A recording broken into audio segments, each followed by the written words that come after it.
What's up, everyone? Hello, good evening, and happy Tuesday to you all. It is time for another Top 5. This is episode 32, and tonight we are talking top 5 favorite handheld games. So, what's up, Jason? How are you doing tonight? I'm doing pretty good. How about yourself? I'm doing good. Had a nice, relaxing day. Spent some time in the pool, got some sun. It was nice. Very good. So, and it's raining here, so... Yeah, it's really nice. It's been super windy like the last week or two. So today was only a little breezy. So it was nice. Finally got to get some time outside. So, yeah. So let's go ahead and say hi to our awesome panel. We got my first time returning to top 5, my party chat co-host Ryan. What's up, Ryan? How you doing tonight? Wait, you got sun? Are you sure? You went outside? Yeah, I go outside often. When it's nice and warm and sunny, I are you embracing the fun? Yes, I am. Neil's like going, dude, don't start. So glad you could come back for another top 5. I appreciate it, man. Thank you. Yeah, you were last on top 5 video game movies, which I was thinking about it. I was like, when was that? I want to say that was last summer. Does that sound about right? Yeah, I think more recently than that. It's been a real solid chunk of change. But it's good to have you back to talk games this time. And he, I don't remember. He reached out to me and he said he wanted to be on handheld games if we ever do it. And so I wrote that down. I forgot to write Ryan's name next to it, though. So like a couple weeks ago when we figured out this is the topic, I'm like, who was it that said they wanted to be on top 5 handheld games? I reached out to a few people. And they're like, nope, wasn't me. And I was like, Ryan, was it you? He's like, yeah, it was me. I'm like, all right, perfect. I spaced and didn't write your name down when I normally write people's names when they say I want to be on that topic. Well, hold on. That's not what I actually said initially. He said, you can't say the Switch, and I was like, going, oh, it wasn't me. Sorry, dude. It's like, I don't know who that was. That came afterwards, but we'll get to that in just a moment. So let's say hi to our kill the joke, man. Damn. Other guest tonight, Nightmare. What's up? How's it going, Nightmare? Hey guys, thanks for having me again. Speaking of sunshine, I managed. It was raining all day today, and then for like 1 hour, like a 1 hour window, it was sunny out, and I managed to get out to Chick-fil-A and take a nice drive out for that. So I'm really proud of myself. Well, good to have you back on the panel. Always fun hanging out with you, and the blue looks great. I love it. Oh, it looks incredible. I mean, because he's Batman. Yeah, because for legal reasons, I'm not Batman. He recently kind of rebranded a little bit because he was orange, but now it's blue, and I think the blue looks really great. But he's still kind of Batman. Hey, I've never seen Nightmare and Batman in the same room together. That's true. That's true. That's true. So I don't know who has blue eyes like that. And a bat I blew myself. Wow! I wish I had a rim shot sound effect. I don't actually have one of those. I really don't. I would assume that you do. I have a laugh track. Where's there's laughs? Oh, there you go. Do you hear the laughs? I did not hear anything. No. Okay. Well, maybe it's not working. No worries. But good to have you guys back on another top 5. And then your Canadian says, yes, Neo, go outside more. I go outside often, especially when it's nice and sunny. I spend a lot of time out in my backyard and in my pool. He's allergic. I am not allergic to the sun. I tan quite well, despite being 98% German. I don't flash fry like most of my family. It's really weird. Yeah, let's say what's tanning? You just get red and then hurt. Yeah, I have some cousins that they go out inside for like 5 minutes and they're like burned. So wait, so you're the reason that we invaded Poland? Yeah. Not we, but I mean we. The royal we. Royal we. Yeah. So, anyways, pretty much tonight we're talking top 5 handheld games, and when Jason and I were talking about it, we decided on that, and then like a couple days later, I was like, wait a minute, we need to make a stipulation. The Switch does not count. We didn't talk about this, and I just thought about it like an hour ago. I didn't specify it since we said no Switch, so I assumed this was understood as well, but I didn't think about it till like an hour ago. That also basically means nothing like Steam, because of the Steam Deck. That would not count either. So I hope I didn't just ruin anyone. We're talking, Game Boy, DS, Game Gear, stuff like that. Kind of classic stuff. The classic stuff. That makes sense. I don't consider the Steam Deck. All right. Exactly. No, I think you guys understood the games and puts it on a handheld. Right. Yeah, that was designed for handheld to, from the ground up. No, I disagree. We should have asked, but I was a little nervous about games that were basically like ports of existing desktop games. But I'm like, you know what? Some of these are unique in their own way. The best way to put it is you have to put the thing in the hole. And it has to be a larger thing than like going, oh no, look at the small little micro thing, which is the Switch. You're talking about the SD card. No. I'm talking about the actual game. The actual cartridge. Yeah, because the actual cartridge for for the Switch is basically a macro, SD card instead of a micro. Yeah, yes. So it has to be something that has like actual substance. So like, what the hell? What the PS the PS Vita? PS Vita. The PSP had like literally a cartridge that was it had big, the Universal Media discs. The They weren't UMDs. quite cartridges; they were actually discs, but they put them inside this little plastic case. Yes, I was just talking about that. I think on Open Mic a week or two ago. The UMDs, they were basically discs inside of like a cartridge. The best way to put it, you couldn't smuggle it in your butthole if you wanted to through TSA. I'm just gonna say you can't. Hey, not with that attitude. I couldn't, but I mean, some people out there. Neo's like going, why did I ask him? Why? So with that, I did think of a quick little question. So as I like to, if possible, if it's relevant to the topic, I like to ask a little bit of question to kind of get us started. And I did think of one. So you don't have to mention if this is on your list or not, as to not spoil it. But does everyone remember what their first handheld game was? Yes. So sounds like I do actually. Like Jason, Ryan, and Nightmare do. Okay. All right. Ryan, what about you? I'll go ahead and start off with you. It was on the original Game Boy. Great. So I'm dating myself. It was Super Mario Land. Yes, that's what it was. Yeah, Super Mario Land. But there was a caveat. I got also Mortal Kombat 2. I got both of them for the original Game Boy, the original gray and stuff like that. Well, that Mortal Kombat was on Game Boy. Yeah. That one. You sure you're not me? Because that sounds exactly what I got. Well, I don't know. I don't know. We're like the same people or something. I don't know.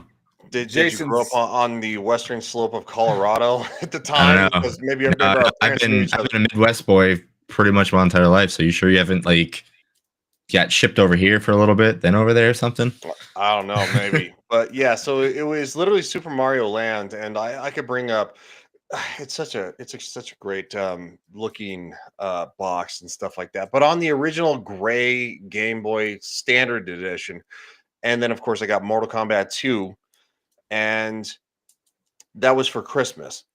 Now that unfortunately got broke because it was a little fragile. If you dropped it in the right way, it's kind of like dropping a cell phone, and it just the right angle is, and it was done.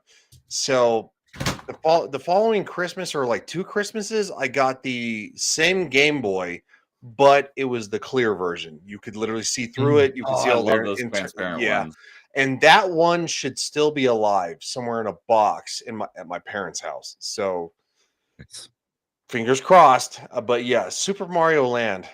Yeah, it was God, that was good. Yeah, and Nintendo basically named all of their like console games that were on Game Boy. They added land to it. Like they did the same thing with Donkey Kong. There was Donkey Kong Land games, Donkey Kong Country games. Yep. So, all right. Nightmare, what about you? What got you into handheld gaming? So, in my case, it's interesting. The very first console that I actually owned was a handheld. It was one of the purple Game Boy Advances. I got it right after we had taken a family trip to another country to see relatives. So we got back. I don't know how I remember this, but it was the first game console I owned. I had played some other consoles earlier. My parents had borrowed like a Super Nintendo from a friend for a little while. The solid purple, was it the atomic purple? The solid one, I think. It wasn't. It sounds like the advanced, this side solid purple, and it's what I'm guessing is what it was. Solid purple. Yeah, the Game Boy Color. The atomic purple was the Game Boy Color. The clear Game Boy Advance was the ice blue. That's what it was. Okay, yeah, no. Mine was definitely like the nice purple one that that's I think kind of iconic for the Game Boy Advance. Mhm. And the game that I got with it was Super Mario Advance 2, which was basically Nice. like a bundle of, I want to say Super Mario Brothers 2 and then Mario Brothers. Yeah, the advanced ones were basically like the ports of the like NES and Super Nintendo Mario's. Yeah. I just don't know which one is which. Yeah. It pretty much showed you that the Game Boy Advance was like, hey, you guys wanted a Super Nintendo in your pocket. Well, here you go. Yep. Yep. All right. Well, since we're on the topic, I think I'll go ahead and go next. So I was thinking my first handheld was my Game Boy Color, and I had the atomic purple one, the see-through purple one. I did get the Game Boy Advance later on. I got the ice blue with the clear light blue one. But I forgot these games even existed until either someone mentioned it or it might have been because Jason put them in the thumbnail. So if you look at the thumbnail, there's all those like just a little handheld. It's just Tiger Electronics. The Tiger Electronics. I think there was a couple different brands, but it was just one game built into it, and you had to, you know, each one of the little handhelds was a different game. And I think the first one of those I ever had was the Mighty Morphin Power Rangers. Nice. So that was probably my first handheld game. Those games aren't very good, but that was probably my first one. Yeah, I think I had something like that, but it was some cheap off-brand basketball thing. Yeah, those things were not. I think it was Double Dribble or something. I had a couple of them, but the Power Rangers one is the one that I remember. I'd have to look through what some of the other ones were and see if it jogs my memory. Oh man, I wish I had all the ones I used to have. I had like when we were doing handhelds, I knew like those games were going to be in my top 5, but I was like, man, I wish I had all of them because I had way too many that a person should have of those. Just because a lot of them were arcade games, a lot of them were just random games that you wanted to have. And they're like, hey, we can make this one person look like 4 different people by just changing a little plip, and then all you had to do is just move, and then you got points. That's all it was. Yeah. I'm trying to look them up right now. I see a bundle of like 7 of them on eBay for $50. If you find, I know a lot of them, if you find them sealed, they're like ridiculously expensive, but I bet. Oh, I just pulled it up on Amazon, and the very first result is the Power Rangers one that I had. Nice. For $20. Not bad. So, and Angry Canadian is saying that Super Mario Advance has Super Mario Brothers USA on it. Super Mario Advance 2 had Super Mario World. Okay. I think it was Super Mario Advance 1 that I had. I always get mixed up with the 2s, but the game inside the game was Super Mario Brothers 2 USA, the one that was a rebranded Doki Doki Panic. Doki Doki Panic? So there's a story behind Super Mario Brothers 2 where, for whatever reason, they thought the Japanese original Super Mario Brothers 2 would be too difficult for Americans or for Westerners, whatever. So they basically rebranded another game called Doki Doki Panic and they just made it all Mario characters. And then they released that as Super Mario Brothers 2 in the West. And so the Lost Levels is actually the real Super Mario Brothers 2. That's why if you beat Mario 2, like Mario wakes up from a dream because it's something different. I did not know that, but I am currently, with my Retroid flip pocket thing. This thing is fantastic. I love this thing so much. I've been because of our Canadian and Carl and I's challenge. You get bonus points for playing through multiple games in the franchise. So I started with the Mario, although I'm playing the Super Mario All Stars version. That's the one that I had. So I started with Mario 1. I have beaten it, and I'm working through Second Quest, which is a little bit harder. I'm just beat World 7 last night, so I'm almost done with that. When I'm done with that, I'll move on to Lost Levels, and then I'll be doing Mario 2 and 3 for the first time in like 30 plus years. So I'm pretty sure I remember beating them all when I was a kid, but I haven't played them since, forever, since I'm not huge on the Mario games. So this is almost like a first playthrough. So I will be seeing what you're talking about very soon. So. All right. Canadian, I'm shocked no one gave a James response what the first handheld was. I would. What on earth is a James response? A very. Jason, you have what's a good example? Okay, so here's a good example. I really don't want to take my shirt off. No. So when I had James on Party Chat way back, one of the topics we did was the hardest boss you ever fought, and his answer was his actual boss in real life that he got in a fist fight with. That's a James type of response. Yeah, something more of like what the answer is. So like something that is an actual handheld thing. So Well, I can't think of a response for something like that that wouldn't be very inappropriate. Yeah, exactly. Right. So Canadian. Yeah, the naming conventions make no sense. The most patriotic Super Mario Bros. Game. All right, Super Mario Bros. USA. What about you, Jason? Do you remember what got you into handheld gaming? Yeah, pretty much just being at bowling alleys and being at like other arcades all the time. So I had to be in different spots for 3-4 hours. So instead of, getting quarters after quarters after quarter, it's like, well, here's a handheld you can bring with you to play some of the same games that you bring at home. And, you can not take more than $30 at an arcade every week, it felt like, for my parents. But yeah, 2 of the games are going to be on this list, but 2 of them were mentioned by Ryan. MK2 and Super Mario Land were on there. The original Mortal Kombat, I had that one as well. Way worse than the MK2 one. Some other ones that I had as well were, I should have had it and I lost it. Other handhelds were just like, I pretty much, if you named a handheld, I have it. I just love handheld gaming systems. They're just fun to have. I don't know why. Sometimes I don't even play. It's just like, cool, I have a Sega Game Gear. Do I play much on it? No. My Game Gear is mostly now for my Sega Saturn to use it as a paperweight so my lid can stay down so I can play, Saturn games. My PSP, my Vita, they're back there somewhere. But yeah, I loved my Vita until, like I said, the Steam Deck, until the Switch came out, because my Vita was like my indie game developed. Like you made an indie game, I was playing on my Vita. There was just so many things that I had on handhelds that I absolutely loved, and the technology of like you can bring your games on the go with 6 to 8 to 4 AA batteries, and taking your money to buy those was just awesome, even if it was a terrible game or just whatever game. All right, so yeah, I didn't mention what the game was, but when we were talking about first handheld game, the first game I thought of was my first Game Boy Color game, but I'm not going to say what that is because it is on my list. So, but I forgot to say hi to Flame Age. What's up, Flame Age? Good to see you. He probably saw me say hi to him in chat, but that was actually Jason because I'm in chat. I got you. We're all here. We're all saying hi. So good to see you, Flame Age. Hope you're doing well tonight. So, all right, with that, we will get into our top 5 for tonight.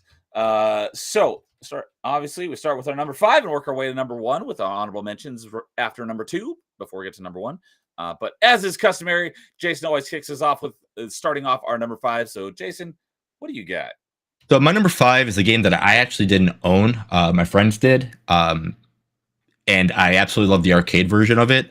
And it's still a handheld system that I would love to buy to this day. And that's the Neo Geo Pocket. I love the Neo Geo. It's one of the arcade systems that every time I have a chance, I look to see if I could buy one, because a lot of people are trying to get rid of them because they don't know what to do with them. They have 4-in-1 spots, so it's an easy way to get arcade games in there, to have some things like that. And the big red with the red stripes, I think, is iconic, again, coming from an arcade background. But the game that I loved on the Neo Geo Pocket, that was not the same but the same, was Neo Geo Turf Masters. It was a golf game. I absolutely love the game on the arcade, and they brought the same way to play it on a handheld, but just smaller characters, like they did with all their other games, like Fatal Fury and King of Fighters. They always had this like different artwork that made the game a little different than what the game actually was, but it was just a great way to be like, hey, you love this arcade game, bring it on the go on this crazy expensive handheld system, and yeah, have a lot of fun with it. Yeah, I know of the Neo. I love it based on the name. I've never seen one in person, but I never seen one in person, so I've never played one. But you said the Turf Masters was basically the mobile port of a different game. Yeah, it was the same game, arcade wise, but was that one with the trackball? It was not. It was actually with because all Neo Geos had about 5 buttons all lined up. It was a try kind of button hitter, hitting golf balls kind of thing. I mean, if you if you were ever in an arcade and you heard this game, nostalgia would be back. It was like the announcer said on the green in a certain way. It would take you right back. So it's a fantastic golf game in the arcade, and it was, like I said, it was fantastic as a smaller port to bring with you. I don't remember if they put it on the Switch, because I know a lot of Neo Geo Pocket games are now coming out on the Switch. So if you get a chance, there's like a couple like card game fighting games that were also on the Neo Geo Pocket. But yeah, it's a lot of fun. Okay. Because yeah, I've seen pictures of Neo Geo Pockets before. Mhm. I've never actually looked up the Neo Geo console until literally just now, and I've never Yeah. the controller is basically like a fight stick. It is. Yeah. Huh. Never realized that. All the games had the same on the Neo Geo. All the games had the same way to play it in a way, but they just used different buttons. So, like, if I were to use this, like this right here would be the Neo Geo layout, and they would just all their games would be just different on what they would do on each thing. And when you started the game up, it would say, "Hey, this first button is to jump. The second button is to do this, maybe, or high punch, low punch, whatever the game required you to do." Okay. So Turf Masters, the golf game. Okay. Mhm. Yeah. Let's see here. I think the only golf game I've played it, more than a couple minutes was probably Wii Golf on Wii Sports. Did you ever try Hot Shots Golf on the PlayStation? If you have it, it's very good. Yeah, I had one of those, and I also had one of the Tiger Woods games at some point.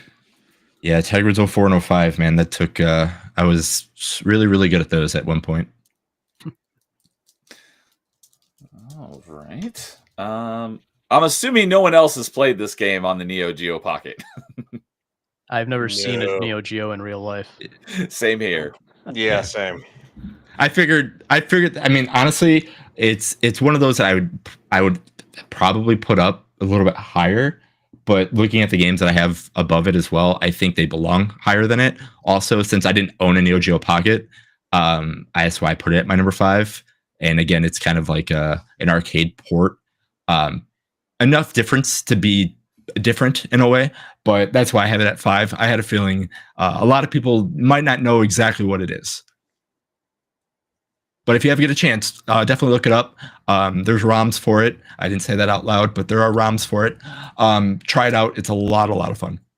Let's see here. Turf. I spell it right. Turf.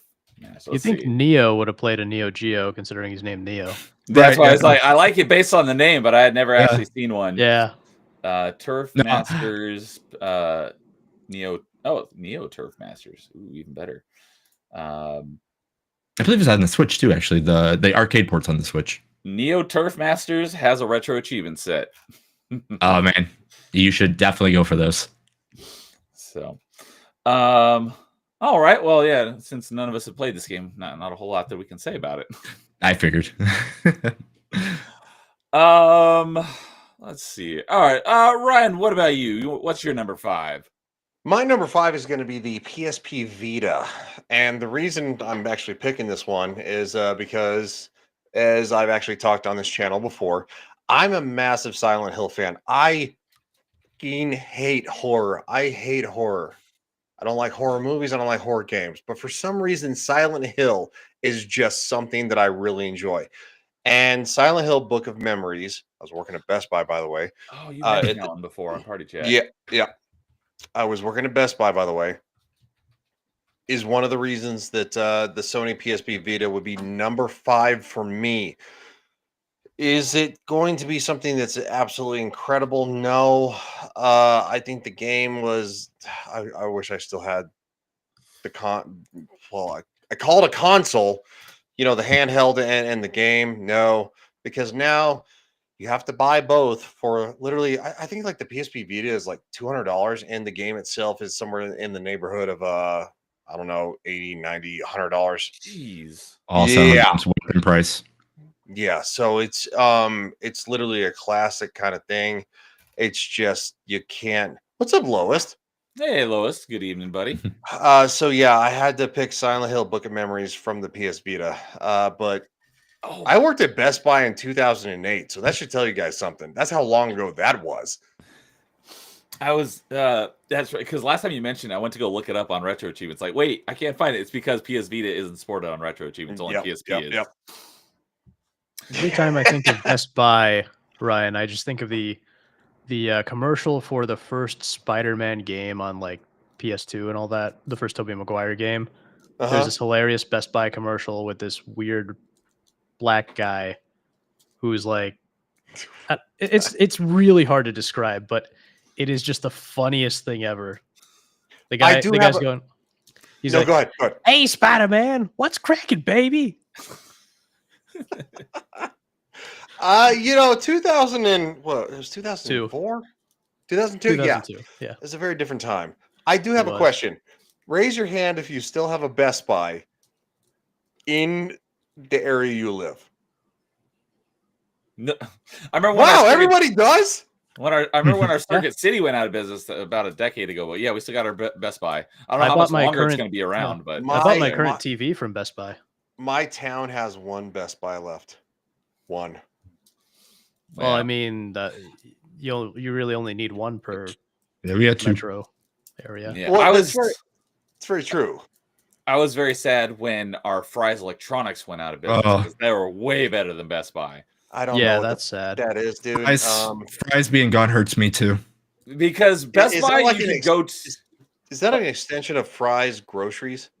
I don't think they have any I didn't even know there was a Fry's grocery. I was talking about Fry's one time, and someone's like, "Grocery store?" I'm like, "What are you talking about?" I'm talking about. Like, I think that was me, dude. Was it I you? think they may have been related in terms of founding, but the stores were not.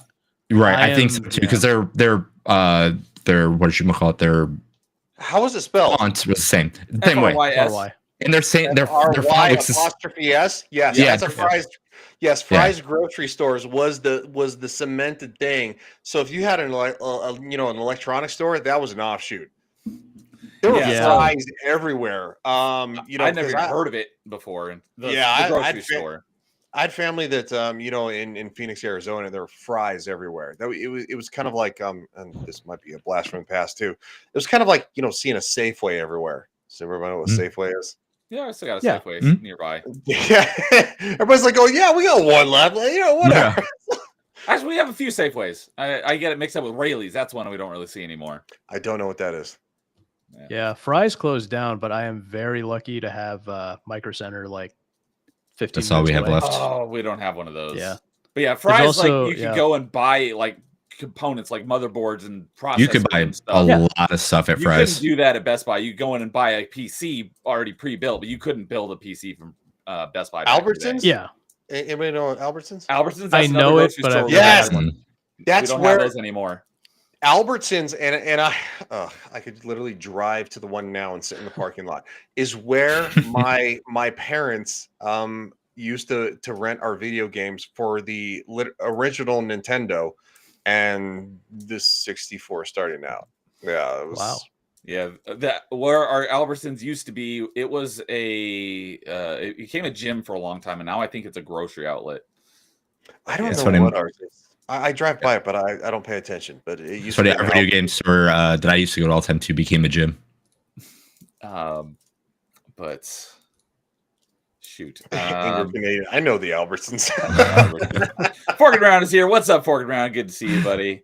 And Canadian saying that Ryan's starting off strong with the Vita. Nice. Oh, and I forgot to mention, he says one night Canadian says we have everybody's golf game at some point. I don't know of that one, but it must be a popular game, I assume. It's the actual name of what Hot Shots Golf is called. So in Japan, it's called Everybody's Golf. Us is called Hot Shots Golf. But when they made a newer one, they just changed the name to Everybody's Golf. So it's the same. Okay, gotcha. Never played a golf game. But yeah, it's funny because I think that came up on Party Chat last week. You're talking about you hate horror games, but something about Silent Hill, you just love the Silent Hill games. Yeah, so. I don't get it, dude. Yeah, I can't stand horror genre. But I love this. And Silent Hill is flat out horror. It's not like the thing that I played on PS2 and then the Thing remake, which I'm still trying to play. That's like action horror. It's fine. You get a couple of jump scares, but no, Silent Hill is flat out horror. It definitely looks scary. Because the only Resident Evil I played was 4, and I expected it to be scary. I'm like, this game isn't scary at all. It's an action game. Resident Evil 4 sucks donkey ass. Start with that those are Resident fighting Evil. words. They are fighting words. I know because it's Everybody it's an considers that to be like the best of the Yeah, franchise. well, they're so wrong because it's actually not Resident Evil where it started. So at least Silent Hill is still in the same genre that it started in. Resident Evil had to and not hating on it. I do like me some Resident Evil, but the second game, oof, still kind of there. Like that second game, dude, when you start out and you're like walking through, you're trying to leave the car and the bus crash, and it's like that's good shit. That's good shit. Anyway, sorry. Okay, I thought you were about to bash it because Jason was going No. to have an That's aneurysm. not a because poster just right there. Resident Evil is one of his No, favorite no, no, franchises no. of all time. No hate. No. If you, it's hate okay. here. No, he likes it, is what you're saying, though, right, Ryan? Yeah, no, they changed it and it's different now. They definitely. If That you're makes looking sense. for a really scary Resident Evil game, the remake that they made on the PlayStation or on the GameCube, they made it on the PS4 as well. Now that is a scary Resident Evil game. Oh, like was it Resident Evil 0? No, Resident Evil remake. It was the It's just remake called of the Resident first Evil one. remake. Yeah. Okay. I do have a GameCube. It's in storage, so I should pull it out and then buy the game. Yeah, if you're looking for a scary Resident Evil game remake, I guarantee you will scare you. I don't get it. I don't like scary movies, but scary video games I do somewhat enjoy. Yeah. I don't like the scary video. unless I'm scary. So like, Hence Nightmare Batman. yeah, Girl, exactly. with those eyes, sir. Yeah, exactly. Batman. I Doom. want to be the one doing the scary. Yeah, I want to be good and scary, like the Flying Dutchman. Yes. Exactly. He's like, I'm not Batman. I'm Batman, but I'm also Nightmare. Or so, I don't know, whatever. But what the hell is that thing? Is it? What? It was in Batman Begins when he. with the fear toxin. Yeah, the fear Oh, when toxin, he turns into like a scary Yeah, monster. It's the same yeah, concept. That's dude, where I that got the was- nightmare that was- thing that's too. pretty It's good, dude. it's the nightmare thing is similar at the end of Arkham Knight when Scarecrow takes his own fear toxin. Yeah, The nightmare Batman is what he sees. he's Yep. got like The orange ooze one. coming out of his mouth. He's like, "Kill me," and you're like, "All right, that's a little freaky." I'd probably, if I was methed out, I'd probably have a heart attack. Anyway, moving on. Yeah. Moving on. All right. I think I'll go next because I might have a couple of hot takes on my list here. And God damn it! so Always with you. I'm assuming Nightmare will have a proper handheld games so I'll go next. So I was making my list and someone, I think it was Jason, or it might have been Nightmare. I don't know. One of them were asking, like, what about mobile games? And I hadn't even considered me. mobile games. Okay, it was Jason. I was like, because I had a list of like 20 games, and none of them were mobile games. They were all like Game Boy Advance, stuff like that. And he said mobile games. I'm like, I did not even think about mobile games. So when I was narrowing down my list to 5, I was like, I played a lot of these when I was a kid, but I only played them like one time. So I can't really say that they're like in my top 5 favorite of all time. Mhm. So I was like, I'm going to base these more on how much time I spent playing these. So out of my top 5, 3 of them are actually mobile games because I spent a lot of time playing them and I love them. Oh no! No, that But hurts me they're- too. They're more. One of them is a very proper mobile game. 2 of them, well, we'll get to those. But number 5, I call myself a hardcore casual of the not the genre of the franchise. Yeah, and that's Yu-Gi-Oh. I freaking love Yu-Gi-Oh. I've never played like any of the other card games, and I've not played any other Yu-Gi-Oh video games. But I watched a lot of the anime. I'm a big fan of the franchise. But the one game for Yu-Gi-Oh that I played a crap load of, and it's by far I've looked at a lot of the other Yu-Gi-Oh games. And I was like, I don't like what I'm pretty sure, even without playing, I'm like, I can tell that I wouldn't enjoy that one as much as this one. And that was a free mobile game that I played on my iPad. And that was Yu-Gi-Oh! Dual Generations, because everyone loves Yu-Gi-Oh! For like playing against other people. I don't want to play against other people because that's just too crazy, especially with how too competitive, how ridiculous the meta has gotten. It's like, I haven't followed it basically since like, I only watched the first series. I never watched Yu-Gi-Oh! GX. I know a lot of the monsters, and I followed the card game. Yes, Ryan. I have a question. Why do mobile games count, but the Switch doesn't? That's a good Hey. question. Because I'm not trying to be an ass. I know. I know. I guess you because have a Switch you can plug into a TV, but you can't really Yeah. realistically The plug Switch a is phone like into a TV. is a home console that you can take with you. Mobile games are meant to be mobile, so that would be my Right. This is I was the one who mentioned. I'm like, hey, does mobile games count because that is technically handheld? And he's like, oh, I never thought of that. I was like, all right, cool. Maybe it shouldn't because we can maybe do a top 5 mobile games down the road. That's exactly how the conversation went. Mobile game, because they have ported games like real games to mobile, but Yeah. all of mine are mobile games that were developed for mobile. So Oh, great. So your number one is going to be Candy Crush. No, I've never played Candy Crush, and I probably never will. I'm sorry, Angry. My bad. Sorry. Canadian says, ironically, I think Neo is the oldest. No, I know for a fact Ryan is older than me, and I believe Jason is older than me. I'm pretty sure I'm older than Nightmare, though. I think I'm the oldest. Yeah, I'm. I think I am safely the youngest. Yes. Don't derail him, Ryan. Ryan's got me. Ryan's barely got me. But I don't look like the oldest because, quite frankly, this makes me look older. If I took this off, I would look. I was like a decade younger. So, and the beard does it, man. Ryan is not. I'll put it at Ryan is not that much older than me. He's got me by like a year and a half. So, also at the same time, y'all have never mirrored your phone to a TV and played a video game on. I tried that just recently, and the lag was so bad it wasn't worth it. Kind of TV you got?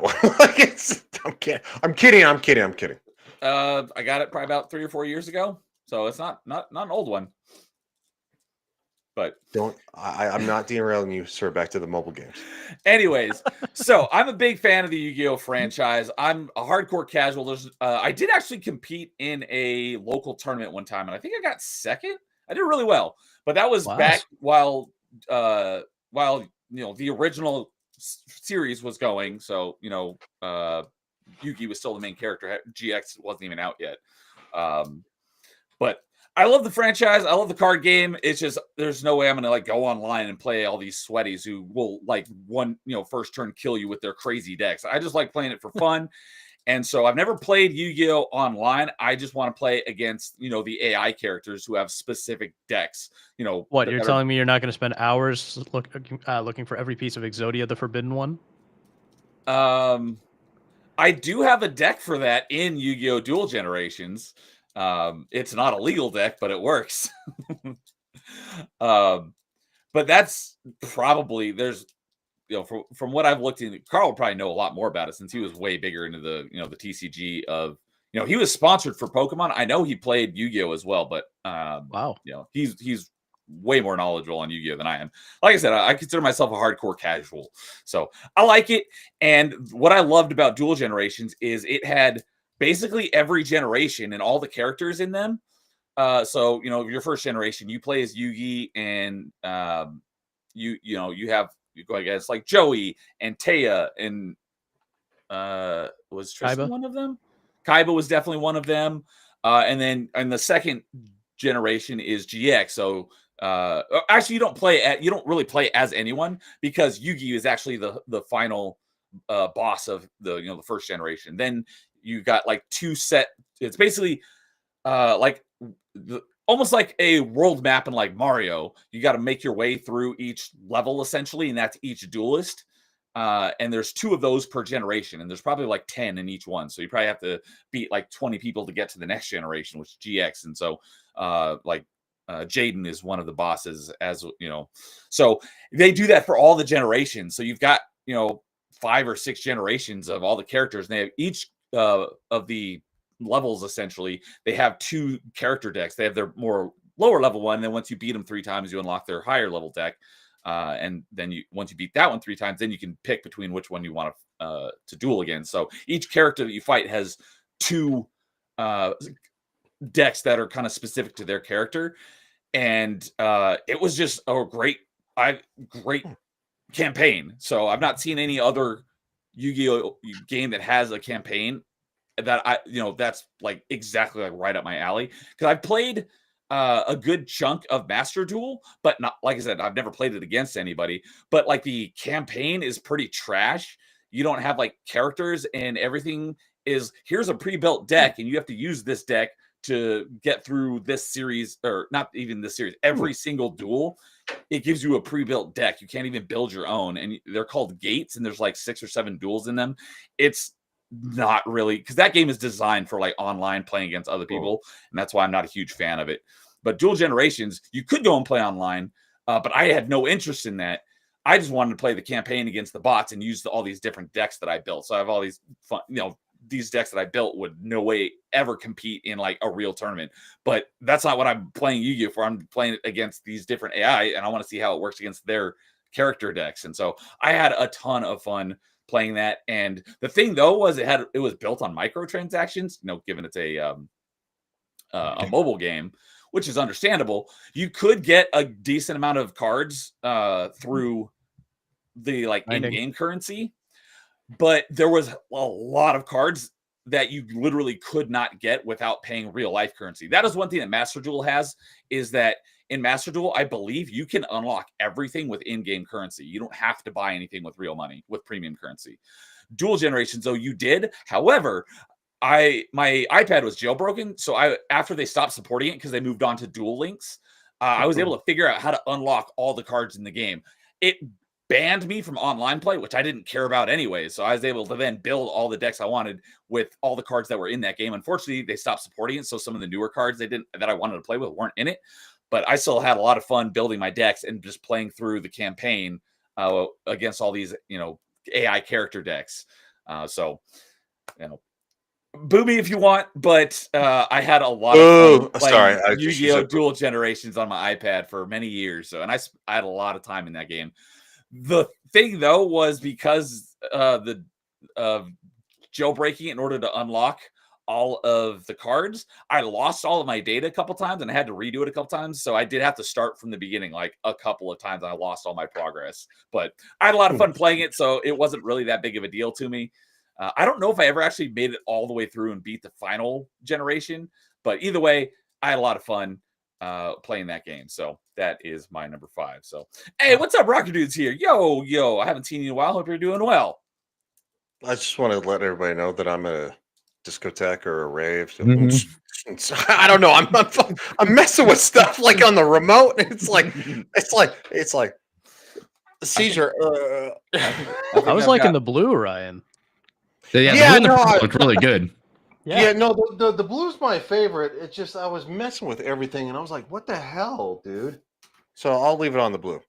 All right, yeah. I can do that with mine too, but the remote's back there. So, Neo, I remember when I was a kid, the original Yu-Gi-Oh was airing, and I saw bits of it, and I thought it was cool. I had like a big deck of Yu-Gi-Oh cards too, and I barely don't have used any them. of mine anymore. But Yeah. me and my buddies in college, we all got pretty into it, and so we all had our a bunch of decks, and we had a lot of fun playing against each other. Yeah, I think my mom stuck them in a box somewhere. I don't know where they are. They're probably worth something, but yeah, I only ever watched like the original show and just random episodes of it, and then GX came out, and then I was like, wait, where's Yugi? And then I just never watched again. Apparently, they're still making new Yu-Gi-Ohs with completely new casts, and I believe so. Weird. The last one was that I know Yu-Gi-Oh! Of. 7s was the last one, and there's a new one coming out. Oh, I was going to say the last one I know about was called Vrains. I think I never even heard of Yu-Gi-Oh! 7s until literally just now. They all air on Disney XD, if you can believe that. Somehow Disney has all the animes now.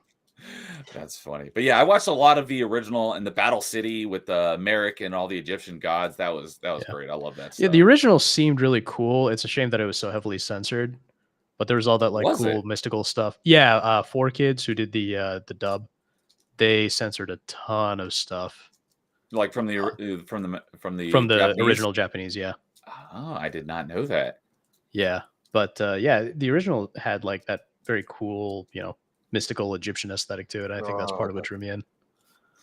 Jeez, while we're on the topic, nothing related to video games, but Little Karibo is a YouTube channel, and he did what's called Yu-Gi-Oh! Abridged, and he also did Dragon Ball Z Abridged, and that's the only Dragon Ball I've ever seen is Dragon Ball Z Abridged. But it's the same concept for both animes, where they took the actual anime and like cut it down, but gave their own like voiced over all the characters, almost like kind of like machinima with like Rooster Teeth with red versus blue. But they voiced over it instead of the dialogue from the actual show. And oh my God, it's freaking hilarious. So if you want a good laugh, go check out Yu-Gi-Oh! Abridged and DBZ Abridged. They are hilarious. So because they're like joke dubs. They're not serious dubs.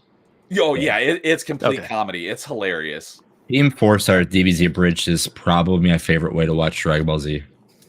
That's the only Dragon Ball I've ever seen. It was hilarious. There's a literal on-screen counter every time that Krillin gets owned. Mm-hmm. I think Cell in DBZ Abridged by Team 4-Star is my favorite character, just because how over the top they make him, and it's so funny. It is hilarious. So shout out to Little Karibo and his Abridged series. They're great. So Flamemate says, I probably had more games on my Palm Pilot. I did have a Palm Pilot. Oh, I forgot about that. My favorite game on my Palm Pilot was Drug Wars. You're basically like the Schedule 1 game where you're a drug dealer. You go to different cities and try to buy low and sell high.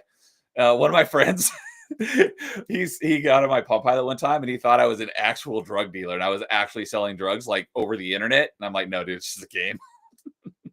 Oh, yeah, I had a bunch of in high school. I had a bunch of games on my TI-84. You could actually run assembly code on there, so there were like games that had been ported literally to the TI-84. It was silly, but it was a lot of fun. That's dude. Great. Yeah, Flamemage mentioned the TI, and the teachers got so pissed off. I had the TI-83 I was a good plus, dude. I think I had the TI-83. Yeah, TI-83 plus. 100 games, literally in math class. I'd be like going, I'd be like literally playing like Space Invaders or like like Worm. Be like going boom, boom, boom. No, what? Be like, Ryan, do you know the answer? I'd be like, oh wait, what?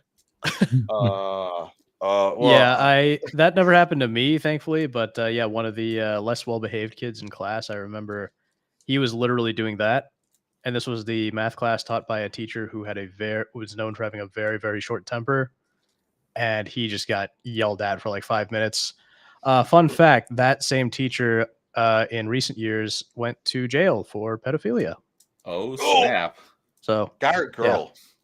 It was a man. I was gonna say, I'm assuming it's. But we did have a female teacher, though. She didn't go to jail. She quit before any investigation ever happened. So yeah, my teacher was a female.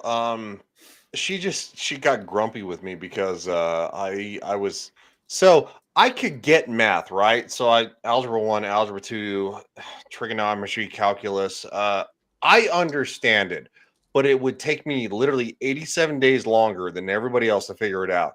To where they'll be like going, "Oh, we have the answer." And I'll be like going, "Okay, hold on. We're gonna get real quick." So like that was me, and this was like an algebra 2 class that I had with her, and I was just like, I don't care.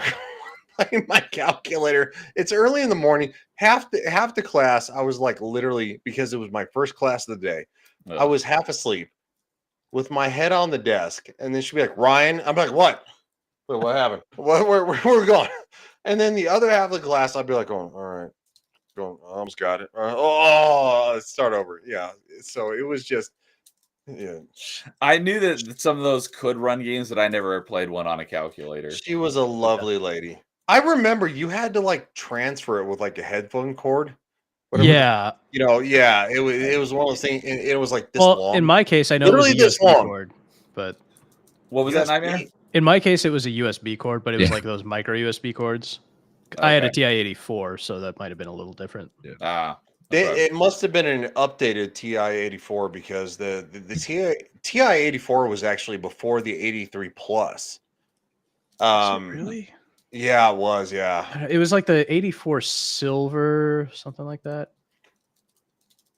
They had different iterations of it. Yeah, they had. They had a lot of iterations of it, but it was meant to do graphing.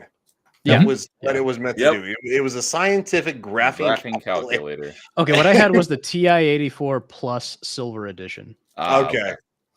Yeah, or what you did in your math class is you broke down into pods and then you did all the study guides on the calculator and you shipped it out to everybody. So when the test happened, you just had the strategy study guide right there for you. So you never had to really study. You just open it up and just, this is how you do it. And I wrote a bunch of I cheating wrote a in the bunch of 90s and programs. early 2000s. Oh yeah. in Nightmare, I wrote a bunch of programs for the for my TI-84, and then everyone was like, "Hey, can we get those programs?" I was like, "Yeah, all right, sure, whatever." Is that And where you then, got your start? in the TI kinda. the TI 84 Plus Silver Edition was the only one better than the actual TI 83 Plus. Yeah. Everything Plus was like advanced versions, right? You know, they had the 83, they had the 82, they had the 83, they had the 84, and then of course they had the Plus and the Plus and the Plus, and then of course there were like silver editions and crap like that. Yeah, it was kind of weird. Ryan It was flashing his calculator bling. Yeah, I Kinda guess like- I guess I had the calculator bling. I had the TI-86. I was like, wait, some of these sounds familiar, but I had the Oh, TI-86. that was an old one, dude. That was an old one. Yeah. So The higher the number without a plus, the older it was. interesting. Interesting. Yeah. Yeah. Okay. And no, So- I wasn't flashing bling. Trust me, my TI 83 Plus was like the black grayish edition. it was Yeah. Metaphorical bling. So, hey, Christian Freddy is here. What's up? He says, I love having my Game Boy Advance, Nintendo DS, and PlayStation Portable. Yep, I had 2 of those. So, Playmate said, I had the TI 83 Plus Silver Edition as well. Eventually TI emulator with like a few models. Nice. So, Yeah, there used to be a ton of TI emulators on the Play Store that I remember, but they all went away. Wait, God damn it! Hold on, there's TI emulators. You fuckers. I don't know if they're still around. At least the one I used to use is gone. Oh, sir. Don't do- that's hilarious. I will change the background of my color. Don't make me do it. All right, Nightmare, what about you? What's your number 4 or 5? Sorry. Yes, number 5. All right, so let's get to it. So mine here is Me and My Katamari for PSP.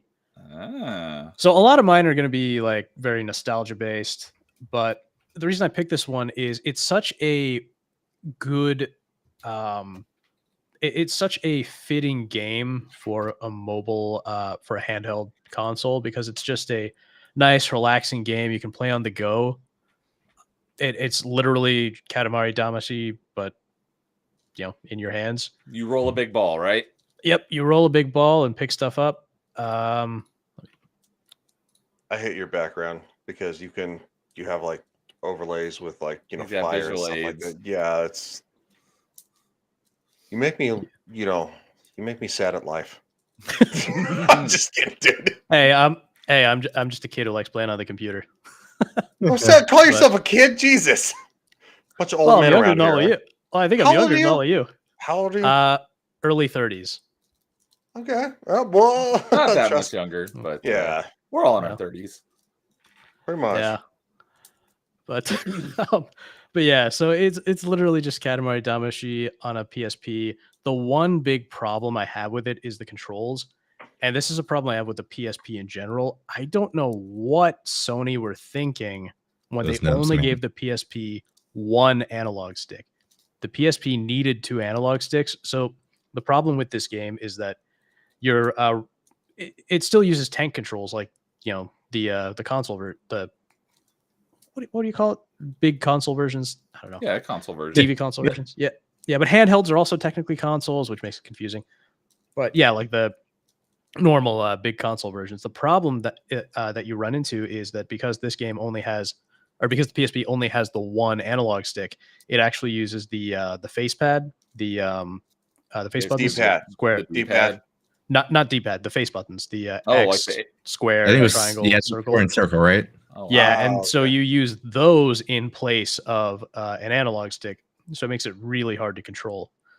The PPSSPP emulator, if you happen to play games like this in that emulator, it actually gives you the option to map certain buttons, so like the face buttons, to a second analog stick, which is really nice because it makes this game so much more enjoyable to play.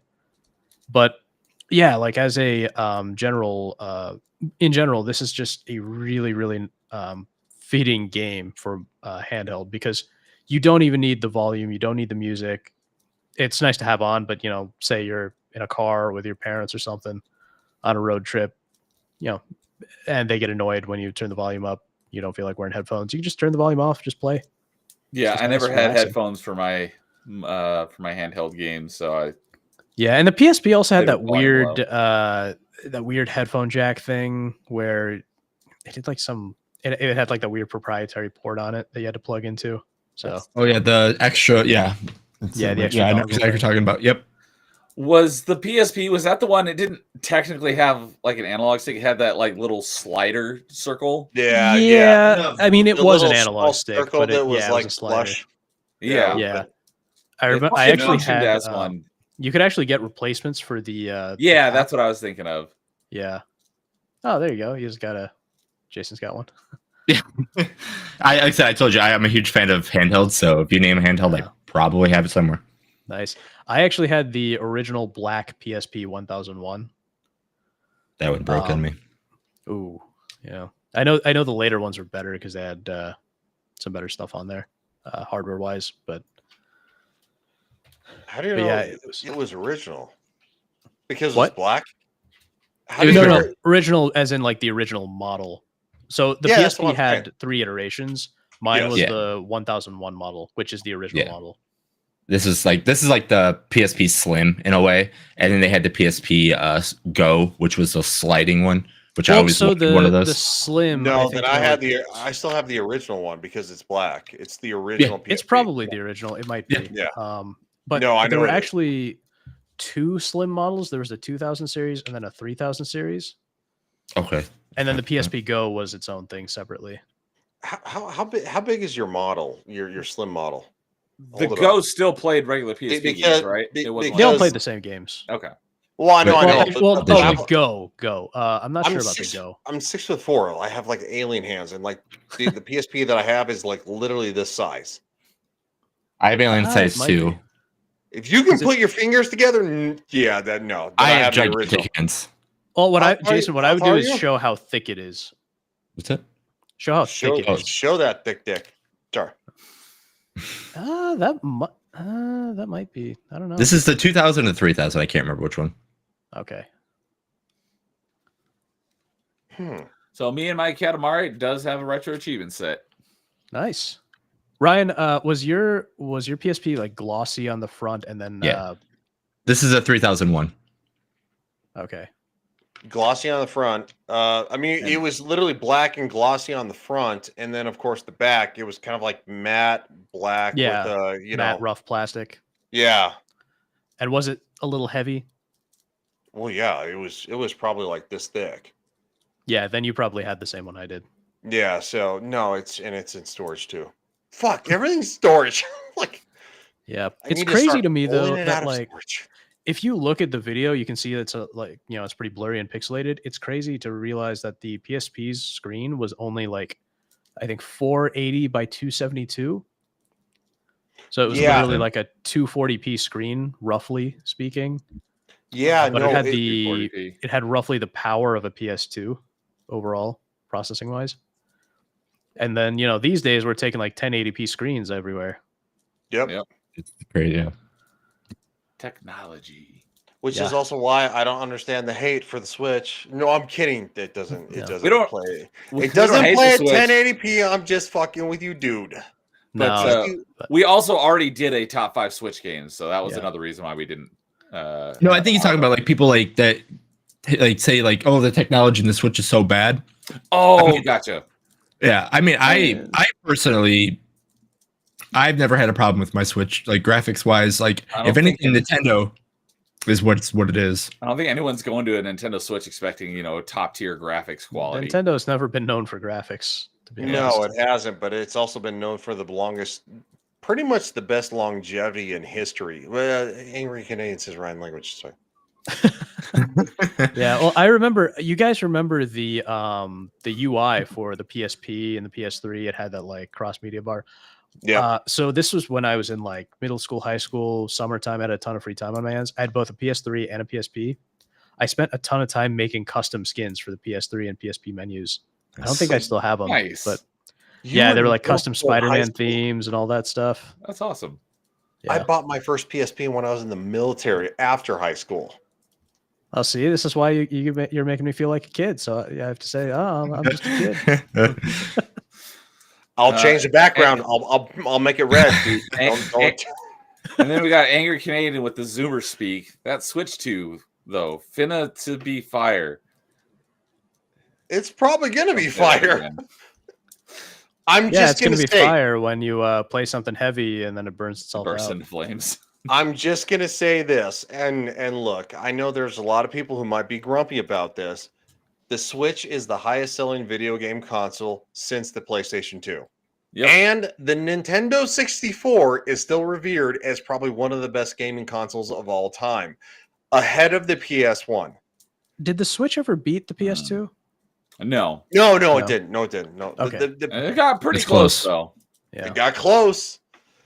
I'm just saying, Nintendo, they have like giant walls, like they'll climb a mountain, you're like going, oh my god, it's a rocket ship to the moon, and then they'll go, oh. Well, it seems like Nintendo oh. usually in the in recent years has basically been good release, bad release, good release, bad release. Like they had the Yeah. Wii, which was a killer. They had Sony. the Wii U, which is a kind of a flop. Then they had the Switch Definitely a now, which flop. is big. Switch 2, I mean, the Switch 2 is going to be big, but I think the Switch 2 is Yeah. really riding off the high of the Switch 1. Yeah, I don't Sony think and it'll sell as high as the look, The first. Switch 2 is so massively unoriginal. There's nothing special about it at all. Yeah. Yeah, but But that's all anybody wants is a more powerful Switch. you're comparing it to the PlayStation 5 and the Xbox. Nobody gives a shit X. And they have games and platforms that, quite frankly, who's buying this? Who's running out to go? I have to go buy a PlayStation 5. Yes, when it originally The came same out. people.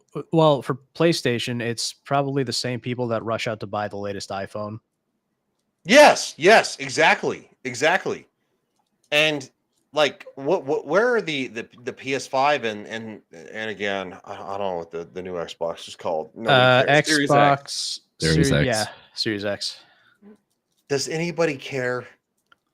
Especially not now since they just upped the price on it. Yeah. Would you rather buy a computer and go to Steam and just play the video games? Because that's that's what I do. me. That's I what I literally- do. I had my last console was a PS4, and it has been sitting in plastic since like 2018. And I've been doing literally all my gaming on a PC. Yep. I prefer console gaming, but I like having a PC that can run games now as well. But if I had to choose, I'd pick console because I like gaming on my couch and my big TV rather than sitting here at this desk with a smaller monitor. Well, I have this giant I forget the model number, but it's this giant 5120 by 1440 curved monitor. So it's basically two 1440p monitors next to each other. Hey, damn. Nice. Yeah, it's huge. I think I mean for the console gaming discussion, I think if we had a bigger leap, people wouldn't be talking about this as much as we do to this day. Like, I mean, if you look at the PS2 to the PS3, we saw a leap. If you looked at the PS3 to the PS4, there was a leap. If you looked at the PS4 to the PS5, there's no leap. And same thing with the Xbox. I think if there was a gigantic leap that we were looking at and we can actually physically see, I don't think this conversation at all would be anywhere in anybody's conversation. But because there isn't, and people are like, oh yeah, we can't really max everything out, but you can make frame rate this and you can do this with, resolution. Even then, right? like the PS5, yeah, we've hit diminishing returns on like graphical quality. Right. But even on like resolution and frame rate, I mean, not every game on a console, even now, can actually hit 60 FPS. Yeah, like, exactly. But modern consoles often still can't hit 60 frames per second, and it's kind of ridiculous. That's my point. Like if we had like the PS5 came out, and says like every game is not like the PS5 Pro. It's like every game that you're buying on the PS5, I guarantee is going to run at 60 frames. And then later on, if you want to make the graphics worse because they have that discussion, you can run it at 120. Like if that was in box right away, we wouldn't have any discussion about this. I don't think we would. And that bothers me because I had a Radeon RX 580. I don't know. It was like literally 5 years ago, 6 years ago, somewhere in the neighborhood of that. I literally have a computer in front of me that is a RTX 4000 series.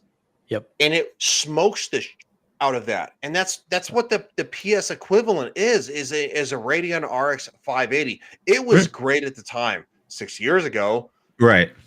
Like, but I don't want to do that. I bought this computer for the same price that actually just slightly more than you could actually buy a PlayStation 5. And I bought and you can do more with it too.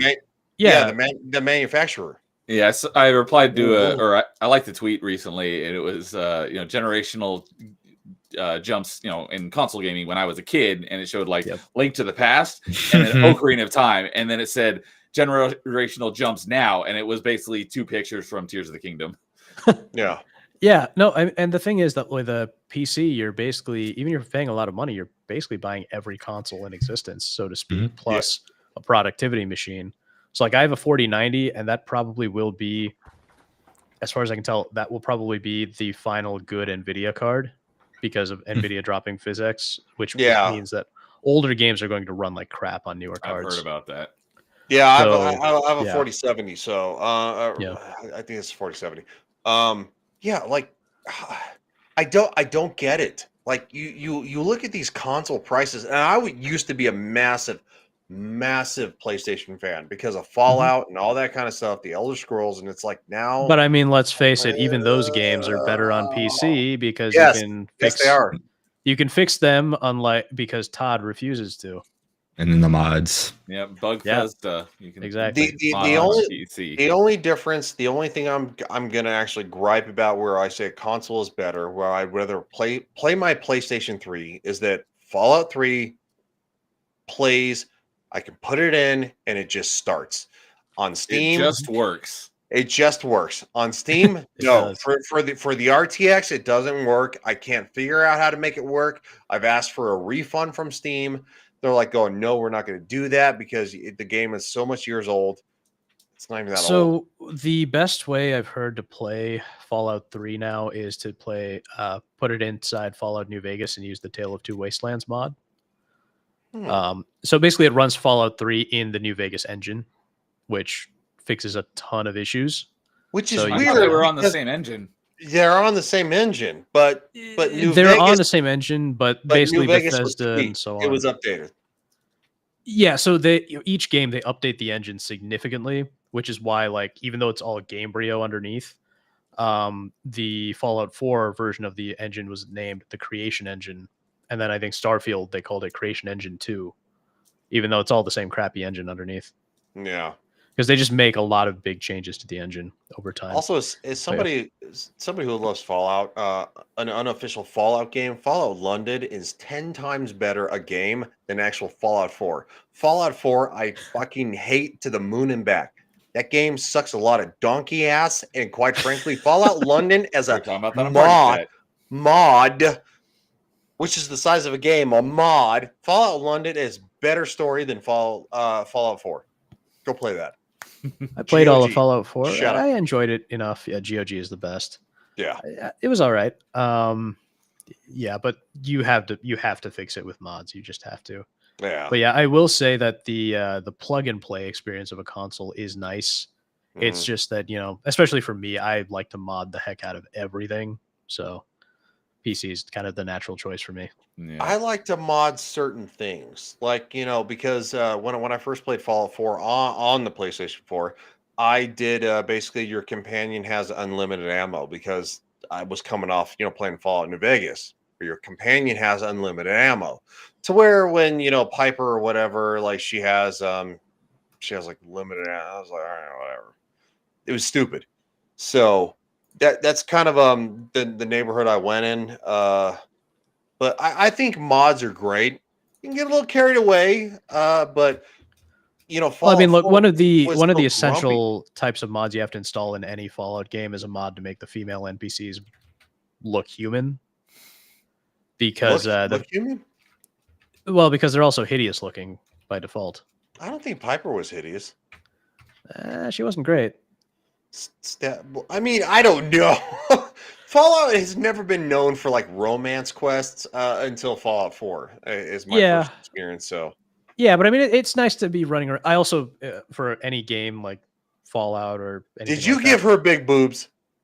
I think they were normal size, but I gave her a prettier face. But Okay, fair enough. yeah, but like one of the types of mods I was install is like a party mod. So instead of just having one companion, you can have all the companions all together because I think it's more fun that way.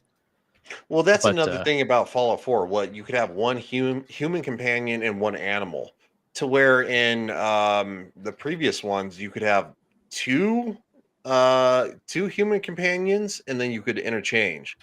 So it got a little messy, and I was like, okay, I didn't like that. Like you're trying to take away. Look, I love dog meat. Everybody loves dog meat. That's fine. But like there are missions where dog meat doesn't need to go. You need to bring, this person and Yeah. this person and stuff like that. And but at the same time, because Sony has their head so far up their proverbial ass, they're like, well, if you mod the game, then you don't get the achievements, and you don't technically finish the game. So Yeah. we have went on a tangent, and Neo's face is going to explode. Look All at his right. face. Look at him. I'm actually. But yeah, so me and my trying to Katamari pick for something. PSP, number 5. That's my number 5. All right. I told you he hates fun. I do not. I didn't interrupt you at all. No, you didn't. No, you didn't. So Thank you, sir, for being so calm. Well, I think the tangents make the stream more fun. Yeah. That's just my opinion. He hates them. I Yeah. do not. No, this is what makes I mean, if anybody hates them, and I mean I don't, because this is why we do it live instead of doing it like a taped Pre-recorded. show, is because I like the radio broadcasting of this kind of stuff. So and it kind of makes the point on going back to what we're talking about handhelds. It's like, why do people like handhelds over consoles now? Like with PCs, it's like, cool, I can play all my big games on my PC, and then I can get a Switch and I can play the games that are single player gameplay heavy on like a Switch or something handheld, or buy a retro. I forgot what mine's called, a handheld device to play those kind of games as well. Like it shows us like we still care about more gameplay than we do like with games, how they look, if everything's all together. And the difference between how, if you want to play PC or you want to play console or handheld or whatever it is, we can play all of it, and it's great that we can now. Mm-hmm. Agreed. Yes. Oh yeah, Angry Canadian said pirating games does not count as having access to every console in existence. You can don't have to emulate pirate without them. pirating. Just ask dude. Yeah, like a bunch of the games I play in RPCS3, I ripped them from actual discs that I had using an old Blu-ray drive. Yep, the legal way to do it. Yeah. Excellent. So, all right, with that tangent over, we will finally get on to our number 4s after nearly an hour on number 5s. Hopefully number 4 won't take quite All as about long. the fun.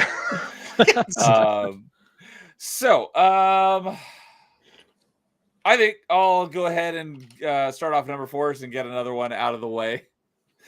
So my number 4 is another mobile game. I did not think that this many were going to be on my list when I was thinking about it, how much time I spent on some of these versus some of the other ones that I had on my list. So I was like, I have a lot of time on these and I had a lot of fun with them. And I'm pretty sure Nightmare will agree with me on this one, because I think I saw him comment on it when it was brought up on a live stream recently. Or maybe it was another panel that you were on. But this is sad to say, it is dead now, and I'm very disappointed that it is dead, because it was one of, based on this list, my second favorite mobile game. And it is in Nightmares and one of our favorite franchises, Doom. And that was Mighty Doom. It was a little top-down roguelike Doom game, and it was a lot of fun. I played this every day. I got all the way up to the max level of 80 before they shut down. It was only live for like a year and a half. It was a real disappointment. I don't know why they shut it down. Everyone seemed to love it, and it was a high quality product, and I never spent a single penny on it. You could do everything with in-game currency. It had premium currency, but you didn't have to spend premium currency. It was a well-designed mobile game where they didn't rip you off left and right, nickel and dime you. And it was a lot of fun, and it's basically a roguelite. So you start a run, you have to get through, like, there was like 8 worlds or something. Each one had like 50 levels or something. And you got, I forgot exactly what it was, but you got some sort of XP. Or no, you didn't get XP because you didn't have levels. You just got some sort of currency that you then use to unlock like loot boxes essentially, and then you got better gear. And you'd equip whatever gear you wanted. And there was all sorts of different guns and different armor pieces and stuff. And so yeah, I had a lot of time in this. I was very disappointed when it got shut down, because I love this game a lot, and it was a lot of fun. So I think Nightmare, that was you, right? You were a big fan of Mighty Doom as well. I've I don't even know about Mighty Doom. Oh, I thought it was you because there was someone else in my chat just recently who is a Was it big Ryan? fan of Mighty No. Doom. Oh, yeah, I have a different girl. question. How many more mobile games do you have on the list? One Yeah, more. one more. Nope. You have to scrap it. No. I'm calling no. Come on, man. They're Really? good mobile games. This? They're not No, like this? Candy Crush. Come on. They're proper mobile games. Sir. Canadian only does thing- make a good point. Yeah. He's like, gonna- I don't know why they shut it down. And Neo, I didn't spend a penny on it. There are whales out there that spend crap loads of money, and that's how these mobile games usually stay afloat. I'm just, shut as you know, down. I'm very frugal. I just looked it up. It shut down because Bethesda shut the entire developer down. Okay. Unfortunately, because I love that game. So, but yeah, mobile games like that are usually kept afloat by the whales. So, I'm feeling a little grumpy about the mobile game side of this right now. they're I get proper it. mobile Me games too, a though. little. So yeah, but they're not proper handheld games. Yeah, I do think that maybe Jason's question to split mobile games off into their own thing might have made some sense. I love mobile games. I'm not hating. Oh no, me either. I mean, I have a whole on my phone. I have a whole page dedicated to mobile games. I have mean- I have very few mobile games, but these ones I played the heck out of, and I love these a lot. Actually, one of my favorite games of all time is a mobile game. I mean, it's on the PC as well, but I didn't put it on my list because I consider it more of a PC game than a mobile game. Well, these weren't on PC; these were on mobile only. So. Yeah. You know what mobile/Switch game I could actually play on the computer? Elder Scrolls Blades. They're like, oh, it's gonna come to the computer. That was 7 years ago. They did say that. You fuckers. I did play that one a little bit, but I didn't really get into it. I don't know. Rocker dudes like boom mobile games. I don't know what an X-Bone is. That's Xbox One. Xbox One. Oh, He's talking about me. Okay. I'm just Xbox in general, but you know, I'm not like a Sony pony for Xbox. It's just that's my preferred console. See, that's why Neo me makes, because I'm the Sony pony of the group. He's the Xbox guy. I'm the Sony guy. I grew up as a Sony guy, but you know, then I built a PC, and then it's like, I went Nintendo, then I went Sony. Now I'm computer. So I was Nintendo, PC, Xbox. But I will say this: nothing in the history of the world beats the Nintendo 64. Y'all can suck a bag of assholes if you think I'm wrong, because you're wrong. You're wrong for one simple reason, Ryan. You can play just about every Nintendo 64 game on a PC. That doesn't negate the fact that it's the greatest console of all time. A lot of that was, you know, most of my childhood was the N64. I love it, but would I say it's the best console? No. What's yours? No. What's the best one of all time for you? My favorite console, Xbox 360. Oh, go home. Wait, you're home. I am home. Go home, gamer girl. But I love the N64. I loved it. A lot of my favorite games from my childhood. I would say the 360 is second, in my opinion. I never had a 64. You would not have Halo without GoldenEye 007. I'm just gonna say, Mr. Perfect Dark. Yeah, I know how to get you. I never had a 64, but I had a friend who had one, and we played that a lot. Go buy one. I remember there were some really classic ones. Well, I remember then in like middle school-ish when there was an emulator. I was playing the Nintendo 64 port of the Neversoft Spider-Man game, and I remember I made a ton of like custom texture mods for it with custom costumes. And sadly, they have all been lost to time, which makes me very sad. Aw. I definitely one day owed Neo a Perfect Dark playthrough. Whether it be on a computer emulator or my actual 64, which is again in storage. I gotta figure out, because a lot of the emulators, they have net play, so you can like go online and play against other people. I gotta figure out if that's possible in Perfect Dark, because that would be fantastic. I would love to do that. It might be.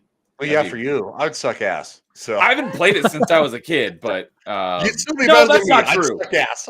Because the N64 version I haven't played since a kid, but I have played because it got re-released on Xbox 360 as an Xbox Live Arcade game, and I played a lot of that too. I'm gonna get all the hate on this one. We gotta have all this. Why don't we just play the better multiplayer Perfect Dark and just play Time Splitters? No, Perfect Dark. Time Splitters is great though. You never heard of Time Splitters 2 is so good. Yeah, Time Splitters, like Perfect Dark was the spiritual successor to GoldenEye, because built by the same team and everything. And then Time Splitters 2, at least that's the one that I had on GameCube, was the spiritual successor to Perfect Dark. So it was great. It was a lot of fun. Interesting. But Ryan, I do have to ask you though, since you mentioned GoldenEye, did you ever play The World Is Not Enough? That was the other Nintendo 64 James Bond game. I did not. I always wanted to, but I never did either. My friend had that one, and we played the heck out of it, even though it wasn't like the same kind of game. Yeah, I did not play that one, and the reason is probably I don't know. I was driving and into cars by then, but getting GoldenEye 007 from my parents was arm and a leg. Not from my mom as much, but from my dad, because I grew up where literally Columbine happened about 340 miles away from where I grew up. So when that happened, they shut down the high schools. They shut down all the schools. And I wanted to play this game. And the first thing the media did, they're like going, video games are making sure the kids are killing people. And I'm like, they're showing the facility as one of the maps, and they're just showing people running through bathrooms and stuff. Yeah, no, it wasn't great. So again, I ended up getting the game for my birthday. I think I was 14 at the time. My dad was hesitant. Again, I understand, because Columbine had literally just happened with like a couple months before that, like 3-4. And my mom was like, no, just give him the game. She's like, our son doesn't seem like a loner psycho. But just I also wanted to, but never played, and heard it was pretty good. Was on GameCube, or I think it was on PS2 as well. But was Nightfire. Nightfire is great. So that generation had, I think, 2 or 3 James Bond games. There was Agent Under Fire, Nightfire, that one, and then there was how was that? Everything or Nothing. I did start. I remember that one. That was the first third-person James Bond game.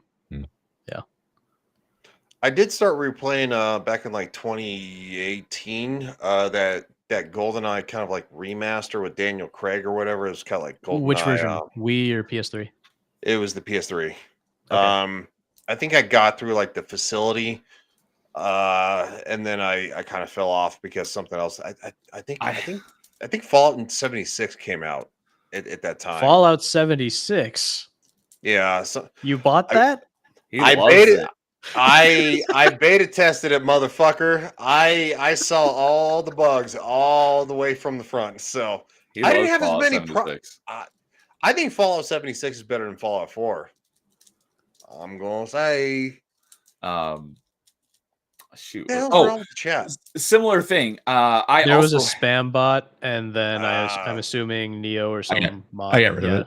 Okay, yeah, you removed I didn't see it. Good. And then whenever you guys do that, at least for me, it tends to break the chat. Oh, does it? Oh, yeah. That happened last time I was on too. Is that the chat just totally disappeared? Although it seems like it's good this time. Nightmare, would you like to play Fallout 76 with me? Absolutely not. Hey, I respect that. I get it. Similarly for me though, I had the GoldenEye remake, whatever, on Wii, and I never actually finished. Yeah, it. it's Gold. What is it? GoldenEye Reloaded or something like that. Yeah, that GoldenEye 007 Reloaded. So, shoot. But come on now, nothing beats GoldenEye 007. Literally, you're at the airfield. No, it doesn't. You're better in every way. You're literally running to catch the airplane. You catch the airplane. It's like you dive. It's like do do do do, and it's like the replay from multiple angles on the Nintendo 64. That's good shit. That's I iconic shit. GoldenEye, but Perfect Dark outdid it. I have to play Perfect Dark because you and I have been discussing this for like 2 years now. I have to play Perfect Dark. So you've never actually played Perfect Dark? No, I haven't. No, you absolutely need to. Coming from someone that's not a big fan of either one, Perfect Dark does everything GoldenEye does a little bit better. Yep. But GoldenEye holds up better because it's James Bond. That makes sense. Dun, dun, dun, dun. I will disagree, but that's a Dun, fair dun, argument. dun, dun. Plus, Pierce Brosnan. Personally, Pierce Brosnan was also my favorite James Bond. That was See, my James senor, Bond right there. growing up. So Sean Connery is more classic, but Pierce Brosnan is my He's the James classic. Bond. Yeah. yeah, that's probably probably. Well, I would venture a guess that Pierce Brosnan was probably the first Bond that we all saw. Yeah. So nope. Jay, which was the first Bond that you saw? Connery. Okay. All right. All right. Then Nightmare, what's your number 4? All right. So my number 4 is a game that I have shown before. Oh God. It's my fault. It's me. Okay. But yeah, so this is a game I mentioned last time, but this is the original release. Ace Attorney Investigations 2. And a little background on the game. Originally, this specific game, Ace Attorney Investigations 2, was released Japan exclusive. It didn't get an English translation, but then years later, the fans made a fan patch, and this is the cover for the fan patch. And they subtitled it Prosecutor's Path. Of course, I think just last year, they finally remastered both Investigations games and brought them to PC, and gave the second one a proper translation, and now it's called Prosecutor's Gambit, which is great. I'm really glad they did that. But I chose this one because it's my favorite of the Ace Attorney Investigation. Oh, my favorite of the entire Ace Attorney franchise. But the reason is that this type of game, a lot like what I said with Katamari, this is kind of this like sort of visual novelish type of game is kind of perfect for a handheld game, because again, these games, they have dialogue, but it's not voiced. There is music, and the music in this, especially this game, is great, but you don't have to listen to it. You can play it totally silent and it's still just fine. But it's really a really enjoyable way to kill quite a few hours actually, and it's a really good story too. How long, like ballpark, would you say that the game is? Like, if you were to, I don't know if it's got, because like how long to beat usually has like just running through the story and then like the main plus extras, then completion. I don't know if that game there's nothing has like that. Yeah, or no, it's you literally just you just play through it. Okay. So what would you ballpark a standard playthrough would clock in? You could probably get through it in like 10 hours. A lot of that is, I think. It's been a while since I played these. Okay. Yeah, if you played it before, you can get through it really quick, but they're not super fast. Yeah. There's a lot of reading. You'll be doing a lot of reading. So if you don't mind that, then you'll have a great time. Yep. And yeah, again, nostalgia is a big part of this too, but I just think that for the handheld medium, so to speak, this is just a really great emblematic example of what you could get out of a handheld back in the day. Because you're right. Yeah, because before they came to PC, the Ace Attorney series was entirely on handhelds. The first Ace Attorney game, Phoenix Wright, was on Game Boy Advance, I think, and then the later releases were all on Nintendo DS. So 2, 3, and then both of the Miles Edgeworth games here. And then the fourth one was also on Nintendo DS, I think, and then 5 and 6 were on the 3DS, and only then did they bring everything over to PC. I'm looking at the series right now, and the only ones on GBA, I think we talked about this last top 5 that you brought this up. I see the Gyukuten Saiban, which I think is just the Japanese name for Ace Attorney, right? Yes, it is. Okay, 1, 2, and 3. Yep, those are on GBA, and then you got Phoenix Wright, Ace Attorney, and Justice for All, Apollo Justice. Apollo Justice is 4. Those are all DS games, and then there's 4 on the 3DS. Dual Destiny, Spirit of Justice, Apollo Justice, and Ace Attorney Trilogy. Yep.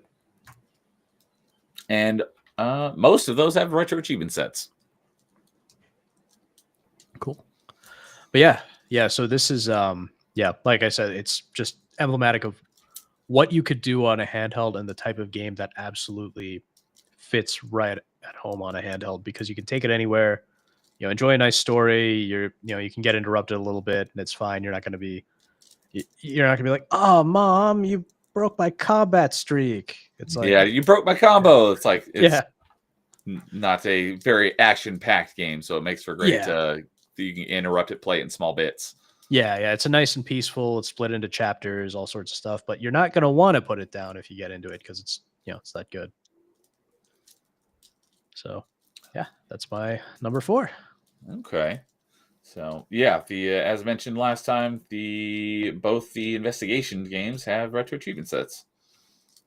Yeah, of course you can also buy the remaster on PC or any modern console and get the achievements that come with that.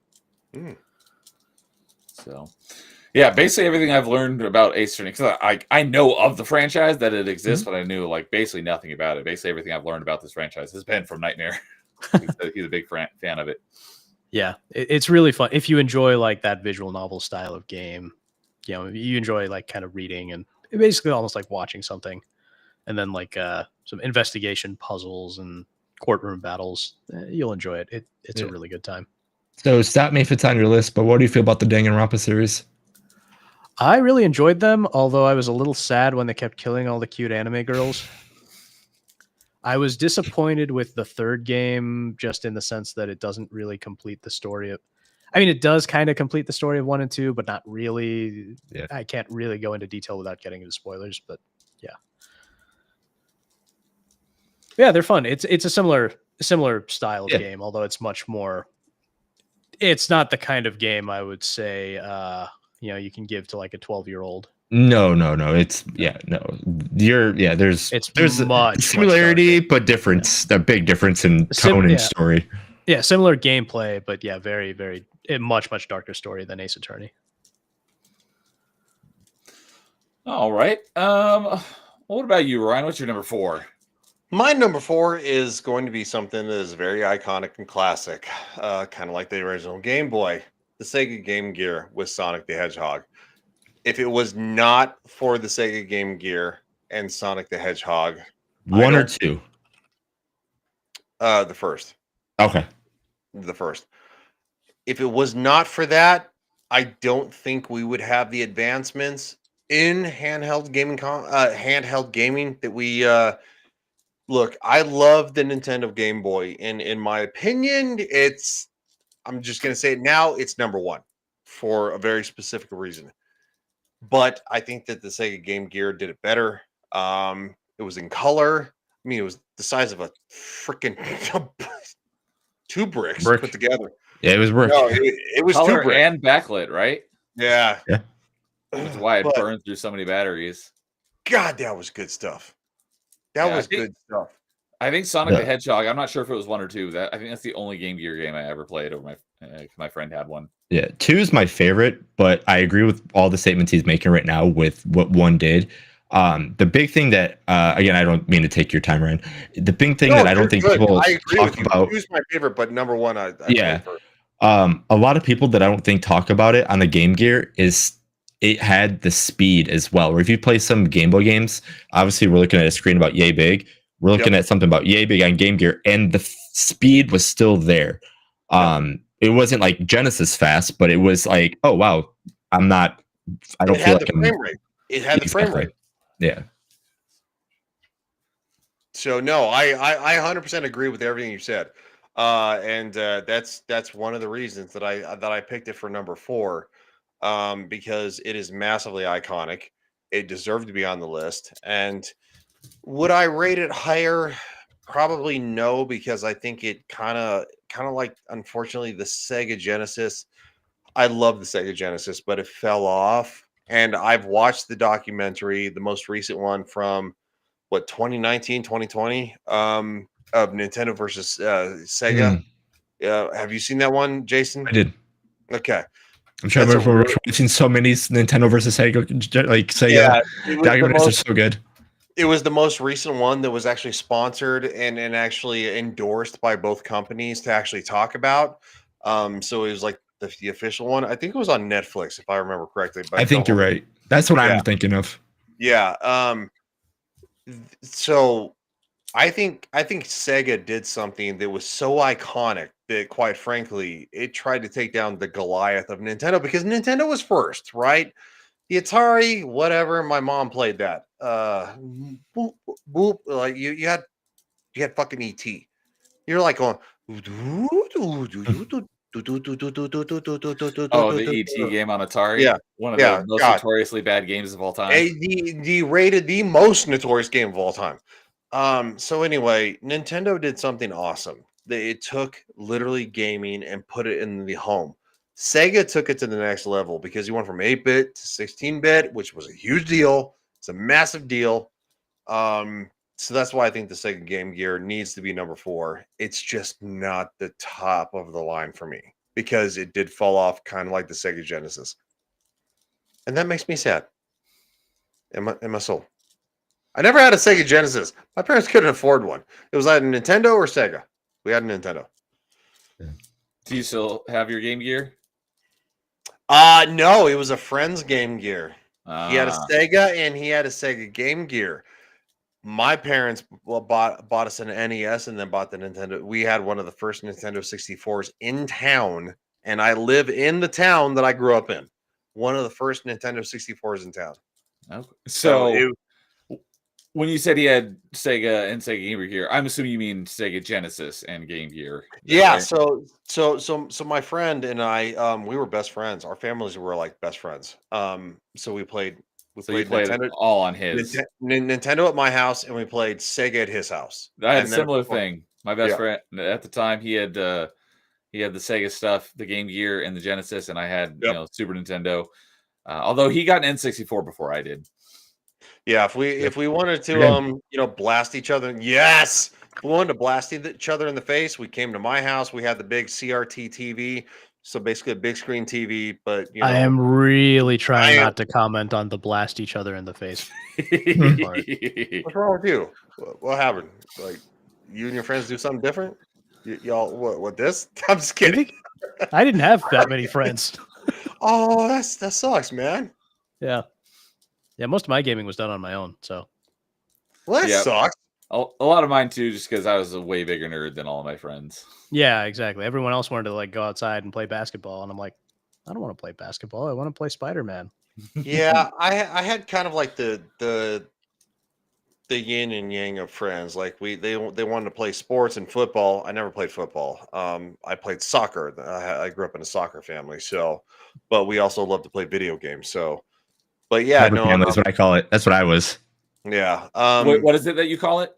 I call it the hybrid family. You use like my mom was like, my mom was like, you have to practice basketball, golf, all this kind of stuff. But as soon as you get home and you're done with like getting up at 5 a.m. and done with practice, as long as your homework's done, play whatever games you want. yeah, and all my friends wanted to come to my house. They're like, "going, dude, your parents are awesome. They're so cool." And I'm like, "No, they're not. Like, have you ever been grounded by them? Like, but no, we came to my house to play GoldenEye 007, and then we'd go to my friend's house. You know, the one who had the Sega, and then he had the first PlayStation 1 of the group, and that's when my love of wrestling kind of started ish between my dad watching Raw is War and WWF SmackDown, the original game on the PS1. So. Yeah, great times. God, that's good TV. That Raw is War though game on the PlayStation 1 was really bad. I mean, the best thing about it is watching the FMVs now, but Well, it was WWF SmackDown. you're talking SmackDown's good. Sorry, I thought you said Raw is War. Yeah. WWF SmackDown was SmackDown's great. Yeah, and then SmackDown 2, Know Your Role. Then SmackDown 2, Just Bring It. And that's when I turned into a Sony guy. If you ever get a chance, and I don't know if you probably have, but watch the Raw is, I think it's the Warzone. Yeah, Warzone FMVs of before you select a character. They all had different promos. If you want to watch something that's hilarious, especially the Ahmed Johnson one, watch those. You'll get a kick out of this. Okay. Yeah, no, I actually started my wrestling journey. At least on the Nintendo 64 with WrestleMania 2000. Oh, that was a good one. That's my favorite one. WF No Mercy. Whoa, good stuff. Yeah, I like 2000 just because that was the first one. To me, they're the same and different. But 2000 is my favorite. You'll like this, Ryan. So when we did top 5 PS1 games, we had Melee James on, and his number 1 was WWF SmackDown 2 Know Your Role. So that's why I like that guy. I'm just saying. and I didn't get a fucking invite. I see how that is. So another one of the swear jar. Just kidding. I'm It's No, okay. He gave up. You can swear all you want. Yeah. Melee James is a good guy. Yeah. So I'm a big fan of wrestling. Since you mentioned the Game Gear, it's interesting. I have seen a Game Gear once in my entire life. This was before I owned any game consoles. did you touch it? I got to play it. Did you lick it? How'd it feel in No. your hands? No, Did it feel I big was and not the kind of kid who liked doing weird stuff. Like sensual? doing, I was already a germaphobe as a kid. So, but Damn, man, your parents just set you up for failure, dude. I didn't mean that. I was actually quoting something, but that's all right. Oh, I okay, was too. I was like going, did it feel nice in your hands? Like I was Actually, trying to- Ryan should have Ouch. known what I was quoting since I've been on his show to watch the show before. Oh, jeez. Say it again. I said, "Did you lick it?" Oh, it had to do with the Liberty Bell. Oh yeah. What part of National I Treasure was was that? no, it was. It was How I Met Your Mother. Yeah. Oh, okay. Oh, that's right. Okay, because as soon as you delivery bell, I'm like, I should know this too. It's Okay, I've Yeah. only seen a little bit of that. He's like, But but no, did you look at He's He's Great like, oh, show. yes. And But I yeah, like the Liberty Bell. So go ahead, continue. Nightmare. The Game Sorry, Gear. nightmare. I was like, yeah, I was really young, and we were at some friend of my parents' house, and they had kids who were like way older than me, and the brother had, I think the brother had a Game Gear, and so they let me play it for a little while. I want to say it was like Aladdin or something, but really, I was Oh. just so amazed by the fact that I was holding this thing in my hand Mhm. and playing a game with a little In screen color. right on there, yeah, in color and everything. It had was all amazing. those colored people in it. Oh wait. I think we were all colored people technically, so it Oh, kind of sorry. worked out. But I guess I grew up in a different, place. yeah, well, it was like Colorado. all the Indian people found each other. So So, hey, what's up? Carl's here saying best handheld is the Atari Lynx. I've heard of it. I've never seen Who one. invited Carl? All right, come on. No, We're talking no. about games though, not handheld consoles. That'd be a Actually, different one. since we're talking about Sega a little bit, I'm surprised no one took the out to put the Nomad on here and just use Sega Genesis game. I'm proud of it, but I'm glad no one thought about that. I forgot that even existed. Because I didn't even know about it till you brought it up once. I was like, "What the heck is that?" My limit of Sega Genesis was pretty much Sonic and what was the Army game, Army Soldiers or something like that. The first one, right? Like Army Men, like the little green guys that like run around. No, I know the franchise you're talking about, but I don't know. I think the first one was on Sega Genesis. Was it? Maybe because it was called Army Men 3D on the PlayStation. Yeah, I'm pretty sure it was. Won't invite me. That's why I'm here. Carl, you're always fucking invited. Shut the hell up. What the now who invited Carl? Like Downer? Just kidding. Yeah, so it was I think the Game Gear was definitely top notch. I mean, and it was huge. Yeah. You could play it portable for like maybe an hour tops, and then all of a sudden it's like you always had the power cord nearby, right? I was And going it to say, had could to. you plug it in? And Yeah. plug yeah, out? yeah, absolutely. Yeah, You better. Yeah. yeah. Like, that wasn't a thing for Game Boy. Top left, right there. No, top right. Yeah. Yep, No, I'm it would be about- the top left. Okay, top left. So It would I'm be right. the circular port. That's what it would be. Yeah. So Oh, okay. literally, so it literally you'd have to plug it back in, and then you always had the power cord near. But and it was a long power cord too. I mean, good 6 feet, right? Which was pretty top notch for the time because I don't think the Game Boy did not have a power cord. It didn't come with one. No. No, it didn't come with one. You have to buy it separately. I didn't even know it had a power cord. Yeah, it did. It had the power cord port on the Game Boy was on the top left, like just slightly below the top of it, an inch or something. So, right? Yeah. There's yeah. You're talking the original on the Game very Boy? bottom. Yeah. Yeah. No, it wasn't on the bottom. It was on the side. Sure. Yeah, it was on the side. Well, I know on the side was where you would plug in like a link cable. Yep. Was that also for the power? Yeah, you had a link cable. No. It was a standard RC cable.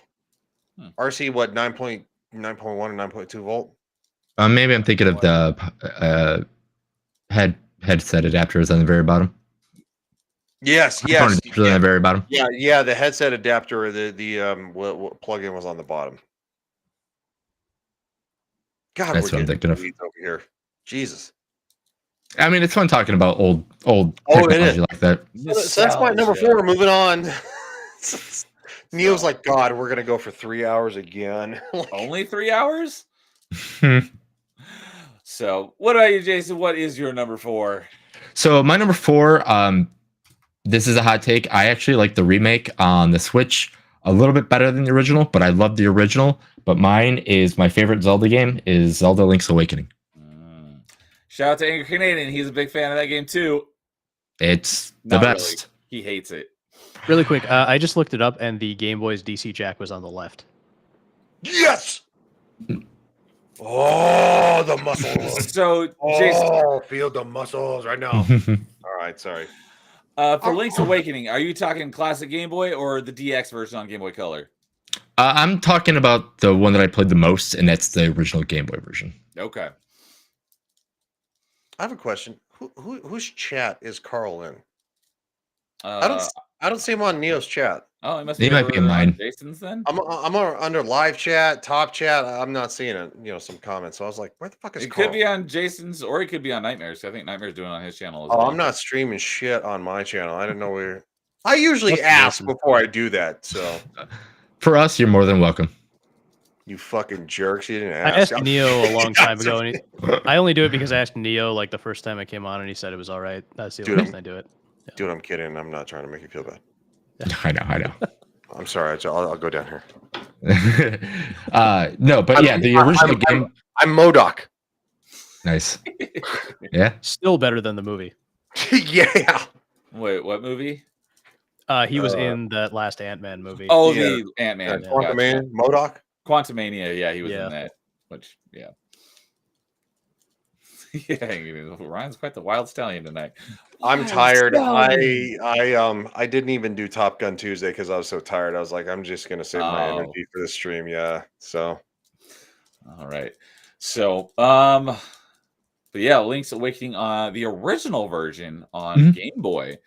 So I found I might have mentioned this on top 5 before, but I know I've mentioned it a couple times. Not that long ago, like within the last year, I found out because I knew that there was the original Game Boy version and the DX version on Game Boy Color, which added the color dungeon. I figured, it originally launched on Game Boy, and then however many years later it came out on Game Boy Color. Just recently, I discovered that both the original Game Boy version and the DX version on Game Boy Color launched on the same day. Mhm. It was like June. Well, it kind of makes 90 sense something. because if you know the background on the Game Boy Color, the color was just supposed to be like a midway refresh of the Game Boy, but it turned out to be a little more. So it kind of makes sense that they would launch some games at the same time. June of '93. So, because I played an original Game Boy because a friend of mine had one. I've never owned an original Game Boy. Could you play original Game Boy games in a Game Boy Color? Mhm. Okay. Yep. It doesn't add color to those games, though, right? It adds like so. You get There's a color super. palettes, as I Yeah. remember. That's right. We've talked about that before. So it did a Yeah. color palette, but it's not like each individual sprite had its own color. No. Basically, Yeah. you just replace the background and the foreground. And there was a couple different color options from what I remember. Mhm. Okay. So. But yeah, so again, I like the remaster more because I love the toyification that Nintendo has for their graphics. So that's my favorite ones. So when I found out they were doing that to my favorite Zelda game that was on the Game Boy, I was super excited. I know a lot of people don't care for it that much. I do. I like it. It's an easier Zelda. I was a big fan of Link's Awakening remastered as well. So yeah, Lowest expectations was not. He's not a big fan of the remaster. Is that a Switch I liked remaster? it. It is a Switch. Got it. So it's one of the 5 Switch games I own, and I enjoyed it. So Cool. All right. With that, I guess we'll move on to our number 3s, and that one did not take anywhere near as long as number 4 or number 5 did. So, all right, let's go with Ryan since he's away for a moment. Yeah, right. No, Nightmare. Let's have you kick off our number 3s.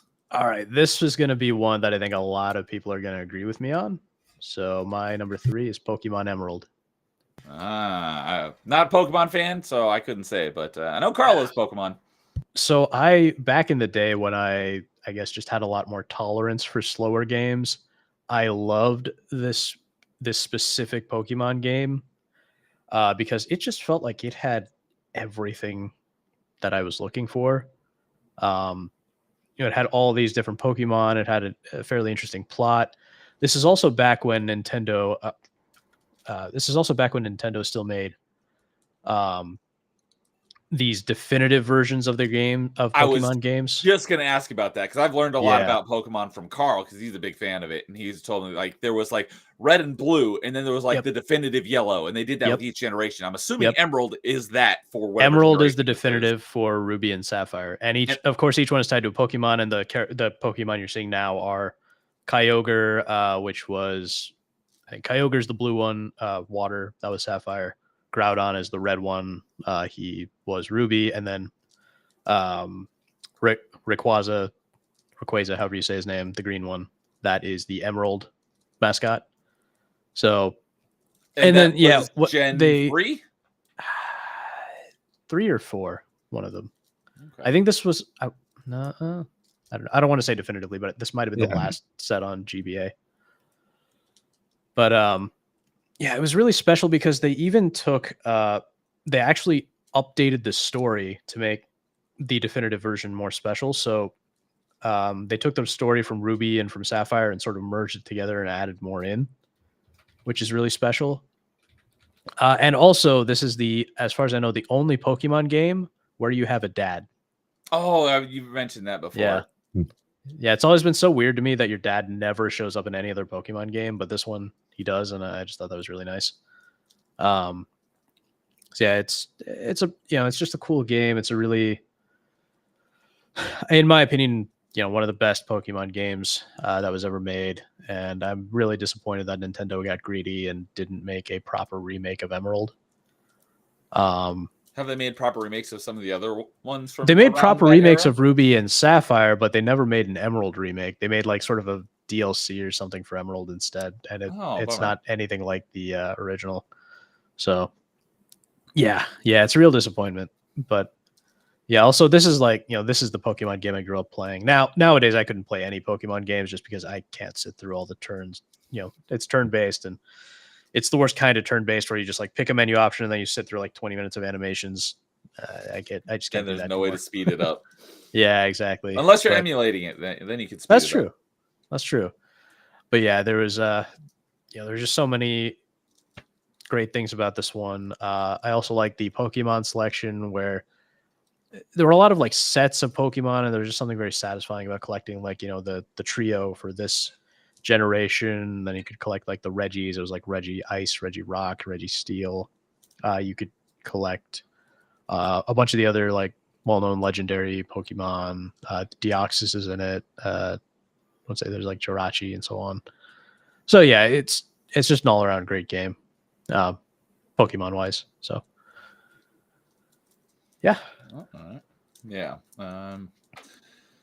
Not big on the Pokemon franchise, but yeah. Cool. Now, I always played as a boy, but I know the female character was May, or at least based on May from the Pokemon anime, and I know a lot of kids were fans of May for various reasons. So there's that. Never even heard of this character. Which one was May? The girl from the girl with the brown hair in the Pokemon series. And let's just say she's in a lot of fan art, and none of that fan art can be shown on stream. Okay. Well, I've seen her face before. Not to be weird, but I'll Google it, and then I'll. You can get perfectly safe for work results, which is what I just did. He's like, "Don't Google it." You can Google it. I just wouldn't show it on stream. Just look for her official, not the fan art. Yeah. So yeah, I've seen her before. I just didn't know what her name was because I know very little about Pokemon. I just want to say this for the record, Jason. You're not following me on Twitter, and it hurts my heart a little bit. right here in the feels. Actually, what's the funny thing about me on Twitter? I don't follow a lot of people. Like, I bet you. Well, same. I barely use. I honestly use Twitter. Yeah, I think I honestly like. This is how bad I am as a content creator. I forgot to put that we were going live. Like that's how bad I am with Twitter. Yeah, I think I was one of the only ones that said we're going live. I don't know. Yeah. Neo did. Okay, well, Everybody did. I do the 30-minute preview, like 30 Yeah. minutes ahead of time, but I don't tweet again saying we're live. Usually, yeah, like the last couple times I have wait a posted on minute. my account, but then Dude, there are times that Neo has forgotten. I'm like, dude, Oh, you tweet, all the tweet it time. out. And he's like, wait, what? Like, we're going live in like 5 minutes. He's like, oh shit. Yeah. That's exactly how I felt today.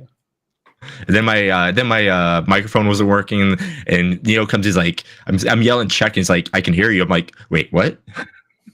Yeah. But yeah, I was glad Neo tweeted today, so I could just retweet his tweet. I've been, because I used to like, I'd like tweet out, the stream if I remembered to do it. So it was very infrequent. Now I've been trying to make a better habit of at least doing the 30 minutes for each panel stream. The thing that we're supposed to do. Yeah. I'm rubbing off on him, and not in a great way, because it took in a back room for 6 months, and he's finally got it. So negative conditioning works, guys. Yeah. Rub your shit on anybody who doesn't want to. I'm just kidding. Shame. Yeah. It works. Shame. So lowest expectations says he plays as a girl character a lot. The boy tends to be super generic most of the time. I'll have to take your word for it since I've not played it. Well, I think the girl characters are more often appear in the show. I don't think the boy characters ever do. Other than Ash, Brock, well, Ash is not playable in any of the games. Right. So yeah, other than Ash, Brock, and Misty. Those are like the only Pokemon. Oh, and Professor Oak. That's about the only Pokemon. Professor Oak does appear in the games, I think. Misty is one of the only girls I know, other than the redhead who's the bad one. Oh, Jessie. Is that Jessie? Yeah. Okay. From Team Rocket. Yeah. Team That's Rocket, right. Yeah. And James, right? Yeah, James is the other Team Rocket. And those are the only ones I know because my sister watched it, and she's 4 years younger than me. I never watched Pokemon. I never gave a shit. I know that Pokemon is huge. The only thing from Pokemon that I do like is Pikachu, and because literally I know that there's like a debate, like going, it's a boy, it's a girl, I don't know, sounds like a girl, and her name is Pikachu, and she goes, Pikachu! Like, it's very low and soft, and then it goes like explosive, like a woman would do. Flies off the handle like a woman. I think the male and female versions of most Pokemon sound the same, though. So, but yeah, I like Pikachu as well. It's one of my favorite Smash characters. Yeah. Oh, another reason I can't play Pokemon anymore is that a lot of the weaker Pokemon, they're just too cute, and I can't. I can't watch cute little creatures fight each other. I feel bad. I thought maybe because state mandate or something like that. No, but I will say my favorite Pokemon girl was probably Dawn, because that's the last character I remember from watching the show. Son of a bitch! I'm gonna have to watch Pokemon now. Pokemon was actually seriously. Pokemon was a good anime back in the day. It's something I should probably watch. I started watching a good chunk first. I watched Cowboy Bebop, and that was a good anime, and that's kind of like somewhat in the similar style back in the 90s. I don't understand it. I don't understand anime, but maybe some classic anime I can get behind. So I think Lois is there with you. He says the cute ones are the best ones. Now, is he talking about the Pokemon or the girls? I don't know. He's talking about the Pokemon, but I don't know. You do have Charmeleon. He's a cute little guy. Oh, he's twice the size of Pikachu, but whatever. Charmeleon, yes, the evolution of Charmander. Yeah, Neo's like going, dude, what the fuck is with the Pokemon talk? Well, I mean, the game I brought up is Pokemon, so it makes sense. No, he had to do top 5 Pokemon, so he's okay. No, I wasn't on that one. Oh, that's right, you weren't. I could have come up with a list, but it all would have been basically Gen 1 stuff. I was right. He was talking about the Pokemon, but why not both? Hey, Batman, what the fuck is this game that you're advertising right now? This is the game he's been talking Pokemon about. Emerald.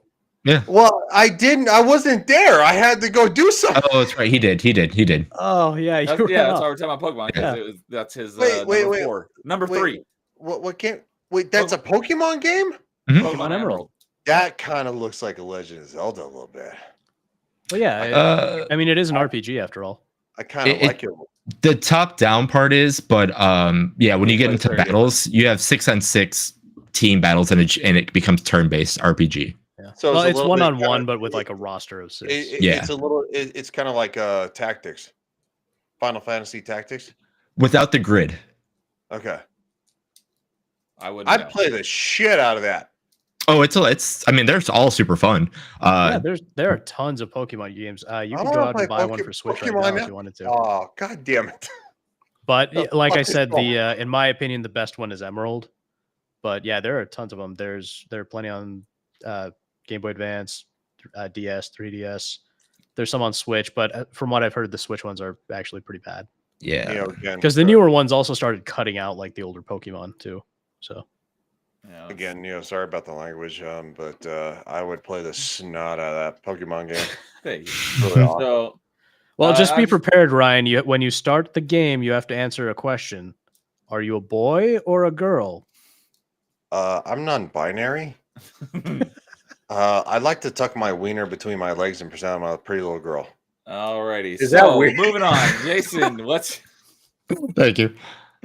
I didn't necessarily mean we had to go to you, but if you want to go to you, No, I'll go. that works. I can go because mine's gonna be easy. Mine's While gonna we're be on the the topic of Pokemon, I just pulled it up on Retro Achievements, pulled up the whole series, and I got 116 games in the Pokemon series. yeah. There's a lot. So some of those are like bonus sets for like more difficult runs. They're not all unique games, but there's still a lot of Pokemon games. So, yeah, sure, why not? Jason, what's your number 3? Sure, mine's gonna be the first game that I got with my my Game Boy, and that is Tetris. Ah, That is probably one of the games that I have probably put the most hours in because, just like Nightmare was saying, the best games in handheld are usually the games that you could pick up, put down, and just do whatever. Like if you have a long run going, you could just pause it, put it to the side, and you're good to go. So Tetris, being the game that came with it, was the smartest move ever. One of the best puzzle games of all time, if not the best. To me, it's not the best. I can name a few more ones, but it's up so there. good. It's up there, yeah. One of those it's- highest selling franchises. Exactly, yeah. Been around for so long. Yeah, and then I mean, just the game is so good. It's not my favorite iteration of Tetris either, but for being on the Game Boy and for being like, hey, this is what you're gonna play on the go. I mean, it was the smartest decision to do that instead of like a Mario game or something. Yeah, Lois is there with you. Says Game Boy Tetris for the win. I think that's the only game I've ever played on an original Game Boy because, as I mentioned earlier, with the link cable, because we're also talking about sports. I was into basketball and soccer, and on our soccer away games, one of the guys on our team had 2 Game Boys and a link cable and Heck 2 yeah. copies of Tetris. So we would play Tetris against each other on the bus on the way to and from soccer games. That's the best. Yeah. When you had a friend that had a link cable, let alone 2 Game Boys, because you're like, if you saw it, you're like, cool. But no one had a link cable. It's like, all right, how do we play against each other? It's like, I gotcha. And you show the cable, and you're like, all right, let's go. I And think then, it's the only handheld, like Game Boy Advance, DS. I think it's the only one I've ever played multiplayer as well. Nice. The original Game Boy is the only one that actually had a link cable, and actually it went through the headphone jack. So literally, you could have like a 4-foot cable, and you could like literally play, and it was like from here to here. And I that had a was link it. cable for my Game Boy Advance. Yeah, they had those. Yeah, my I never had one, but yeah, I knew they had those. I had it at my F-Zero maximum velocity. You could play it up to 4 people if you had the right type of cables. I never did that, but I know you could play 4 people on it. Yeah, there's a lot. There's a lot you could do with the Game Boy. Yeah, the Well, Advance especially, they had there were link cables. I think there was a cable that would connect the Game Boy Advance to your GameCube. There Yeah, was. And there was also the game. I didn't Yeah, have those, no, but I I mean did have the Game Boy original player. actual. Y'all. No, I'm no, not No, I'm I saying, still had mine. I'm saying link to link. Like I'm not talking about like you could link link into your GameCube, which is fine. Yeah, I know, but like the Game Boy Advance did have a link cable, like to another Game Boy Advance. Yeah. That's the Game Boy link cable, Yeah, there right? you go. Yeah. Mm-hmm. So the third one you were going to mention, Nightmare, were you going to was that happening to be the card reader? The Game Boy Player, so it was the Game one Boy that plugged Player. into the bot. Yeah, and I I had had one that. of those, which was really cool. Yeah, I had that for my GameCube. I think it was great. The first time I Yeah. got to play my Game Boy Advance on the TV, I was like blown Yeah. away. It's how I played my number 2 pick. So yeah. What do you think about the Game Boy Link cable? That's how you use the Game Boy printer as well. Yeah, I did not have that. Yep. I Yeah, had I remember all those funny little third-party ones too, like the little card reader. yeah, the card reader, and then I still have. I'm pretty sure it's in that file cabinet right there. The Game Boy camera, Yeah, there was which that. Did you went along with the printer, which I didn't have the printer. Did you have like Pokemon Snap or anything like that? Good No. sweet Moses, that's all. The reason why I got the Game Boy camera is because they had this plan and they scrapped it last minute before it came out, and I was very disappointed. But the reason why I got it, the Game Boy camera, and I also got the N64 transfer pack for this sole reason as well. It's the only thing that I know of ever used it. Because you were supposed to be able to take a picture of your face on the Game Boy camera, use the transfer pack, and put it on your character in perfect dark. And they scrapped it last minute before the game came out.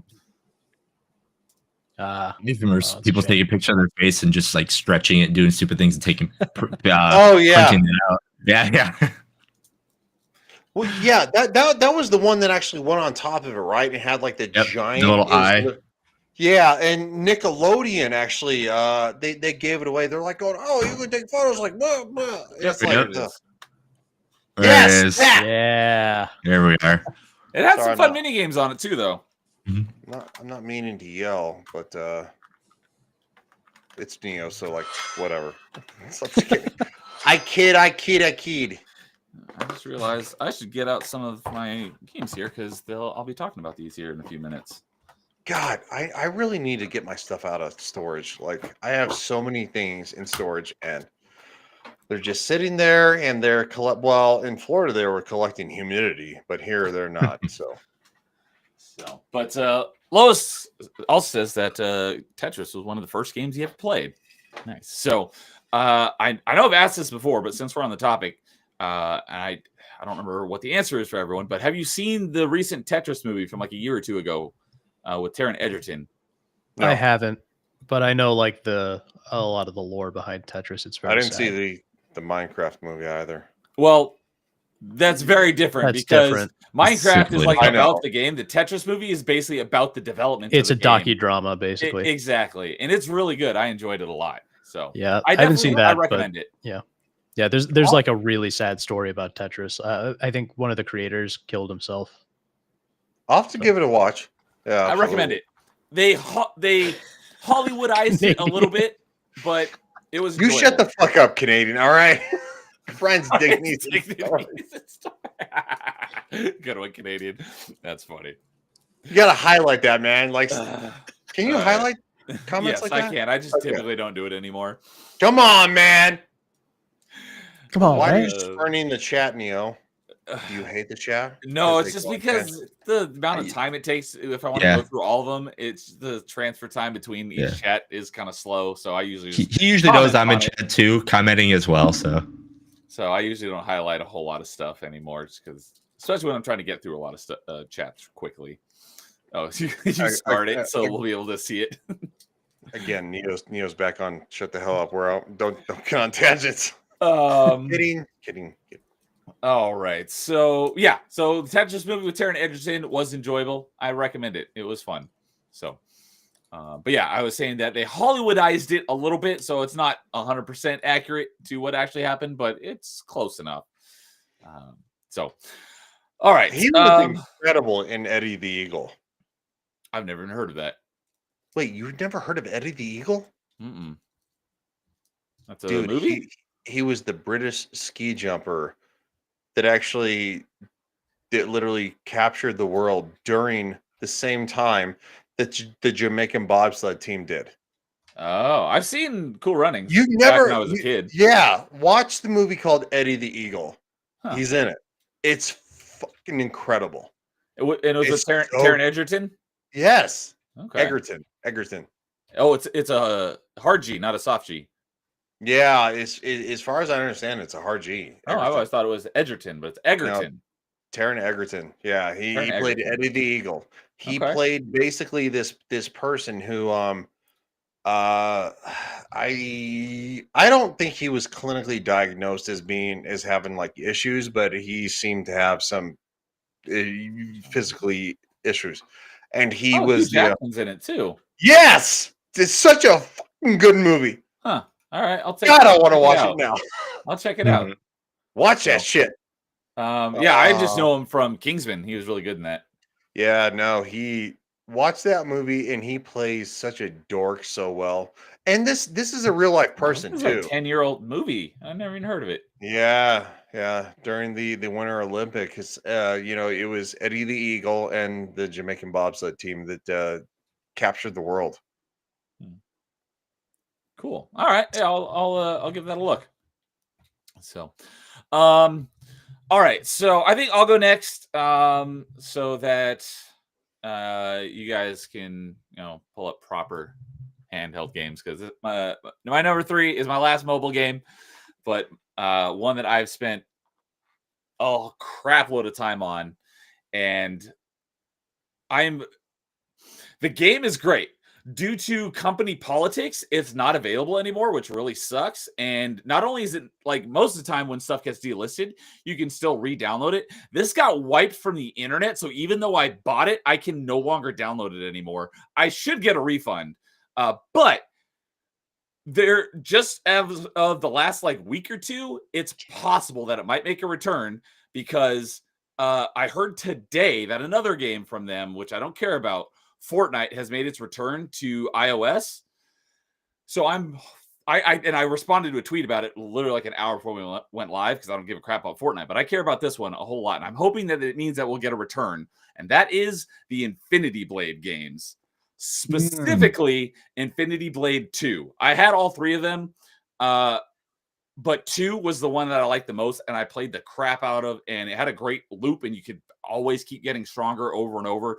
Awesome hack and slash in this sci-fi fantasy setting. It looks like it's a fantasy setting, but the more and more you play through it, you unlock different routes and stuff, and there's all this ancient technology, so it's more of a sci-fi. There's a lot more to it than that. You're getting stronger, getting better gear, and you can kind of equip your character with different things that give you different passive bonuses or different attacks, like damage over time and stuff. And there's all these, each boss has a certain set of elements, they do these elements of damage and they're resistant to these elements, so you got to switch up your gems a lot so that you're doing the right type of damage, so you're maximizing your DPS, and a bunch of different weapon sets.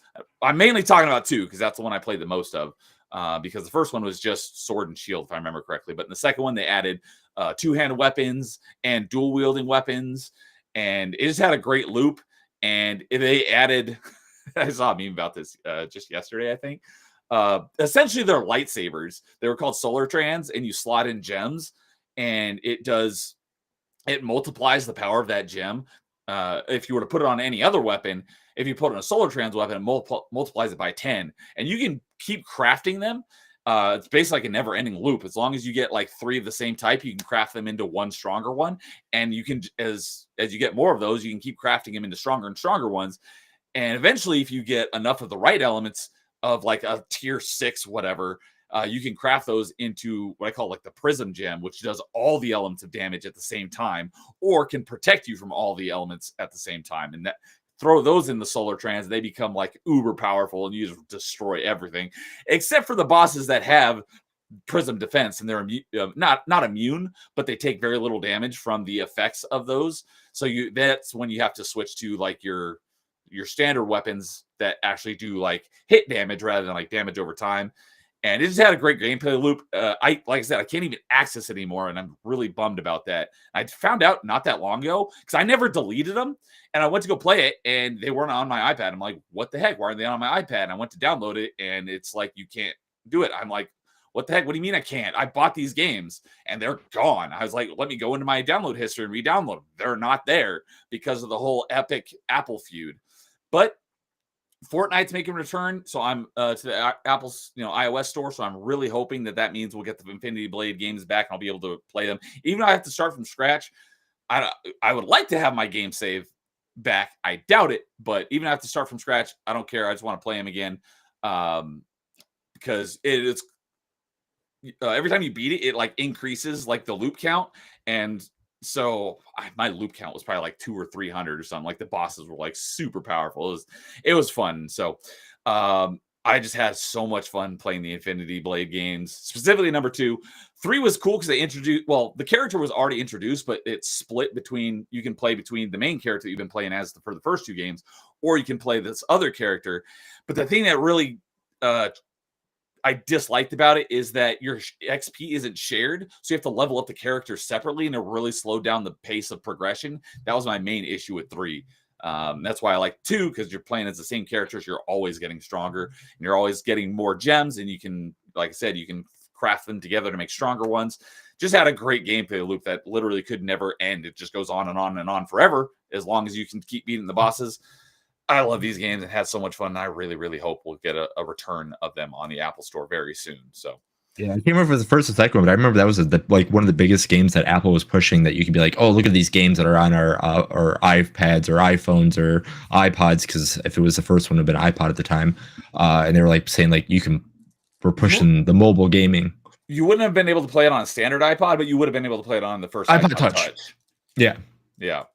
So, and they did it still to this day puts a lot of mobile games to shame because it looks great. I'm pretty sure they ran on Unreal Engine on a mobile game. So my first iPhone was the 3GS, and I played it on. It was really choppy. I mean, it played, but it was really choppy until I upgraded to, I think my next one was the 4S, and that one played it really smooth. And then I eventually got an iPad, so I could play it on a much bigger screen. Right. And basically, on my break, every break and lunch, I was in the break room eating my lunch or whatever, and playing Infinity Blade.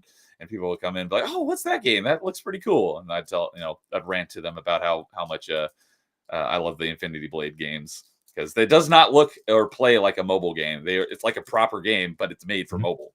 So, yeah. So, all right. I will. I know we're not supposed to. This is gonna sound bad. I know Ryan's gonna attack me. That mobile game is. I'll give you that one. I think, yeah, that of the 3 mobile games, that one definitely deserves it the most. Yeah, because that one was actually made to be a handheld style game, but on the the iPhone proper, or iPad, or whatever, iOS proper, I guess is the way to say it. Exactly. So Lois says Apple sucks. In some things they do, and some things they don't. No attacks here. No attacks. I'm with Lois. Oh, just saying. So I mean, I have an iPhone, so I can't say Apple sucks. Yeah, same. I can say that putting video games on your phone is probably one of the worst things to happen in the history of the world, and we're all walking zombies. But that's a different topic. That's a different. Hey, as I told I think Jason the other day, the only games on my phone are emulators. Oh, also at the same time, Jason follows me on Twitter now, so Yeah, whoever doesn't follow, y'all suck. Yeah, just guilt trip me. If you're on the show, just guilt trip me. It works. So, one other thing while we're on the topic, because originally, You want to talk about sucking it? That's weird. no. So, one of the big launch titles for the Xbox One was Rise: Son of Rome, which I have not played yet, but I will be playing it very soon because I've heard it's great.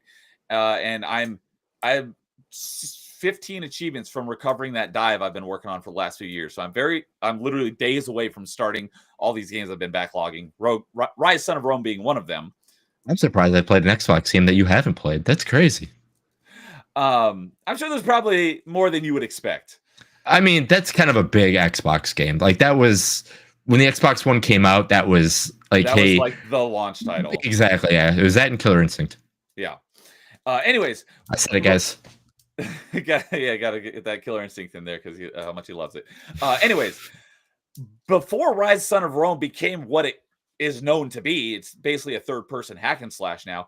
Oh, yeah, Canadian's a big fan of it too. He says, Rise, Son of Rome. Yeah, I've heard nothing but good things. So I'm looking forward to playing it at some point. But before it came to be what it is currently, early in development, it was going to be a Kinect required game. And I was like, this would be a perfect game to take like the Infinity Blade gameplay style and make it as a Kinect game. So instead of swiping across the screen on your touch device, you're actually like making the slashes, or you're dodging, or you're using your shield and stuff to block attacks. I was like, that'd be perfect. They should do that in Rise, Son of Rome. And it looked like that's what it was going to be until they turned it into a third-person hack and slash, which I'm still looking forward to playing because I love hack and slash games. I was just kind of disappointed that that game never came out. However, not too long ago, I discovered that there is an Infinity Blade Kinect only game on Xbox, but I don't know. It doesn't say it's delisted. It doesn't even say, oh, it's digital only though. And I don't know where or how it was ever available on True Achievement. There's only 73 people have even ever played it. I wish I could get my hands on this because I would love to get a Kinect to try this game. If I think it was like Japan only because the little thumbnail of it, the text is in Japanese. So that probably is why I never heard about it. What doesn't make sense because Chair, who also did one of my favorite Metroidvanias of all time, Shadow Complex, isn't, as far as I know, they're not a Japanese company. But yeah, there is a Infinity Blade Kinect game, which I would absolutely love to play. But it's apparently impossible to get your hands on since it was digital only. So, yeah, that was the last thing I had to say about Infinity Blade. So that is it for my mobile games. The rest of mine are proper handheld games. So I'll give you that. All right. So let's see here. We still got Ryan. I have a question. Yes. I think Ryan's the only one who hasn't gone on number 3s yet. Yep. Are you going to the gym?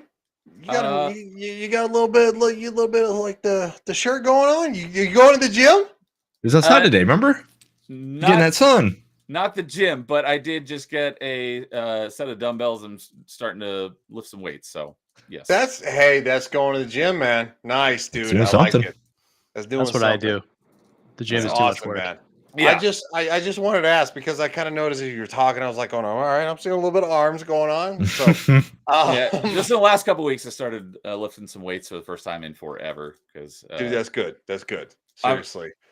I'm going on vacation next month and want to look a little better than I've been looking. So I was like, and my mom had my mom and said that they have a set of weights, and I was like, do you guys use those? They're like, no. I'm like, can I have them? They're like, sure. So I've been lifting weights for 3 years and I still look pathetic. So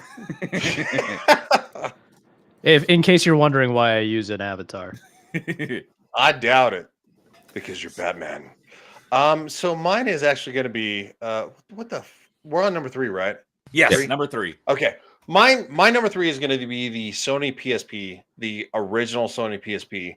And it's going to be because, and Neo's not going to be surprised about this because on Tuesdays, the other Silent Hill game. No. Actually, not Silent Hill on this one. Something I do called Top Gun Tuesday, where I play Ace Combat 7. I'm a massive fan of Ace Combat. I started playing Ace Combat in the military on PS2, The Unsung War. And so there was an Ace Combat game called Joint Assault on the PSP. It's one of the reasons I actually bought a PSP. I do not have the original PSP. I got rid of it. I had to rebuy a PSP a couple of years ago. I think it was roughly around 2021, 2022. I do not have the game Ace Combat Joint Assault anymore. But I was a massive fan. I love the Ace Combat games are so much fun.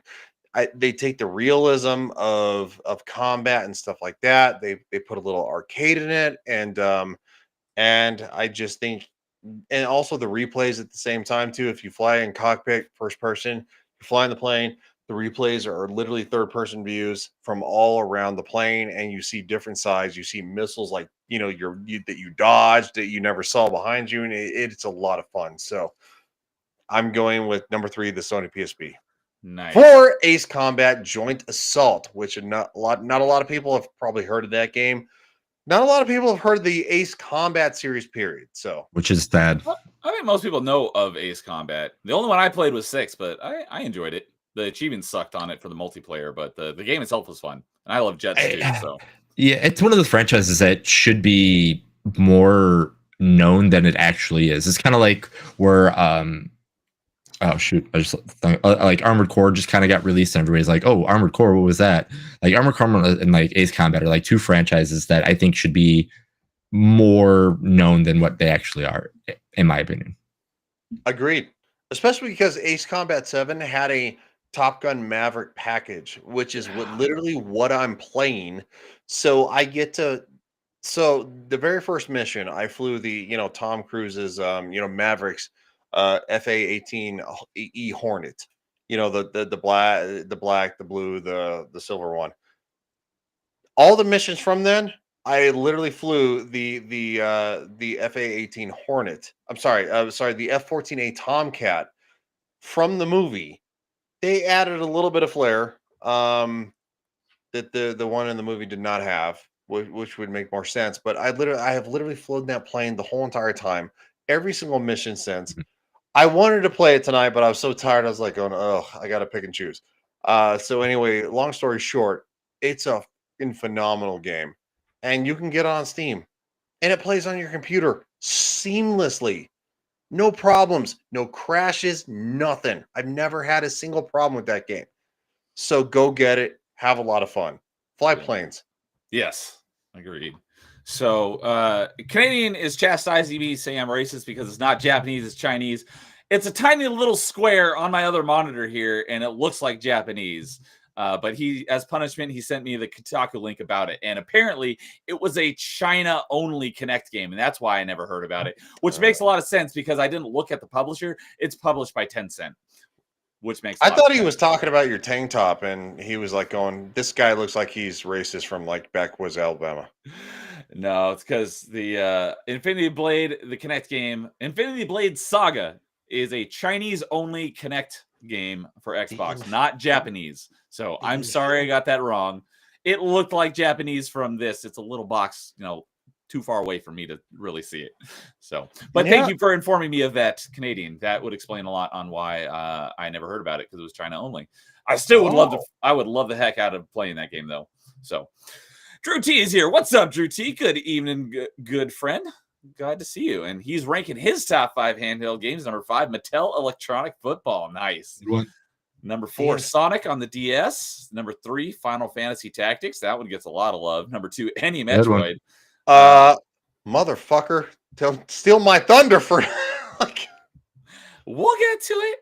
But he says DS. There was no Metroid on DS. There was 3DS. There was Samus Returns, and then the other 2 Metroids were Game Boy and Game Boy Advance, and then Tetris on the original Tetris on Game Boy. So good list. So, dude, the Infinity Blade Saga looks freaking awesome. Yeah, I would love to. I would love to play the heck out of that, and it'd probably be a good workout too. A lot more fun than the Kinect workout games. Is it on Steam? I mean, I'm not going to work out. I already go to the gym. So probably I don't not. think so. Yeah. But Canadian says, I get it confused with the kanji as well. So he's racist too. That China only game is one of the few exceptions for sailing the seas. Yeah. If it is digital only and delisted, go pirate it. There's nothing wrong with that. So Prime Hunters. That is right. There is Prime Hunters. I was thinking of 2D Metroid games. So sorry. Thank you for correcting me on that, Canadian. Metroid Prime Hunters, which I was going to start on Metroidvania Monday just recently, but I was having trouble with the emulator getting the controls and stuff worked out. So true that. I even have it right here in my DS. So for shame on me, got my Metroid Prime Hunters. So there was a Metroid game on DS. And then so revoke the man's Metroid fan card. I haven't beaten that one yet, so it often slips my mind. So, but yeah, I figured you probably meant the GBA games because those are better. So, all right. So I think that wraps it up for number 3s. Unless anyone's got anything else about Ace Combat, good games. Nope. I've only played one, but I enjoyed it because I love jets. So, all right, with that, we'll get to our number 2s. So, I think I'll go ahead and kick off our number 2s because this is a game that's already been mentioned on someone's list, and I didn't talk about it much because I wanted to talk about it too. And that was one that Jason talked about for his number 4. Angry Canadian's favorite Zelda game, Link's Awakening, but for me it was DX. So when we did this, when we at the beginning of the stream, when we talked about our first handheld games, this was the first thing I thought of because this was the first handheld game I owned. I got a Game Boy Color. I think it was for my birthday, and I got Legend of Zelda Link's Awakening DX, and I loved this game. So I am a huge fan of it, as well as the remaster. I know a lot of people aren't a fan of it. I like the remaster on Switch as well. But I shout out to Dude because he wrote the achievement set for the original Game Boy version on Retro Achievements. So when I get around to it, I'm going to do both the Game Boy and the Game Boy Color version, although someone else did the Game Boy Color version. It's got a lot more achievements. But this was not only was it my first handheld game I owned as like a proper handheld game, that wasn't, one of those Tiger Electronics games.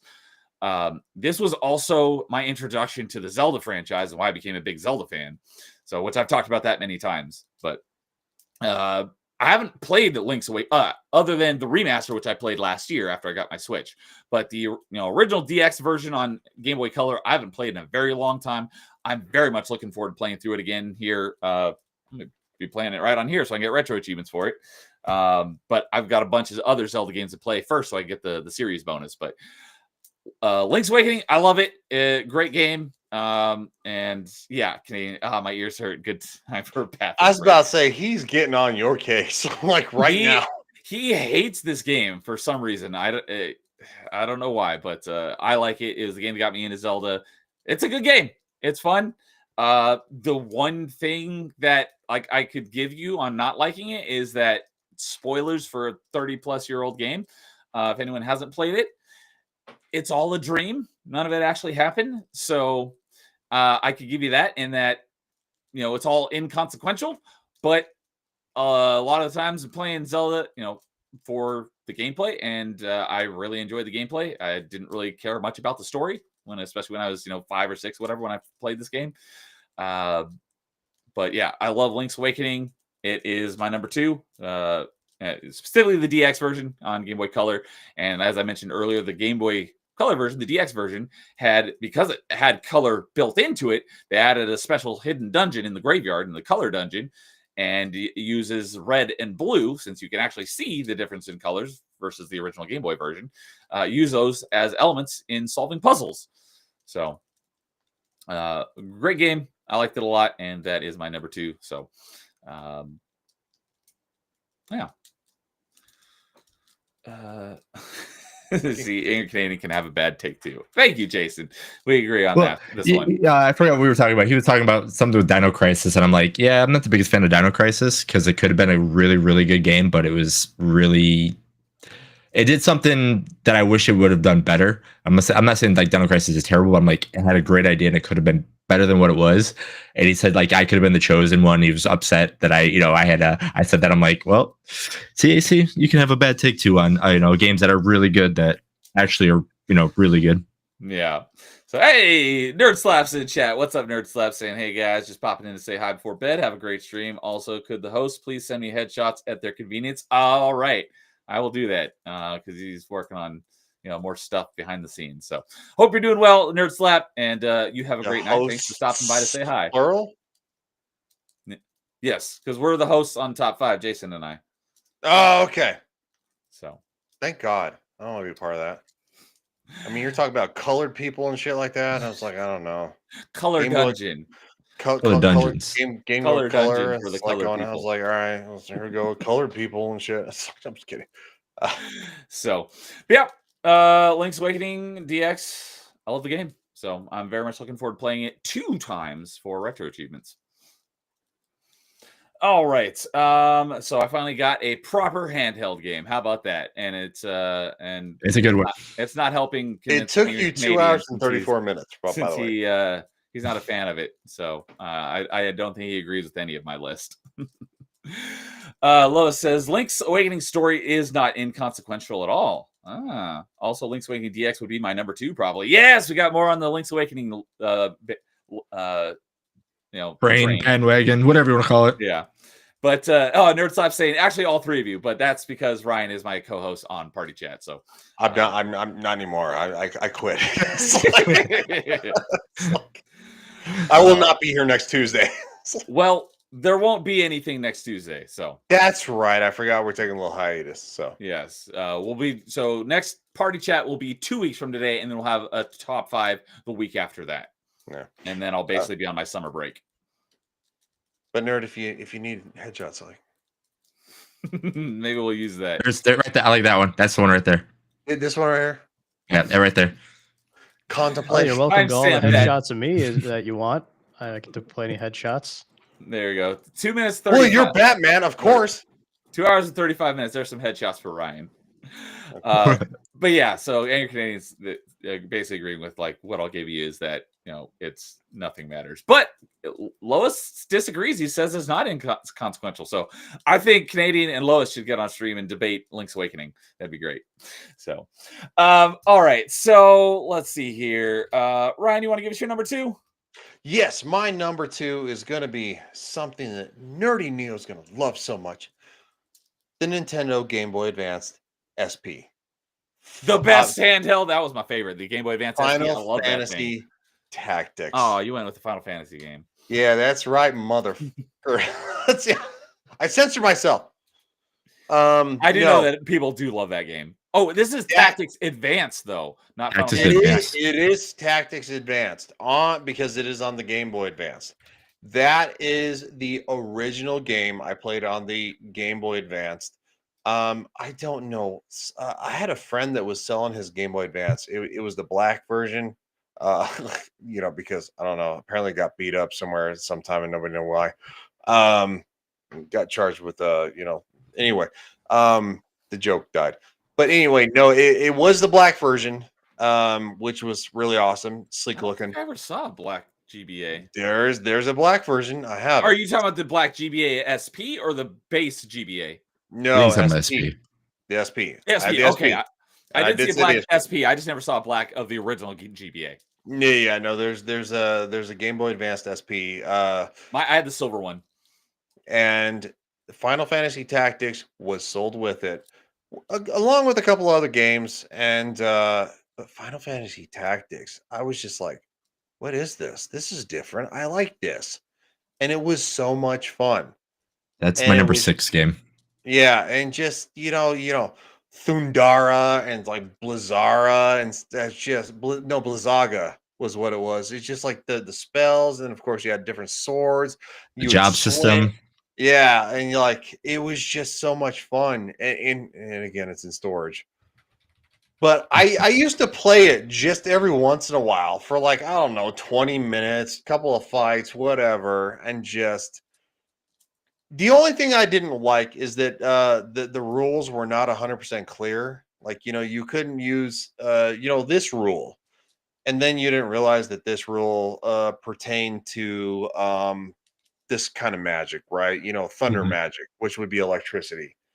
And then then of course you would do it, and then the ref would be like, blow the whistle, give you a yellow card, and I'm like going, dude, fuck you, this is bullshit. And then I would I would actually stop the game, reload it, and then I'm like, all right, swap this character out. I'm gonna put this character back in. That's the only thing I did not like about it. But Final Fantasy, Tactics Advanced was a lot of fun. I still love the game to this day. If I could pull it out of storage right now, I'd probably play it tomorrow. Because after this, I'm going to bed, so I'd play it tomorrow. Nice. Drew T's there with you. He's a big fan. Says it's a GOAT. And yes. Final Fantasy Tactics Advance also has a retro achievement set. Really? Interesting. So yeah, I always forget one. I think it's the Lions War, but the one on the PSP is just as good, almost better because it's like the original one. I think it's the Lions War, if I'm not mistaken. Okay. I have not heard of that one. Literally, Tactics Advanced was my first introduction to the actual Final Fantasy, franchise. Yes, thank you. Because there's so many damn games. There are a lot of games in the Final Fantasy franchise, that's for sure. They're like 80,000. Let's see Close. here. Final Fantasy, I'm pulling it up here just on Retro Tubes, which doesn't include, the newer stuff like on 360 and on. And there's 83 listed here. Damn! That's a lot of games. A few of them are like subsets of like more difficult versions of achievements for like Final Fantasy 3 has the 3 and then like the more difficult version of extra achievements for the same game. So some of them are duplicates, but there's still a lot of Final Fantasy games. And that's just the, the older ones. That doesn't include all the newer ones. So that's my dose. Nice. And Drew says, I played Final Fantasy Tactics by accident almost. It was really confusing at first. Assuming by accident you meant you were a fan of Final Fantasy and you played this one, and it's like, this plays very differently than what I've been used to. Yeah. I think that's pretty much how we all got onto it, because like we're used to just how, I mean, I'm speaking of myself right now, but we're used to like the 1 through 6, on all of them, in 7 as well. And then you get this version, you're like, wait, I got a grid I have to go onto. I have to pay attention to where I move. The job system, I have to do these things, and I can make my character stronger in different ways of magic or different ways of abilities by doing things. If I'm backwards behind somebody and they hit behind me, it does more damage. It's more of a, grid based thing. You're like, what the heck is all this grid stuff? But as soon as you learn that, you're like, wow, this is amazing. Yeah, and I actually, as somebody who played the at least 1 or 2 games later, I still prefer Tactics Advanced. And maybe that's because that was my intro to it, but I just think it's more fun. I like turn-based games, and there are people who are like going, "Oh my god, I'd rather do Paint." I don't know. I love them. Me. That's Nightmare and we're both not big fans of turn-based games. I like the newer Final Fantasy style with the action. I would be much more inclined to like play both. those. And it was kind of like, they're going to do Knights of the Old Republic remake, and they're like going, they're going to get rid of the combat system. I'm like going, are you fucking high? Are you serious? Stop it. That would be the one bonus, because that's the worst part about. No, it would not. It would murder the whole entire game. I mean, I hope I'm not the one that's just like drinking the Kool-Aid, but if you like turn-based games and you haven't tried Expedition 33, play it. It is so good. I haven't had a chance to play it yet. It is so good. It looks really pretty. I've heard from a lot of people it's really good. So it looks nice, but I just can't sit through all those animations.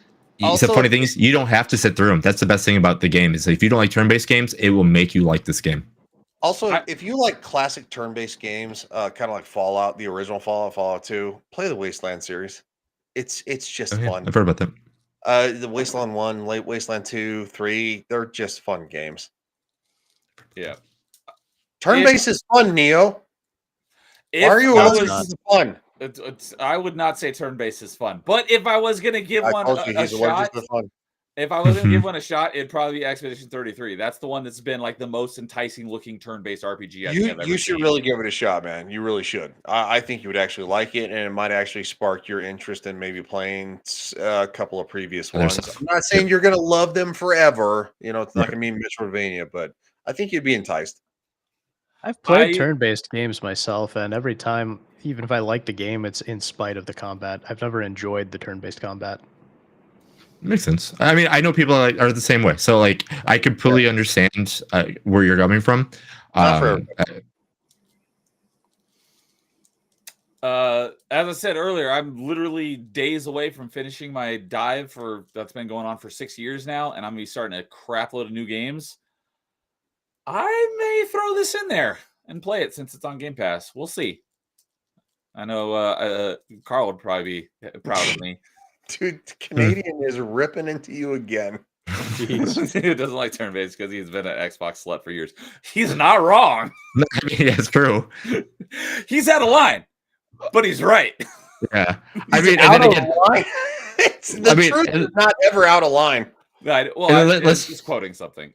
Yeah, and let's be honest. Like I said, I was the Sony pony, and who likes turn-based games? This guy. So I mean, there is kind of a reason. Like it is weird to say that, but I'll admit it. I never liked a turn-based game until Knights of the Old Republic, and that is a very mid-level mid-level I turn-based always game. call it pseudo turn-based is what I Yeah, call it. Tactics is 100% Sweet. turn-based, and that is a game that I played. I was like, I like this. Yeah, It's weird, but I like it. So because you And I get played I think more. you get rewarded so well in tactics. Because if you win a battle, you're like, oh, cool, I get this, and then like your guy will raise his hand, and there's like this music when you level up, and you're like, oh, cool, what did I get? And then you see all this extra stuff that you get, and you see this progress that you can make. You're like, oh, I want to be the Dark Knight, or I want to be the White Knight, or I want to be this Black Mage, and you Yep. see the progression how to get it. It's so good. Dude, I had I had a bunch of soldiers, had a bunch of black mages, Mhm. some melee guys. Like I was basically hands on, and like I would literally like the black mages with like artillery from afar, Yeah, drop the lightning, drop the blizzard, and then all of a sudden here come the soldiers and just yep, fucking swarm your ass, and oh, it's so much fun. yep. I How can don't I know get? why. I Yeah. want to play it now. I want to go to the storage unit and play it now. it's great talking about some of this old stuff you haven't played in forever. It's like, dang it, I want to go play it right now. Yeah. Sadly enough, the battery's probably still charged because that thing, the Game Boy Advance SP, held a battery charge like it was going out of style. It did. I could go months the without seeing that thing. DS too. Oh, Yeah. right here. I had this in my closet for years, and I pulled it out, and it still booted up. The battery was low, but it still booted up after like Yep. 6 years of not being plugged in. Yep. So, oh, I forgot to while we were on it because I've got it right here. That's a testament to the fact that things were My probably number There it 2, is. Zelda DX, Link's Awakening DX. So I forgot I pulled it out here because Mhm. I've got some show and tell. So, I'll mention it since I had no idea, but this is important. So Drew T, I'm going to highlight this because while we're on topics of Final Fantasy, Drew T says Final Fantasy Tactics was reworked for mobile phones in 2020 and released as War of the Visions, but they're ending it this month. So that is very sad to hear. So I don't know. if there's anyone out there who's playing Final Fantasy War of the Visions on mobile, get to what little time you have left in on that game before it gets shut down. Well, not a lot, like 10 days. Oh, that's right around the corner. Also, Angry Canadian, my shame is never out of style, so Get I your don't need shame to go back get from it. storage while you're I don't at need to go get my shame from anywhere because it is always with me and there's none of it. Lois says, I like turn-based games, but I'm finding myself annoyed at turn-based games that waste too much time. Agreed. Trails, Disgaea, and emulated games have spoiled me too much because it's nice on a lot of emulators. There's a fast forward button so you can speed things up. Yep. So that's a nice addition on emulation. Yeah, but that is basically my issue with turn-based games is that they tend to waste too much time. Yeah. Get the extra time to plan on your next attack is. Speaking of I don't want to plan, I just want to do it. Speaking of turn-based and a game that I played and enjoyed, and Lois just started streaming it last night. Lois, how was your Monster Sanctuary stream? How'd that go? I'd be curious to hear how you liked it. So it's basically a 2D side-scrolling platformer, Pokemon animal battler Metroidvania. So interesting combo of genres. So all right, let's see here. So we got Final Fantasy Tactics from Ryan, and we did Link's Awakening for me. So let's go Jason, and then have Nightmare finish out our number 2s. So my number 2, we talked about the franchise, but I was not a big fan of it later on. So as we all know, we talked about it early in a top 5. I put red and blue and yellow. So Pokemon is going to be my number 2, but the first gen. Absolutely loved it. Squirtle is my favorite Pokemon. We talked about that when we did the Pokemon games. As I got older in the games with it, I just felt as the Pokemon were just turning into ice cream cones into bolts and weird things like that, my interest kind of waned because I'm like, oh, cool, they're animals and they're doing these really cool ideas. Like you get a dragon, or you can get these random animals that just did these really cool combat tricks, and you can level them up to do things and fight against your friend with that link cable, or trade them because if your friend had red or your brother had red and you had blue, and you're like, hey, you can get this Pokemon, I can't get that Pokemon, do that. Or you had the strategy, I'd be like, hey, I have this thing, you have this thing, let's trade them back and forth so they evolve. It was just really cool when the first one came out. I remember getting it for Christmas as well. Like I said, my brother got the red, I got the blue, and like after we opened presents, that was like the big game that we played all of Christmas, day kind of thing. But yeah, like as Pokemon kind of got older, I'm trying to get into them a little bit more again, just by playing them, because people were like, "Hey, you should play this one. This one's really good too." I'm trying. I just can't. Like, I just don't have the familiarity and the fandom of the 151. We'll say. So it's like kind of hard to play games. Like, I really don't want to play the 151 again. I kind of want to play newer ones, but you just find yourself playing the 151 again. But the games are good. The ones that were on the DS, they're on the Game Boy Advance. They are great. I just have more of an attachment. I played way more of Blue out of all of them than anything else. I was going to guess, since Squirtle's your favorite, I was going to say, was Blue the first one you got? Yeah. Blastoise, my boy. And I'm assuming, because even though you like on Red and Blue, you still have the option to pick from all three starters, right? You do, yeah. So you can pick whatever one, but yeah, there's more later down the line Pokemon that you can get, like a Vulpix or something like that. Certain versions, but the starters are you can pick. I think Gen 1 is the only one that used the starters for the mascots, because I think every generation after that, the mascots. Oh, these use legendaries, right? Yeah, I forgot about that. Yeah. So, like, you could do the red version, still pick Squirtle. So, Yep. I'm assuming that was also your first pick was Squirtle when you first played it for the first time. Oh yeah, the Squirtle Squad, yeah, absolutely. Like, because I saw the episode of Squirtle Squad before I even got the game, so I was like, I mean, this Pokemon's cool. I mean, like, it's a squirrel turtle and it can do really cool water attacks. I'm like, that's awesome.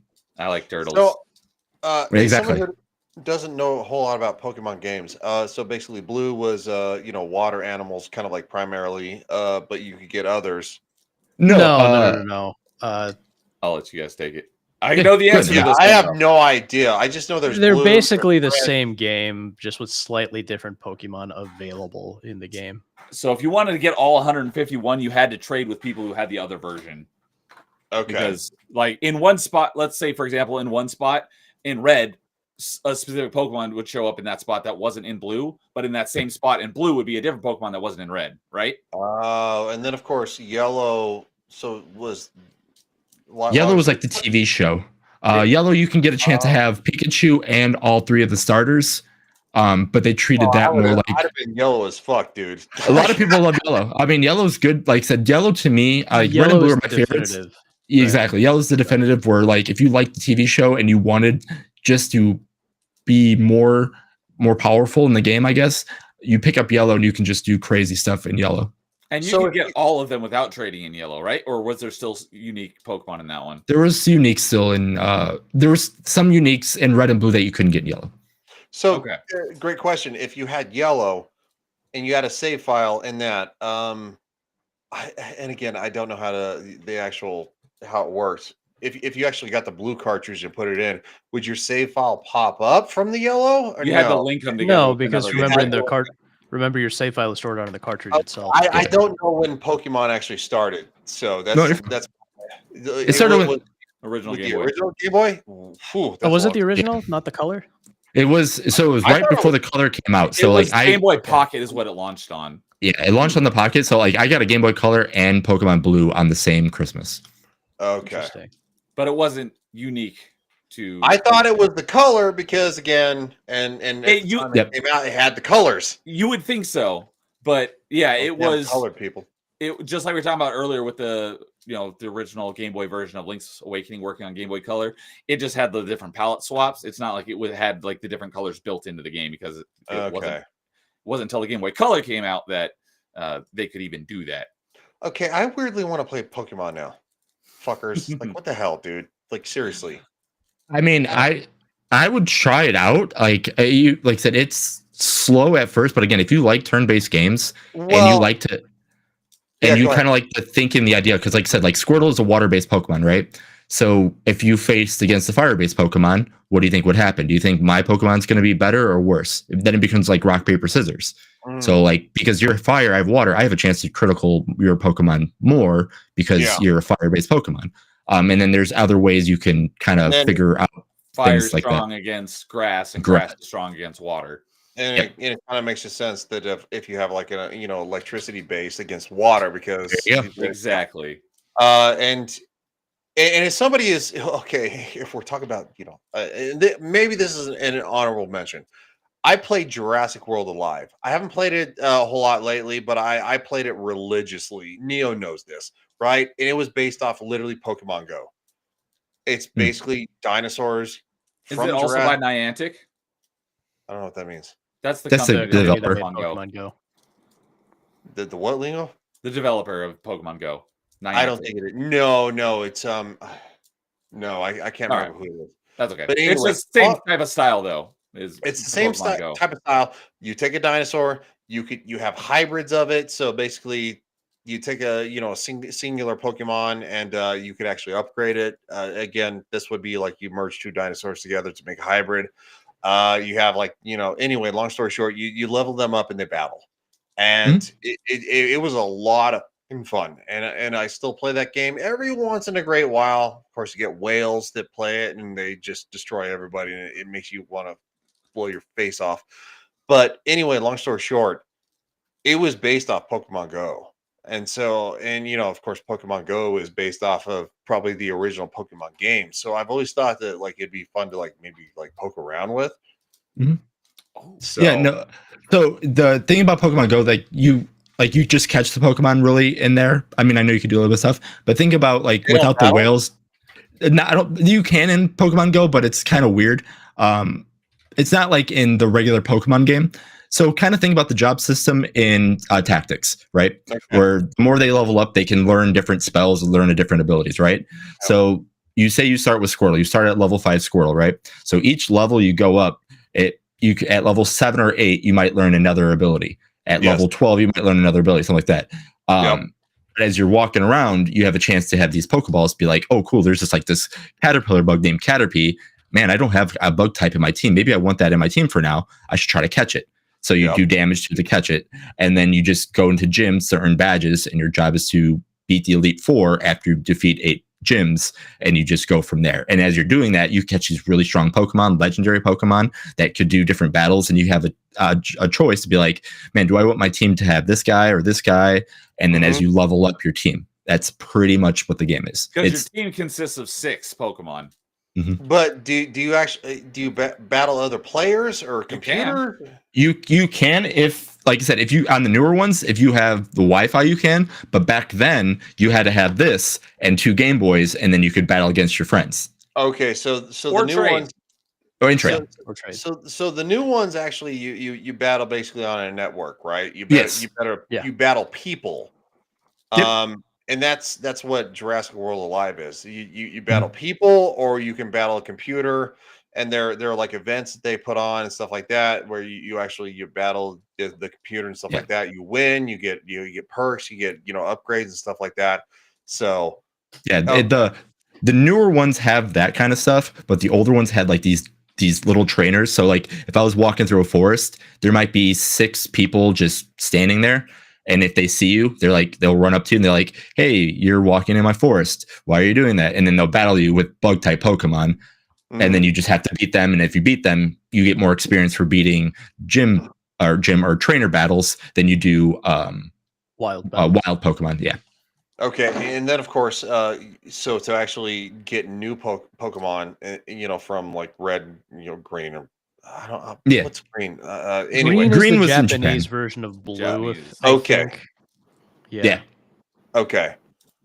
Good God. It's not complicated. No. It's really not. It's just I've never actually asked these questions. You're good. I've never cared enough, until I started playing Jurassic World Alive, which again they kind of ripped off Pokemon Go, which is fine. Yeah. I don't know if Pokemon Go is still going, but Jurassic World World Alive is. Both are really huge.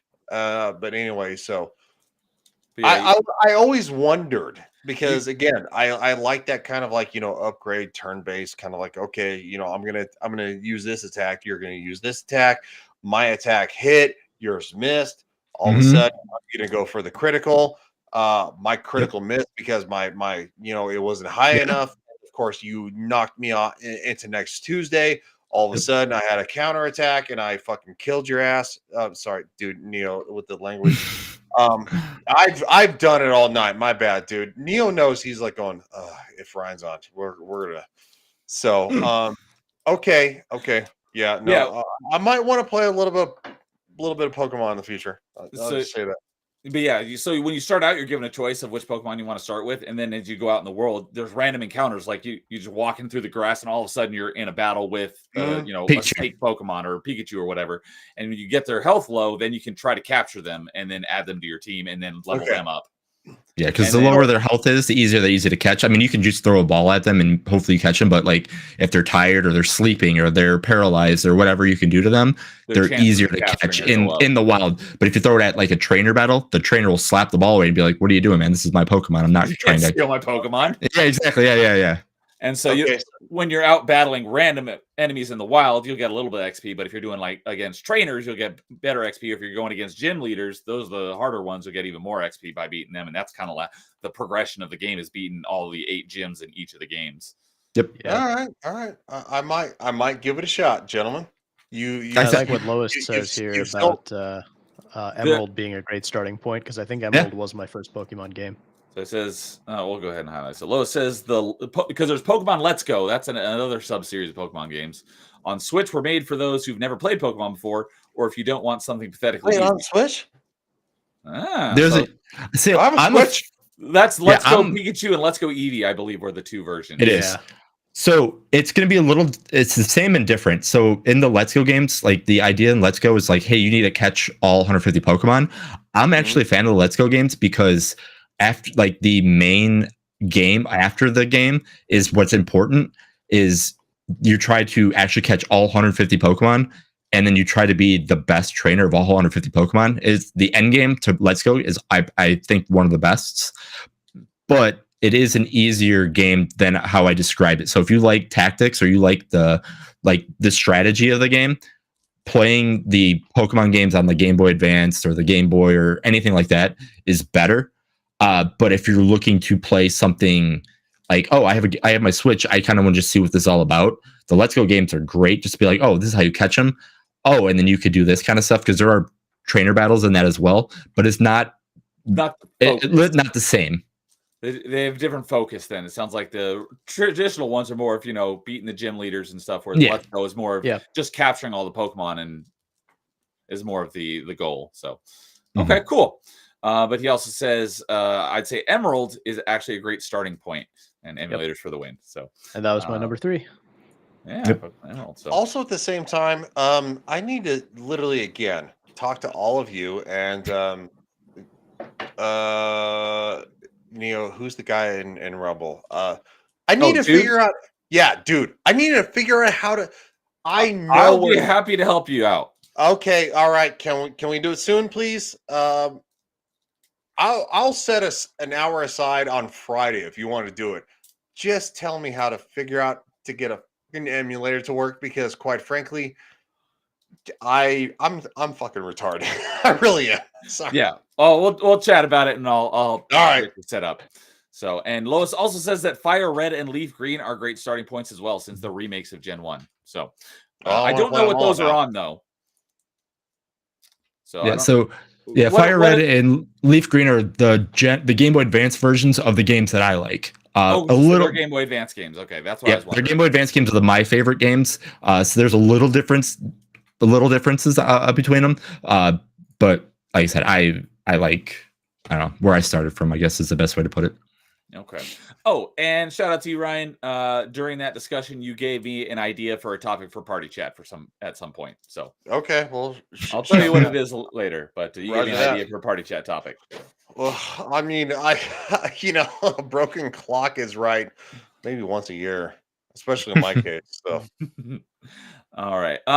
Well, I know Nightmare is having some technical difficulties, but I'm Give not me sure. one sec here. I'm still here, but you just Okay. can't see like my I was avatar. gonna say I think he's still there. He's just having avatar troubles. dude, Yeah. is that your balls glowing because they're blue? Oh, those are the eyes. Oh, okay. I thought you were a ball. That's supposed to be like my face. Yeah. Oh, okay. Yes. Well, I mean, you know, everything's blue, so There we go. He's back. Do you like the song "I'm Blue Dabba Dee Dabba Die"? I had a feeling that's what you were gonna say. Let's just say I'm gonna be making Melee James play that song at some point. Oh, that's right. Yes. On the those music On the streams music he's stream, been yeah. doing. Yeah. So I All like right. that song. Surprisingly, that whole album is have actually pretty good. karaoke? No, what he's been doing is there's this twin stick shooter game. I forget what it's called. It's something 3. It's the third one. Beat Frenzy 3 or something like that, where you import your own music and the enemies and stuff and the all the shots they fire and stuff is all based on the beat of the music. So it's pretty cool. Interesting. So people who tip, they say, hey, play this song. And so he plays this twin stick shooter to the music of whatever the people tip. So Blue Dabba Dee Dabba Die is one of the ones that Nightmare either tipped or is going to on the next one. But that Oh, whole I already tipped it. So I James thought so. had no idea what that song was. He didn't? That's No. surprising. Dude, But he's a youngin. Come on now. he's all right. Yeah, but he listens to a lot of music. I know, I'm but look shocked at that he those did not know moves. that He's one. a youngin, and that is something that is very niche from when we Ryan, grew James up. is definitely older than me. Well, okay, well he's not older than me. I don't think so. But regardless, that whole album is actually pretty good. The whole Blue album from Eiffel 65. Well, Blue is the only one I know. But There's one more like They that had kinda a hit whole from. song on there about PlayStation games. Yep, that's It's called one thing. PlayStation. Nice. It's The a good only song. one I know is the album Blue. So And angry Canadian, no, I'm not going to get clocked by Neo. Ryan's gonna get clock rocked by Neo after the stream. Hey, what's up, Sons of Shadows? Good evening. We are almost done with our number 2s, but we have one more, and that is Nightmare to give us his number 2 favorite handheld game. So hope you're doing well tonight. So after all my crapping on turn-based games, Mhm. this is Oh, my yeah, there we go. Yes. Yeah, One but of it is us. an One of us. absolute classic, and it is one of probably my favorite Mario game. At the very least, it's very, very high up there. Never So played Mario it. and Luigi, really? No, never played it. Definitely would like to do. Yeah, you definitely should. It's, at least in my opinion, it's the best in the series. Well, Mario I and love Luigi it. Superstar Saga. Yeah, it is so much fun, and it's just so charming. They made a remake on the 3DS as well, which a lot of people complained about. I thought it was fine. I enjoyed playing the remake. And the thing here, so you can see some of the what's going on here. It's just really charming and fun to play. The turn-based isn't too bad because, like Paper Mario, I think. Does Paper Mario have it? Yes. Yeah, Paper Mario has them. It has the action commands, so Just like even when the you- one game I was Shut talking up, about. angry Canadian. yeah. So Yeah, even good when you're game. also Fawful's dialogue is just perfect. I love Fawful's ridiculous lines. And who is that? Fawful, he's the guy with the weird vacuum head. Okay. Yeah. He's the secondary. He's the main villain sidekick, basically. I've Okay. heard of the game, but I've never played it. Yeah. So I didn't even he know these talks some games weird. existed until Brothership got announced. I didn't even know this Okay. series was. Yeah, so existed. Alpha Dream made the first 5, and then they shut down. They got shut down, and then some other part of Nintendo made the new one. But yeah, see, so you can see there are these action commands, so you actually hit the button as you do it. So Yeah. it doesn't take you out of the combat as you're playing, so you don't have to like sit and wait for all the animations to play out. You're still at least involved, and so it's This is why I fun. said And you like it. This is why I said you like Exhibition 33. You kind of stole it from this. I it has mean, action commands. It's got action. It's got action commands. It's got parry commands. It's got defensive commands. It's got a lot. All right, interesting. Yeah, Yeah. so yeah, these have defensive and parry commands too. Yeah. And one of the best things is that you're playing as Mario and Luigi, Mhm. so it just adds a lot more fun to all the exploring. And a lot of times, a lot of games will feel a little almost lonely when you're exploring. You know, especially with like Zelda and stuff. You get that. is feeling that a sometimes. shy guy that had a rocket pack on? No, he's a Beanish. He's from the Bean Kingdom. He's literally like a lima bean or something. Okay. But yeah, so like, you know, there's pretty much always the both of you, and it's a lot of fun. Yeah, and this guy says all sorts of ridiculous things. At one point, he starts yelling about I mustard. feel like Fink Rats is like how do you fuck rats? Is like that's literally See, look, he's got a jetpack. He has fury. That's one of my favorite lines. I have fury. Yeah. Yeah, it's Dude. like English apparently. Nightmare, I have a quick question. Where are you from? You don't sound like you're fully from the United States. It sounds like there's a little bit of an accent somewhere. I was born and raised in the Midwest. Really? I was gonna say he's got a kind of my accent, if I air quote it, because I don't think we have one. Sounds like you have a little bit of something that like maybe you turn the dial up and it's from another country. I can Ryan, do are a you- lot of accents, but no, I'm from the Midwest. Canadian says, Ryan, are you drunk? No, I used to be a lot. The point is not to be drunk anymore. He's doing a good job of being sober. Yeah. Why would I be drunk? Because I asked him about his accent. Does he think I have an accent when I don't? I've never thought that. It sounds like there's a hint of I don't know, like maybe an Aussie undertone or maybe something from like Canada. Because again, we were all impregnated by the British. Just for the record, Well, we all got that British spunk. Yes.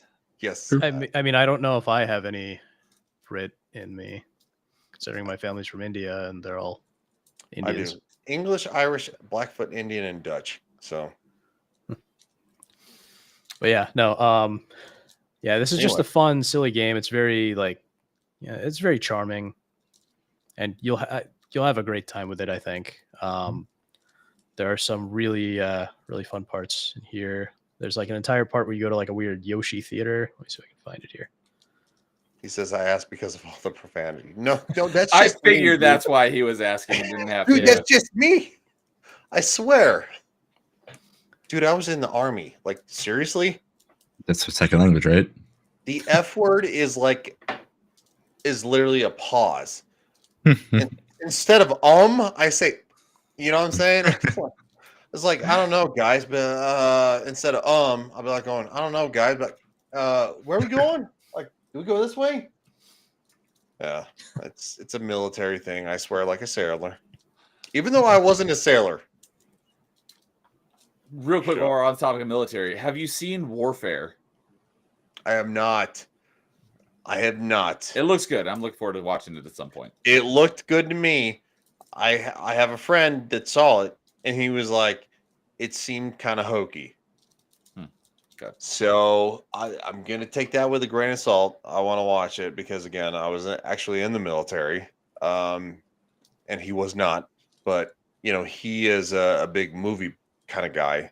He watches like movies that I would never watch in 1,000 years or I've never heard of. So anyway, long story short, I'll take a look. All right. So regarding Mario and Luigi, what was this one? This was Superstar Saga. Superstar the very Saga. first. Okay, that answered my question. I was going to say, where is this in the Mario and Luigi RPG games? It's the first, apparently. So this is the first, the very original. The sequel is called Partners in Time, and I actually like Partners in Time. A lot of people don't like it that much. I think it's great. Partners in Time is like this, there's a bunch of weird time travel nonsense, aliens, and then there's 4 of you, so it's Mario, Luigi, and then like Baby Mario and Baby Luigi from the past. Third one, the most popular one, is Bowser's Inside Story. I don't like Bowser's Inside Story as much. And then there is fourth one is Dream Team, and then the fifth, which is like you're going into it's just Mario and Luigi, but you're in like Luigi's dreams. And then the fifth one is Paper Jam, which it's Mario, Luigi, and Paper Mario. For whatever reason, they left Paper Luigi out. Apparently, that's the only one that Canadian hasn't played yet, because he mentioned he still needs to play Paper Jam. Yeah, see, I like Partners in Time. He says they're all great, minus Partners in Time. I like Partners in Time. It's great. It's fun. In fact, Partners in Time has the best so except Superstar Saga, which just has a standard briefcase that you open in your inventory menu. All the games afterward have a little sidekick companion thing. Partners in Time has this little living suitcase named Stuffwell, and he is the most adorable thing ever. He will, once you're done looking at your inventory, he'll go, "Back to adventure," It's just very cute. I forgot about that. Yeah. And then Bowser's Inside Story introduces Starlo, who Mhm. I just find very irritating. I would have liked to keep stuff well around. Yeah, my dream game of one of these would be Mario and Luigi, and then have Wario and Waluigi as the guest characters, because that just needs to happen. I don't know why they haven't done it. So is this the same franchise or sub-franchise, I should say, that Brothership is in? Brothership is the most recent game, yeah, number 6. Okay, that was going to be my next question. Is what number is that in the series? So that's the 6th Yeah. one. Okay. So in Japan, they're all numbered. Well, I don't know about Brothership, but all the 1 through 5 are all numbered. But here we get the subtitles. Okay. Yeah, it looks like Canadian will give you that one, the suitcase. Apparently he likes the suitcase as well. Yeah. It's just adorable. Okay, so Mario and Luigi Superstar Saga. Yeah. And then Like I said, this is obviously different, but out of all the like Mario RPG games, is this your favorite, or do you like Mario RPG or the Paper Mario games or anything like that more? I think this is easily my favorite of the various series. Cool. Yep. all I have right. played Super Mario RPG, and then I think I've played maybe like half of the Paper Mario games, and I enjoyed them. But yeah, this is definitely my favorite. On Mario RPG, did you play the original SNES or did you play the remake? I played the remake. Okay. Yep. I've heard that was a pretty good remake as well, from what I hear. Yeah. So. All right. I think that wraps up number 2s. Yep. Something written for all of us. So, all right. With that, before we get into our number 1s, we will get to our honorable mentions. So, you know, you've gotten some heat tonight on some of my picks, in that I had a bunch of mobile games on. But as I forgot to mention this at the beginning, but part of that is because I like to only do one game per franchise in these sorts of lists. So some of them got relegated to honorable mentions, that if I was just doing a straight top 5 list, those ones would have gotten bumped off for this, but I like to keep one per franchise in my top 5. And when I do that basically every top 5, but because of that, a lot of these other mobile handheld games I've played, like I played them, like I did enjoy them, but I only played them like once, like as a kid, and I haven't played them since. So I can't really put them at the top of the list. So with that, I'll go ahead and I'll start off my honorable mentions. And like I said, you know, Link's Awakening was on my list, but Zelda Oracle of Ages would have probably been on my list as well. But like I said, I like to keep one per franchise. And let's see here. Yes, this is not spoiling anything. Another one. You know, I talk about Mega Man all the time. I love the Mega Man X games. Mega Man Extreme, the Game Boy Color game. I love this one. However, I loved it as a kid because it's basically a combination of Mega Man X's 1 and 2. I didn't play it again for decades. However, I did just recently play this again for the first time in decades for retro achievements. So this is fresh, but it was basically the first time I played it in probably close to 25 years. So I do really like it. Love it a lot, but I haven't played it that much. Whereas these other games on my list, I've spent a lot more time playing. So I don't know. Yeah, I played that one. It's like a sub-franchise of Mega Man games that a lot of people don't know exist. There's Mega Man Extreme. There's also Mega Man Extreme 2, which I'm slowly making my way through. And it's a lot more difficult because in Mega Man Extreme, it literally rips the levels and the bosses out of Mega Man X1 and 2, and it's a mashup of them and puts them in Game Boy Color form. Mega Man Extreme 2 actually has, like, the bosses are still the same, but the levels, they designed new levels that weren't in the original Mega Man X 1, 2, or 3. Although Mega Man Extreme 2 is basically a combination of Mega Man X 1, 2, and 3. Whereas this one is 4 bosses for Mega Man X1 and 4 bosses for Mega Man X2. And then the final Sigma at the end is the last couple levels of Mega Man X. But yeah, so there's that. And then identical to this, how I hadn't played it since I was a kid until just recently for retro achievements. Another game that I played as a kid once or twice, and I didn't play it again for decades until just recently, because I played for retro achievements. It's actually my 4th retro achievement mastery, and it's my first one that's not a GameCube game, And I've mentioned this a few times lately because I played it recently. See if you can even see it due to the light. Bionic Commando Elite Forces. Because it's surprisingly good for a Game Boy Color game. With one of the big things that blew me away is how good the music is on this for being a Game Boy Color game. The When I was Capcom playing game. this, I have good music. it is Capcom. That's right. But yeah, it's. Oh yeah, got, I mean Capcom did Ace Attorney, right? So yeah, they did do some really good music back then. Yeah, Game Boy Color game, so it's got standard Game Boy Color type 8-bit music or whatever. It was catchy. Even while I was playing through this game, the songs were stuck in my head throughout the day. So it had great music. And it's got a really cool concept because it's a 2D platformer with no jump button. You just use your grapple arm to swing and stuff, and you got a gun and stuff. Cool game, and it was fun playing it again and getting the mastery for it on Retro Achievements. And I mentioned it. I was shocked that it has like 1 or 2 voiced lines of dialogue. It's just like when you boot up the game, you hear it say Bionic Commando, and there's like 1 or 2 other lines in the game. But on a Game Boy Color game, I was like, wow, that's amazing. So anytime I see Bionic Commando or hear Bionic Commando, the story of the game, I don't know if you know, always like ruins it for me because of the grappling hook arm. You're like, oh, that's just a cool piece of technology. Then you learn out, it's like, oh no, that's his wife. Well, that's it's like the weirdest thing ever. Bionic Commando. I know, but did enjoy that game though. Yeah, I mean it was good, but like that to me, it's like, yeah, it's weird. So, let's see here. That's all of my Game Boy Color games. Tony Hawk Pro Skater 2 on Game Boy Advance. That's really good. I love this. Like we've talked about Tony Hawk a lot because we all love Tony Hawk. But I played Tony Hawk 1 on N64.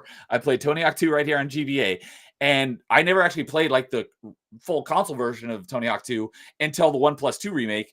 And the levels are like identical just from an isometric point of view. So they did a great job of porting 2 to GBA. There is no reason why that game is as good as it is, especially for like them trying to make like. Again, back then when they had the ports going to the game, like the handhelds, you're like, oh, just get it out there so they can just do whatever. Like that is extremely good. And then my last 2 are Game Boy Advance games, and I can't find them. I don't know where they are right now. And that is the closest thing to a JRPG that I have loved and spent a lot of time in. And it's one of the games I mentioned when I dropped in for 2 minutes on Top 5 JRPGs. Interesting. Mega Man Battle Network 3. The only Battle Network game I played, but I played a crap load of that. And I often, one of my biggest gripes on that game is it counts your time, but the counter stops counting at 99 hours and 59 minutes. It's a long JRPG. Why don't you have a third digit so I can keep tracking my time up to 1,000 hours? I probably had close to 250 hours in that game, but I just going off guessing because the timer stops counting. But that was a lot of fun. I played that to completion. I got all 7 stars, which that's very difficult and takes a lot. And then my last honorable mention is in my second favorite franchise of all time, and that is Metroid Fusion. I was wondering if that was gonna. I didn't know if that was gonna be on the list or if that was gonna be coming up soon. So yeah, those are my honorable mentions. Ryan, what are your honorable mentions? Do you have any? I do. I actually do have one. It's a mobile game, but it was taken from the original Xbox and PC. It's Star Wars: Knights of the Old Republic. It was on iOS, and quite frankly, it did not play anywhere near as well. God, it sucked to play. Really? Okay. I know it's on mobile. I just never played that version. Yeah, if you were trying, especially to do the it wasn't the pod racing. What was it? Swoop racing. Swoop bike racing. God, that sucked a bunch of donkey ass. It was horrendous because you're literally trying to on your little screen, you're like going boom, boom, boom, boom. It was bad. It was really bad. But the fact that they did it was really kind of awesome. So yeah, that's going to be my one honorable mention. Other than that, I'm going to have to kind of shuffle on to the original classics and go for number 1. So that's me. Ganger Kenny says, wait a second, I could hear him typing as he's typing. I haven't read his comment yet, but I'm assuming because we said earlier mobile games are okay as long as their games developed for mobile, not ported from another console. So tactically. Oh, that would I see count. Canadians' comments. So no, I saw it pop up, but I just hadn't read it yet. So he says this man Oh. spent 2 hours complaining that Neo chose mobile games, and he brings one up. Okay, not where I thought he was going with that, but I will give you that one, Canadian. You Angry may- Canadian, we've been on here for 3 hours and 24 minutes. Hey, Canadian. You know what? If the host of the show is gonna do what he does, I'm gonna. Hey. Mine were all developed for mobile, not ports of other console games. Oh yeah, that makes it better. It does No, because I said so. Well, I mean, No. I think both of my next 2 games are ports technically. All So. right. What and do you quite got, frankly, Nightmare? you picked 3 out of 5. The rest of us picked all non. I could have easily not put any of them on there, but I like to keep one per franchise. Come That's on, true. None of man. my games are mobile. They're just None of my ports games were to mobile handheld, until but now. yeah. So what All right. about you, Nightmare? All right, so I have one honorable mention, and I picked this one. This is an honorable mention because I've never actually played it. But the reason I picked this, Grand Theft Auto Liberty City Stories, is more so because of the technical achievement. Never mind. Because as far as I know, this is the first massive open world game on the PSP. Okay. I was like, I think So- I have Think that you're one, right. but I have on DS. I have Chinatown Wars, but I never actually finished it because I'm not a big fan of GTA. Yeah, but I think this is the first one that got on PSP. And I think this might have been originally made for PSP and then back ported to PS2 later on. Yeah, But they yeah, did this that is with a the- lot of like PSP and yeah. Vita games. They backported Yeah. them to consoles later on. Yeah. So Yeah. this is my honorable mention because I've never played it, but the fact that they put an entire open world game on a PSP like this and it looks fairly decent, it's really impressive. What was the So- storage capacity of those UMDs? I think it's store Depending on what quite you a wanted. bit. They are as expensive as all it can be, but yeah, they have the Magic Gate ones. There's like 2 gig ones. There's like, I think I have a 2 or 4 gig behind me somewhere, but yeah, no, they're super expensive, and yeah, Says- you could get a big one. I just Googled it. It says 1.8 gigs. Yeah. Wow. Yeah, the dual layer ones could be 1.8 gigs. Oh, yeah. 900 megabytes on single layer, 1.8 gigs Yep. on double layer. Ah, okay. Yep. Yeah, it was a weird form factor, but yeah. So see, like they fit this entire open world GTA on the PSP, and I'm assuming this might be emulated because of the sharper graphics here. But Oh, it's the 4K up the top. I would assume that's probably emulated. yeah. But I mean, still the fact that this whole game is here, it's really impressive. But yeah, I never played it because there's no way in heck my parents would have bought me a GTA game. But yeah, so that is my honorable mention because of the technical achievement there. Okay. Yeah, that makes sense. Good one. All right. What about you, Jason? Yeah, so I mentioned 2 of mine already. So Tactics Advance and Lion War. They were so close to making my list. Going back to the Neo Geo Pocket, Metal Slug first mission. I love the Metal Slug games. Again, growing up in the arcades, those games were just quarter munching, cheesy fun. One game that I wish was better, but it's still on my list just because I like the franchise. It's not great, but Crisis Core is really, really good. And then one that needs to be on the Switch 2, on the Switch. It just needs to not be on the DS or the 3DS, and that is Link's Awakening. Oh, wait. Link's Awakening. Yes. No, Link's Awakening. I'm sorry. Between Worlds. Link Between Worlds. Link Between Worlds. Sorry. That's where I thought you Yes. were going with that. I was looking wait, at I have them in order, and I've written the wrong one. Link Between Worlds. It's a crime that game is only on the 3DS. It needs to be ported somewhere. It just needs to be shown places. I've not played that one, but everyone that's played it says it needs to be ported so it can be played again on more modern stuff, and it's not relegated to 3DS. So I don't know how, because like how they did it, but like it's something. It's a shame. All right, and Liberty City Stories also has a retro achievement set. So, lowest expectation comes in with his top 5. Number 5, Summon Knight Swordcraft Story 1 and 2. I've never heard of that. Number 4, Sonic Battle. Number 3, Pokemon Crystal. Number 2, Link's Awakening. Yeah, more Link's Awakening. And number 1, Golden Sun, The Lost Age. I know he's a big fan of Golden Sun. We just talked about that recently. So, all right. Canadian, Link Between Worlds, probably my favorite handheld game. Nice. All right. Honorable mentions, Legend of Heroes, Trails in the Sky. Would have been in top 5. It wasn't infinitely better on PC. Yeah, and Mario Land 2 and Tetris. Good stuff. So, all right. Well, with that will bring us into our number ones. Ryan, do you want to start us off? Yes, the original Game Boy, Mortal Kombat 2.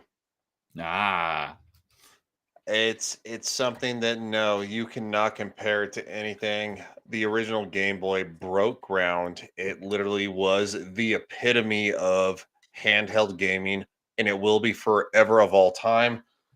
The original Game Boy was literally not much bigger than this. So you have the phone, right? The original Game Boy was literally this. Literally the L shape of my hand was this. Oh yeah. And it was thicker, but that was the epitome. Yeah. It was the epitome of literally what launched the early 90s of gaming. You know, kids could be in the back seat of the car and play video games. The parents were driving, they were doing stuff. And of course, you had Mortal Kombat, which launched as an incredible game franchise. Mortal Kombat is still one of the biggest franchises of all time this day, even though the most recent movie back in 2021 that sounds about right. Was a giant bag of ass. It's awful. There's only one Mortal Kombat movie, and it came out in 1995. You were right, 2021. So, and anyway, Mortal Kombat 2 is coming out this year, apparently. Yeah, nobody cares.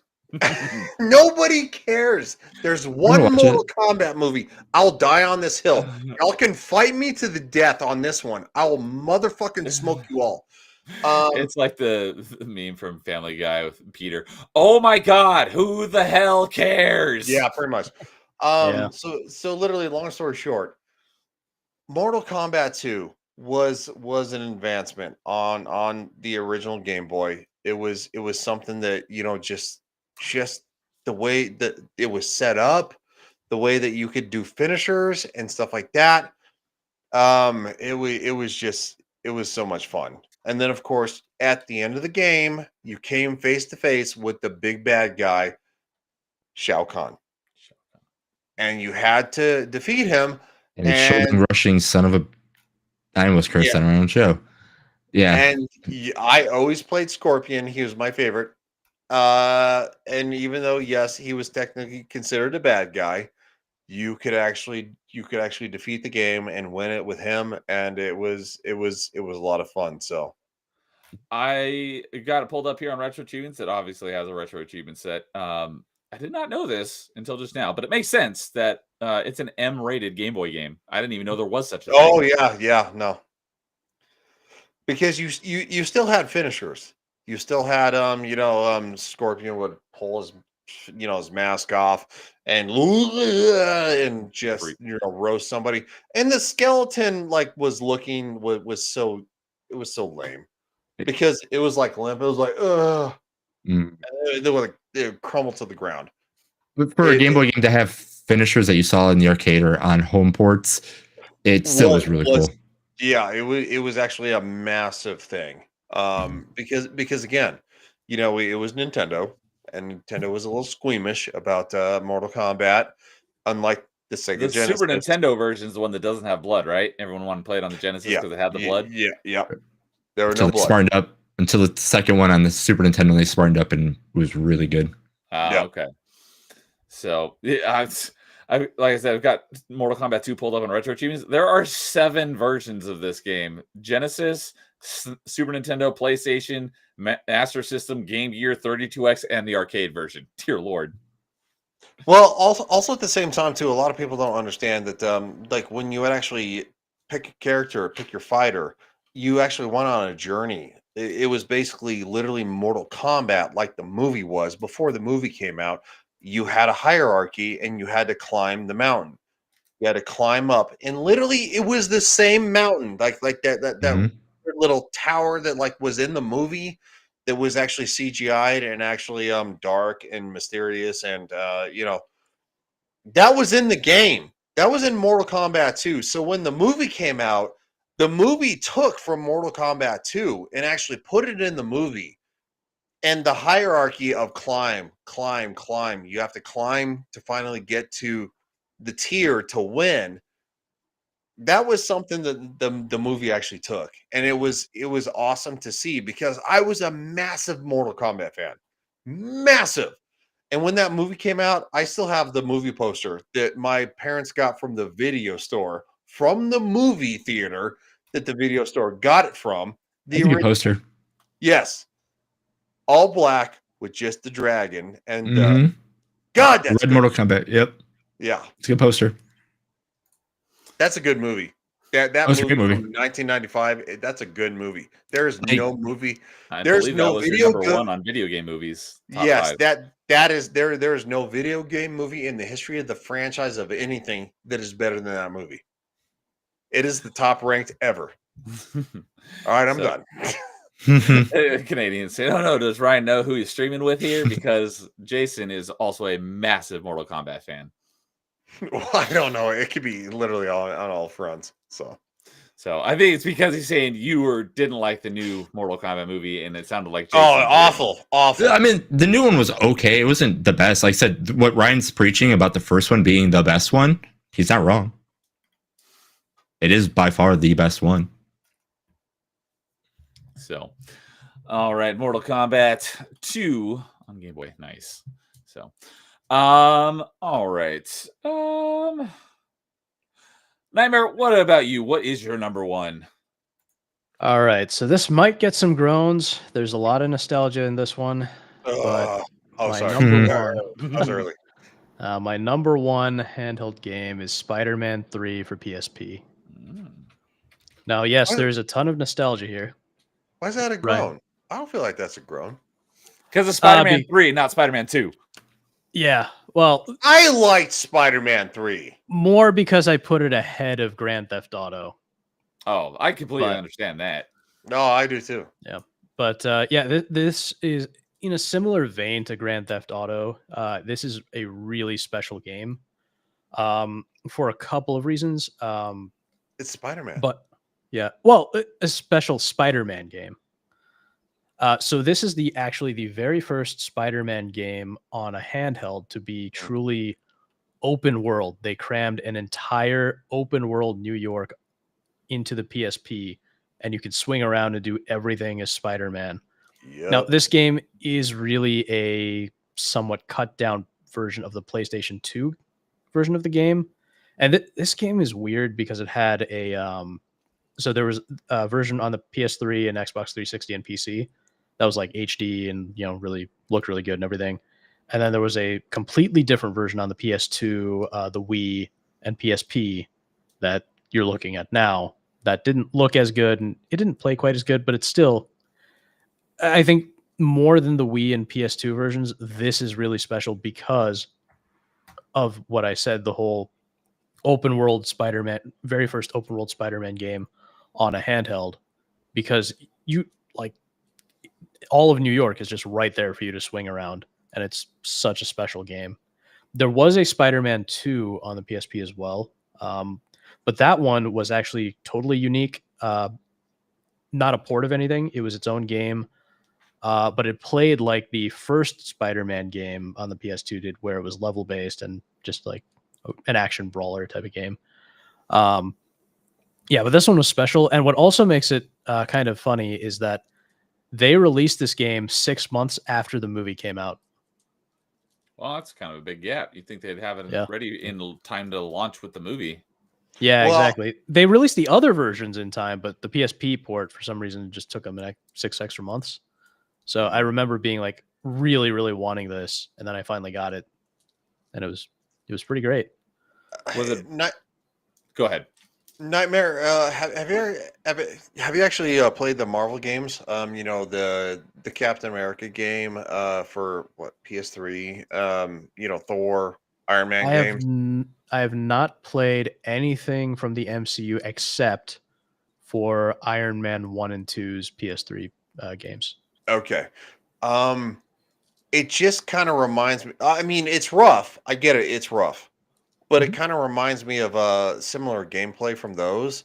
And I think that I kind of think that this game maybe gave birth a little bit to those future games. They took like the basis, because I'm a big Captain America fan, and Mhm. I played that game, and you know, a lot of people don't realize that the game actually, with the shield mechanics of like ding ding ding ding ding bouncing off everything, bunch of dudes bouncing off the wall, catching it and stuff, and throwing it again.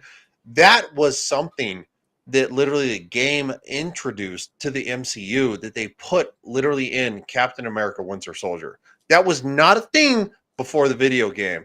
And I'm So seeing the similar mechanics. shield bouncing has been a thing with Captain America for a long time. In Marvel Ultimate Alliance 1, in one of the cinematics, he does that with a bunch of I think the Ultron bots, and then his I forget what they call it, but like the extreme attack, that actually is his shield like bouncing around all over the place and taking out Yes, a bunch yeah, of enemies. So yes, it was. But the thing is, though, is that you're talking about normies, and I hate to all right, fair enough.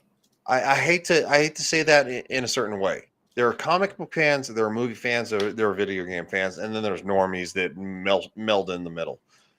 The comic book Yeah. did one thing. Captain America from the MCU is not Captain America from the comics. He is Steve Rogers, yes, but from Yeah. Steve Rogers from the MCU is ultimate Captain America from the comics, because quite frankly, Steve Rogers from the comics would not be able to catch Thanos' hand and hold him off holding the Infinity Gauntlet. It's just not going to happen. Oh, there's That's a lot of that. The Iron Man in the movies is very, very different from the comics too, in a lot of ways. absolutely. So Yeah. But I will say that I've talked to Neo about this a million times. I think if you took the first Iron Man game on PS3, mixed Oh it yeah, I know into where you're Just going with Cause, this. yeah, mixed it into Just Cause 3 with its jetpack DLC. If you could mix those two just right, it would be the perfect Iron Man game. Yep. Yeah, I haven't played any Iron Man games, but the Sky Fortress DLC in Just Cause 3 is probably the best Iron Man game. Yeah. Yeah. So Iron Man 1 on PS3 is like you can fly and hover and stuff. yep. And you fire repulsors. It's a decent time, but it's missing a lot of that like grandeur of Just Cause 3, I think. And a lot of that like really good destructive feel. Because the repulsors feel so weak in Iron Man 1. Whereas, Just Cause 3, you're blowing stuff up all over the place. So, a lot of that I think if you mix together would be great. But yeah, so yeah, so but yeah, I think Spider-Man in a lot of ways set the stage for a lot of later superhero games. Agreed. Spider-Man 2, its home console port especially did, but yes, there was a lot of care put into, I would say, all three games for Tobey Maguire's Spider-Man. Because it seemed like they just really, really cared about what they were putting out at the time, and they really put out some special stuff. Best So, Spider-Man ever. yeah. Tobey Yeah. Maguire.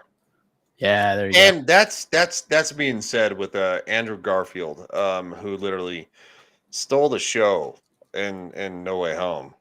But Tobey Maguire is the GOAT of all time. Not even Yeah. close. So Yeah, Garfield could have been it, but they just gave him such a crappy movie. Yeah, I think They he got did. a bad rap. Oh, he got a bad rap for two bad movies. But the thing is, though, is that Andrew Garfield is phenomenal in what he does. So in No He's a Way fine Home, actor. I like him. it was fucking incredible. Also, at the same time, too, I'm not going to harp on this. I'm going to say this: where is Spider-Man 4 with Tobey Maguire, and where is Andrew Garfield's Spider-Man 3? You print money. That's all you have to do. Make movies, print money. They should have. The reason that 4 was never made was basically the studio irritated Sam Raimi so much that he kind of just quit. And when he quit, Toby quit, and then that just kind of killed the movie. Well, yeah, no, I know, but after Spider-Man No Way Home, like you're literally looking it at back. you're looking at a gold mine printing money press. I would love that. And But they just went yeah. For one thing, I don't know if they'll be able to get Sam Raimi again just after how bad that Doctor Strange movie was. Yeah. I'm guessing that they Dude, they got the Russos back. Yeah, but True. I mean, you know, with Raimi specifically, he's always had a lot of issues with studio interference for a long time. And you know, Marvel being Marvel. And then on top of that, I think another thing that, at least with Tobey Maguire, he specifically requested that in No Way Home they not reveal too much about what's been going on with him since Spider-Man 3, just to kind of keep up the mystery. Yeah, because you know, in the insert Into the Spider-Verse, they kind of they went a little too far in my opinion. I think Into the Spider-Verse is a fine Spider-Man movie, but they took the original, the best, and they kind of shit on him a little bit. They gave him a little bit of, they gave him a redemption arc, which was fine. But Yeah, Miles Morales, I'm sorry. If you like Miles Morales, that's fine. Great for you. if you like Miles Morales, you're a massive normie. Yeah, pretty much. I refuse to watch or play anything with Miles Morales in it. Miles Morales is Miles Morales. But you'll make other people play it. Well, yeah, but I like torturing James. Yep. But yeah, yeah.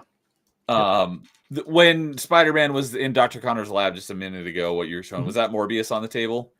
Yes. So the PS2, I think it's in the PS2 Wii versions as well. But the PSP version has some exclusive villains in Morbius and Shriek, but they do rewrite their story a bit. Okay. So, I was going to ask you, because Lois said that Spider-Man 3 is an unguilty pleasure. You know, that movie gets a lot of... I made the movie. I was obsessed with the movie. Okay. But I didn't love the ending. I actually made my own custom extended cut of Spider-Man 3 that has a better ending and then some extra deleted scenes thrown in there that I think kind of help. I think the ending, the updated ending, is the best part because it keeps it from feeling like too much of a downer, especially since it's the last movie in the trilogy. You got to end it on a high note, not a low note. Yeah. Okay. So the theatrical version of Spider-Man 3 and the release version of the Spider-Man 3 game that we're looking at right now, which did you like better? Well, I'm assuming the game, but I'm just curious. I don't know. I mean, the movie, I love the movie. You know, the movie is just something special. I really just dislike the ending. That's the main thing I dislike about the movie. I totally just get because that. because it doesn't mirror the first two. You know, the first two, it ends with like this, you know, the hopeful music and him swinging through the city, and then the third one is just like a sad dance sequence. I fixed that. I fixed it, but you know. All right. Kenny says he thinks he has the original Spider-Man on Xbox. Don't need to play it. I didn't play it on Xbox. I played it on GameCube, and I had a lot of fun with that. So the Xbox version of Spider-Man 1 actually has 2 exclusive Kraven levels. Oh. I never understood why Xbox got the exclusive levels, but it did. Yeah, I was blown away at the end when you unlock playable Green Goblin. Yeah, that is one of the reasons. Played through it again, and it was a completely new experience. It was great. Yeah, that is one of the reasons that I say that Treyarch was the developer. Now they just do, I think, Call of Duty games, but they used to do these games, and that's why I say they put so much love into these games.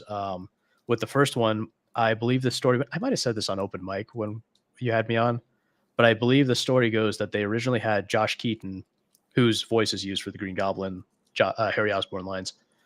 He was originally going to voice Spider-Man for the game, but then when Toby agreed to do it, they were like, okay, well, we have all these lines from Josh Keaton.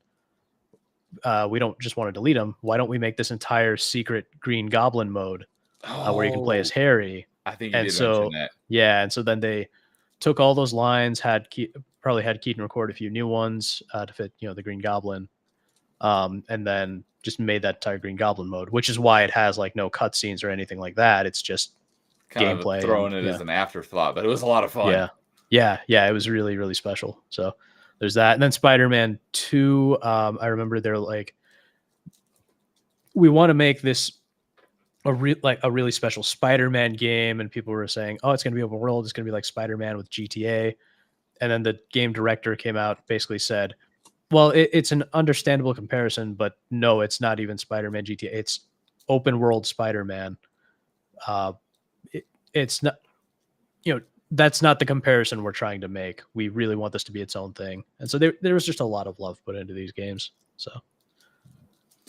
All right. Yeah, Lois says F Hollywood. Yep. They haven't been doing Yes, a lot great lately. Exactly. That's why I don't think Spider-Man 4 could be made today, is because they would ruin it. Yep. And Anthony says Bully Maguire rules. I've seen, I don't know if it's like a series of videos, but I know I've seen at least one Bully Maguire video. And yeah, it's just a ton of hilarious. memes. Yeah, it's just a ton of memes. That's what I thought. Those are pretty great. So if you haven't seen Bully Maguire and you like Spider-Man, I definitely recommend going and check it out because they're pretty funny.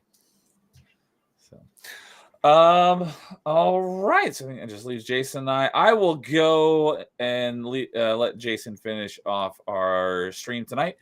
And that is because, as no surprise, this should come to nobody's surprise, and especially like, how has he gone 5 handheld games and hasn't mentioned any in this franchise?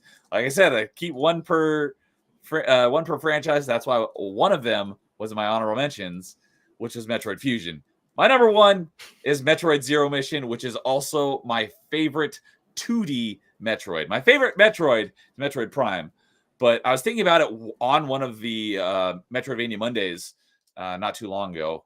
And I don't even know if anyone asked me. I think I was just thinking about it. I was like, obviously Metroid Prime is Metroid Prime Remastered is my favorite Metroid. But I was like, what about the 2D games? I was like, thinking about it. I was like, I'd probably say Zero Mission, because all the other ones, they're all great. I like them all.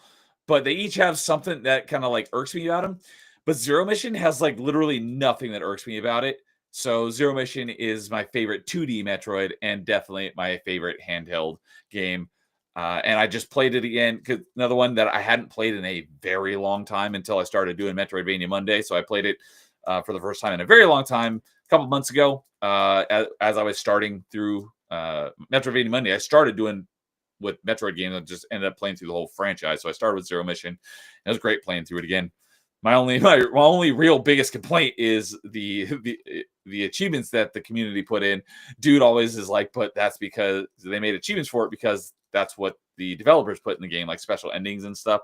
The achievements that they made are really hard. There's like achievements for beating the game with like 100% item collection in under 2 hours. It's like, I'm never going to do that. So I've beaten it. I got 100% of the item collection, but I only have like half the achievements. So that's really my biggest issue is the achievements that they've written for it. But the game itself is fantastic. It's probably the best way to play the original Metroid, because I also went back and played the original NES version not that long ago, and boy, is it not great. But Zero Mission is fantastic. They added a little epilogue onto the end of the game that wasn't in the original, and it is just fantastic. Great game. And if you've never played a Metroid game before, I think Zero Mission is a great place to start. So, yeah, if I wasn't doing one per franchise, Fusion would probably be my number 2. But like, I like to keep one per franchise. So, but yeah, Metroid Zero Mission is a fantastic game. And again, I like Ryan was saying, just talking about these games, just talk about it makes me want to go play it again, even though I just played it a couple months ago. Yep. So, but yeah. Yeah, thank you. Anthony's redeemed himself at the 11th hour with what I'm assuming for him is my one and only good pick on my list. But it is my number 1, so I've redeemed myself just a little bit. But yeah, Zero Mission is fantastic. Have you got? I'm assuming Jason's probably played it for sure. Have you, Nightmare Ryan? Have you played Zero Mission or Fusion for that matter? No. Okay, I had a feeling they are both great games. The reason why. Because a lot of people say that Fusion's like their favorite Metroid, or at least their favorite 2D Metroid.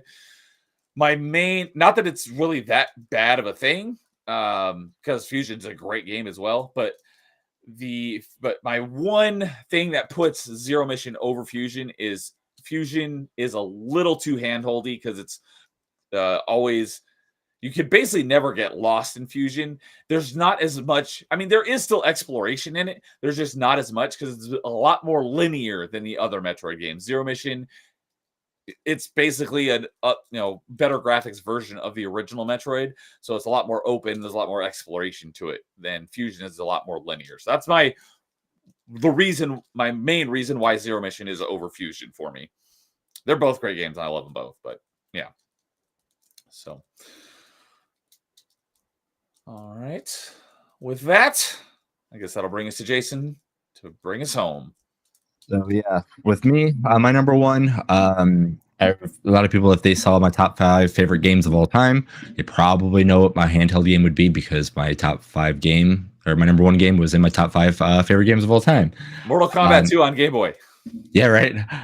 No, and that is going to be Metroid 2. All right. Metroid 2 Look on at that. 2 Metroid games in number 1 spots. Yes. Exactly. Metroid 2. Easy, Neil. Easy. And mine's going to be the Game Boy version because that is the one that I love the most. But Samus Returns on the 3DS is great as well. Another game that should be just like ported. Link Between Worlds that need to be pushed away because it is such a great game and gave us a game like Metroid Dread in the long run. But mine is 2 because I remember when I bought the game, I loved Metroid, but not knowing the map and knowing things on what to do was great and all, but I just didn't know what to do. But when you got Metroid 2, it was a handheld game that you could go to save points, find different things, and you had a little counter on the bottom, and all you was just a bounty hunter. You were just trying to find these Metroids, and all you were trying to do is just kill them. That was just the name of the game. Find these areas, get stronger, kill these Metroids. That was awesome. And yeah, like it's so hard to describe. If you haven't played Metroid 2, it's not like other Metroids, but it is because you are actually on the attack, it feels like, than you are kind of on the defense from it.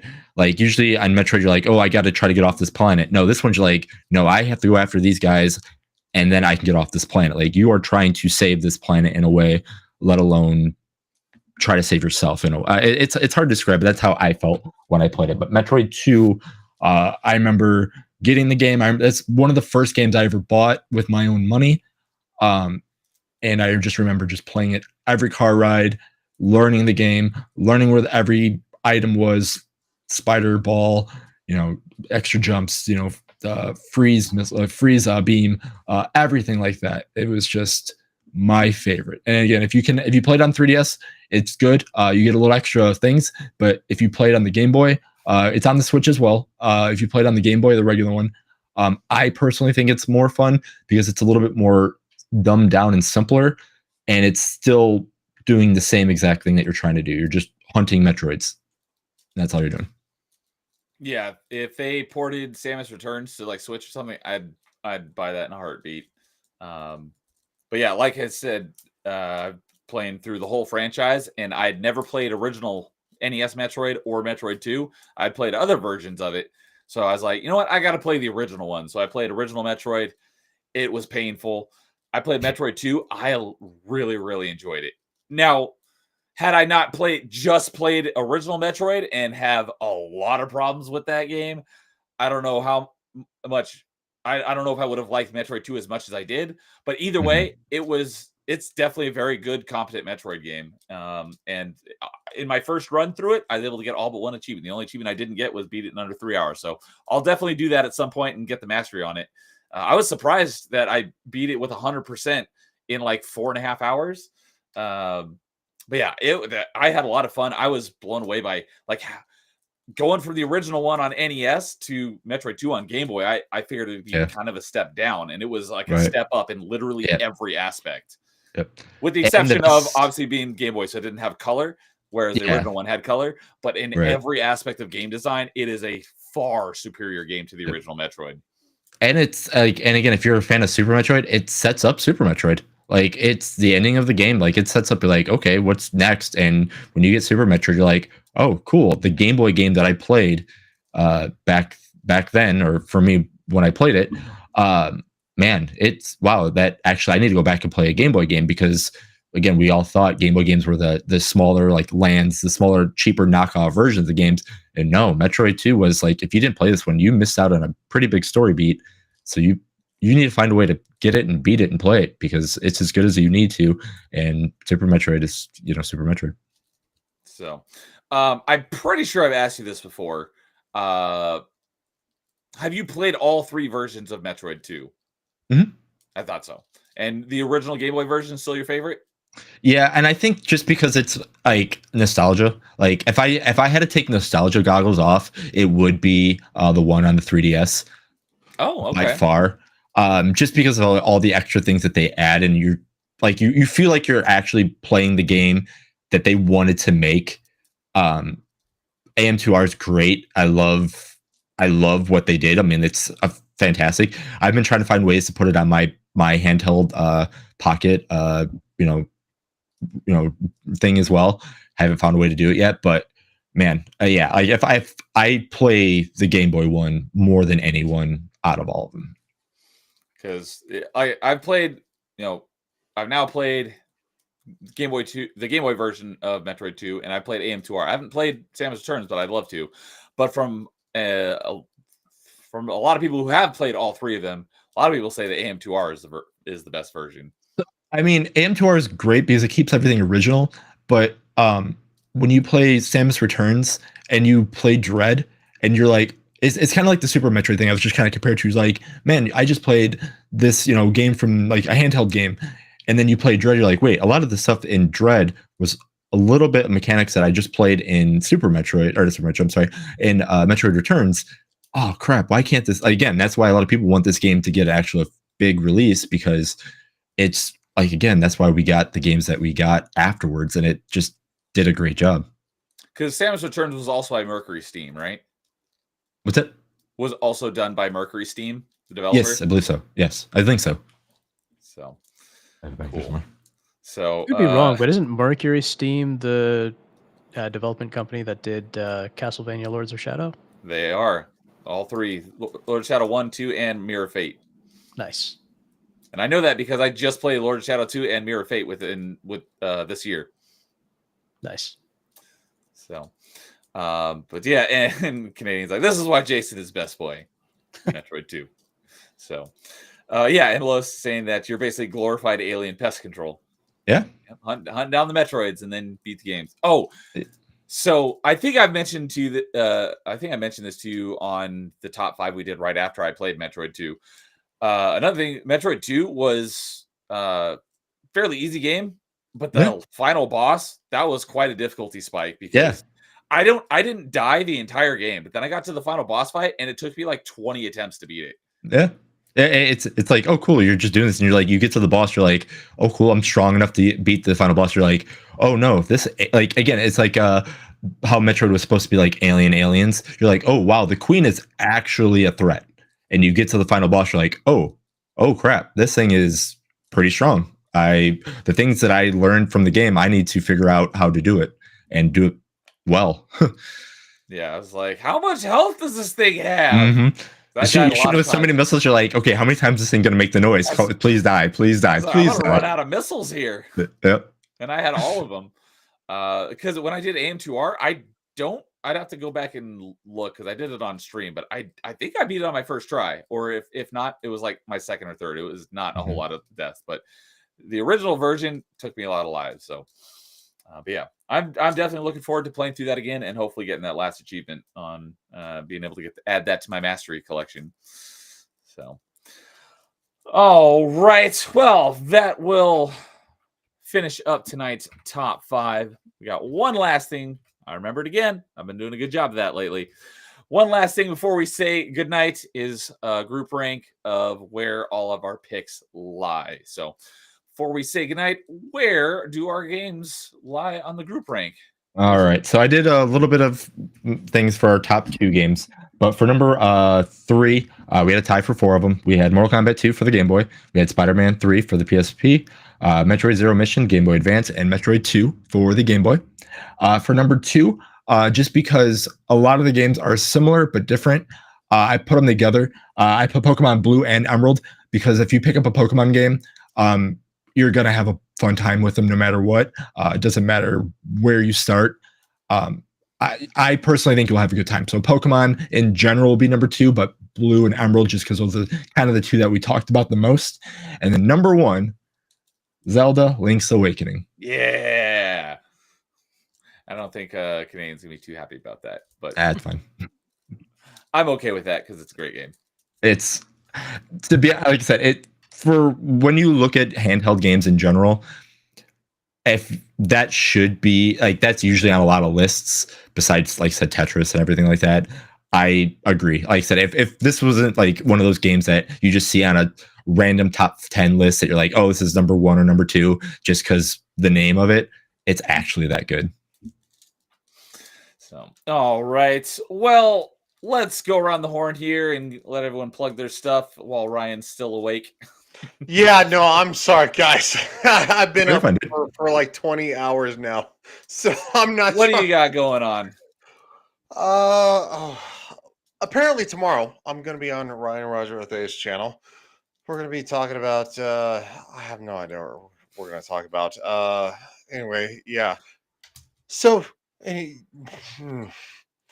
Thursday I'm going to be on Nadia After Dark. Anyway, y'all know Nads. Nadia, gonna be talking about The Last of Us 2. I think this is the last episode or the second to last. And then of course on Friday, I don't think anything, thank Jesus. So like I'm sorry. It's like, yeah, my day's off. This is this tomorrow's my first day off. So I was like, this is the longest stream I've actually done in a while. Yeah, it really is. So it was a lot of fun. I had fun. So That's You the still got to important get me on part. that I love Mortal Kombat movie one that we were talking about last time you were on. it. What was that? I said he's got to get me on. He wanted to get me on a show talking about the Mortal Kombat movies. Oh, stream talking about Mortal Kombat movies. yeah. That'd be great. So no, that'd be a lot of fun.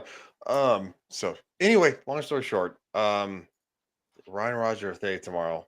Y'all know who he is. I think it's 2 p.m. my time. So it'd be 1 p.m. Pacific Standard Time, 4 p.m. Eastern Standard Time. And then of course, Thursday night would be 7 p.m. my time, Mountain Standard, which doesn't exist. 6 p.m. Pacific Standard Time and 9 p.m. Eastern Standard Time. Well, it's not standard time, Ryan. It's daylight time now. Yep. God damn it, man! You're fucking killing me. I was thinking it, but I wasn't gonna say it. No, I divulged to you, gentlemen. So anyway, yeah. So The Last of Us 2. It's just You gonna sound be. like you're very excited for this one. Oh, Yeah. You I'm must be a big fan of golf. They did the thing. I dared did them the to. thing. I dared them. I'm like, do it. Just do it. You're gonna do it. Just do it. Just do it. They did the thing. And then they're like, yeah, we wanna have like another 2.5 seasons after this. And it's like going, wait, you want to have a what? Wait, you did the golf club thing, and you want another 2.5 seasons after the golf club thing. Because they said they want to go for 4 seasons. And I'm like, okay, fine. Y'all can go for 4 seasons, drag it out, season 3, mid-season, then you can do the thing, then you end at 4. No, they did the thing. There's not going to be a season 3 or 4. Anyway, Lois, that's a good pun. Joel in one. yeah, Joel in one. Oh, I haven't heard that before. That's hilarious. Oh, Lois. I'm going to steal that. And you're not Lois. You're lowest. Lowest, yes. Yeah. So, well, thanks, Ryan, for coming on and hanging in there. I had a lot of fun. I'm sorry, guys. I'm very sleepy. It No was a worries. long If you want day. to take off, you're more than welcome to. No, I'm fine. I'm good. I'll wait. All right. So, but always fun hanging out with you, regardless of the tangents. So, what about you, Nightmare? What do you got going on? Yeah, so I recently rebranded everything. So I'm no longer, my channel is no longer Amazing Comics. I'm just Nightmare everywhere. If you want to find, if the easiest way to find my stuff is to just go to nightmare.world. That's the new little link website. So it's got my YouTube, Rumble, X, Twitch, and Odyssey all listed. And I recently put out a new Amazing Comics video on my Nightmare channel. And that is a 40-minute video going over the history of the comics code and everything surrounding that. There's a cameo from AI Stan Lee, and also a cameo from the former governor of California. So that's a down. yeah. So that's I think that's my best video yet. So if you're interested in that stuff, check that out. And then hopefully, if I can figure out a way to discipline myself to get up early enough, I am hoping to do my very first gaming stream either Thursday, Friday, or potentially Monday for people who are just kind of bored on their day off, looking for something to do. So that'll probably be one of those days in the afternoon, East Coast time. So it'll be that, and that'll probably be me streaming Spider-Man 2, the GameCube version, the good one with Tobey Maguire, not the gross new one. Not the Insomniac Spider-Man 2. Yeah, not Insomniac. Yeah, Insomniac. So yeah, that's what I got coming up. All right. Always great hanging out with you and chatting video games. So glad you could come on and rank some handheld games with us. So, and yeah, he reached out. He's like, "Hey, if you got space, I'd like to be on that one." I was like, "Absolutely." So yeah, I always love getting a chance to hang out with you guys. It's always fun. We appreciate it. So Jason's got some stuff coming up because I'll be taking off. I'll be off of YouTube almost entirely for basically almost all of June and July. So he's gonna be doing some top fives without me and possibly some other stuff. So let us know what you're planning here for the summer. Yeah, so we will still be doing top fives while Neo's gone, so you guys have to deal with me. So I apologize in the long run because I know you guys love me so very much talking about the same things over and over again. But yeah, we'll be doing that. We do have Comic Sand or New Sand coming out too, which will be don't know the date yet, but that will be a small show that if you want to join while we're live, awesome. If not, I think it's going to be a good show just to like kind of reminisce, old video game comics or video game magazines, like as just a regular video. On Friday morning for me, I will be over on Angry Canadians talking about Final Fantasy VII. Can't wait for that.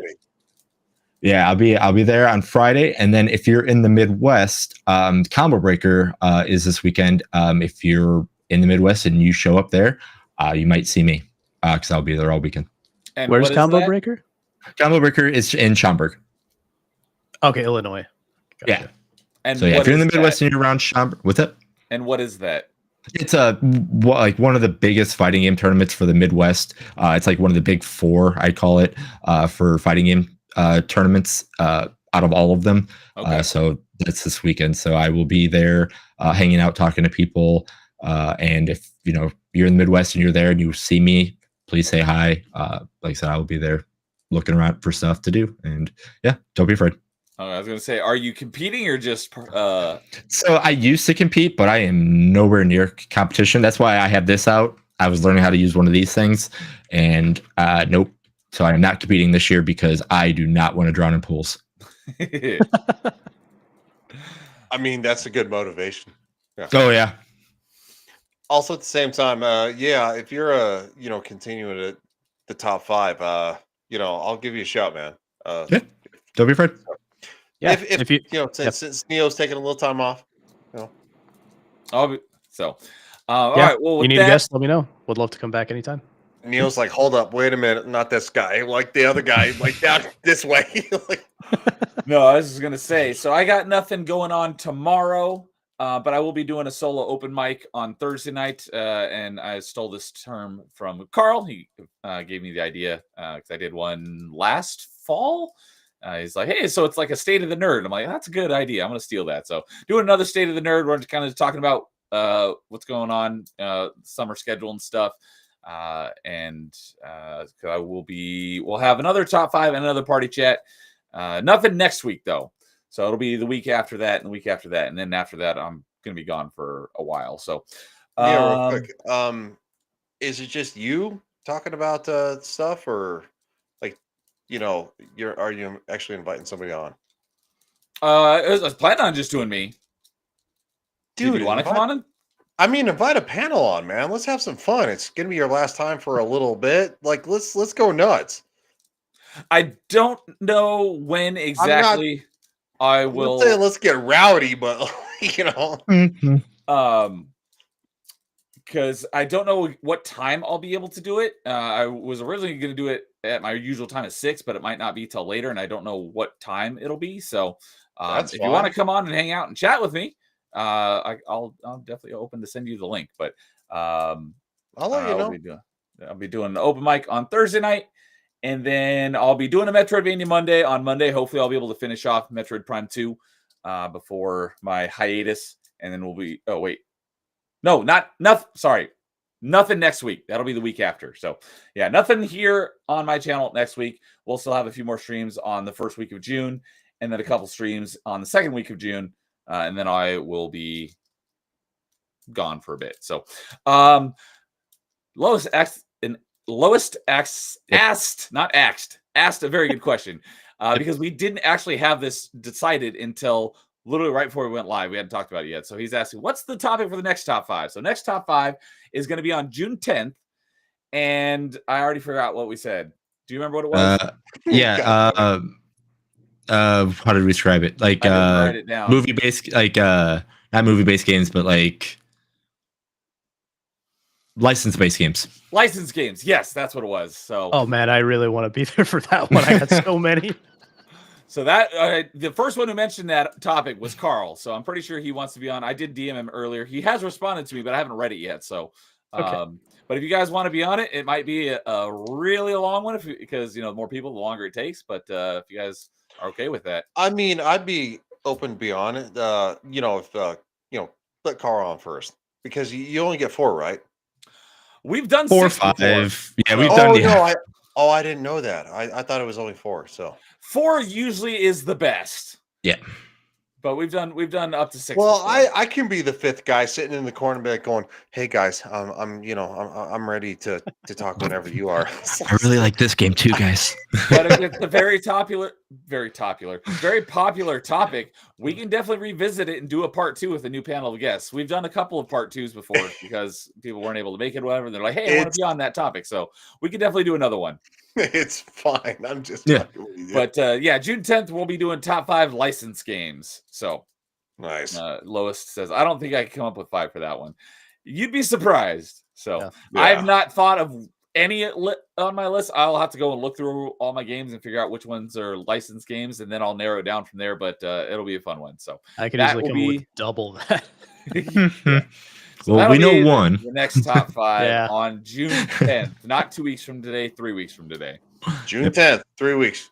So be there. And the next party chat will be on the Tuesday before that, which is June 3rd. So All right, June 3rd. That is 2 weeks from tonight. So because normally they alternate. Like I said, I got nothing. I'm busy next week with stuff, so I can't stream. So we're able to bump it back a week. So, but with that, that'll bring it to the end of Top 5, episode 32. Thank you guys for hanging out on the panel and ranking your top 5 favorite handheld games with us. And thank you for everyone in chat. And some of you gave us your lists as well. So yeah, I hope you guys had as much fun as we did. And you guys all have a good night, and we will see you later. And as always, in the meantime, game on. See ya.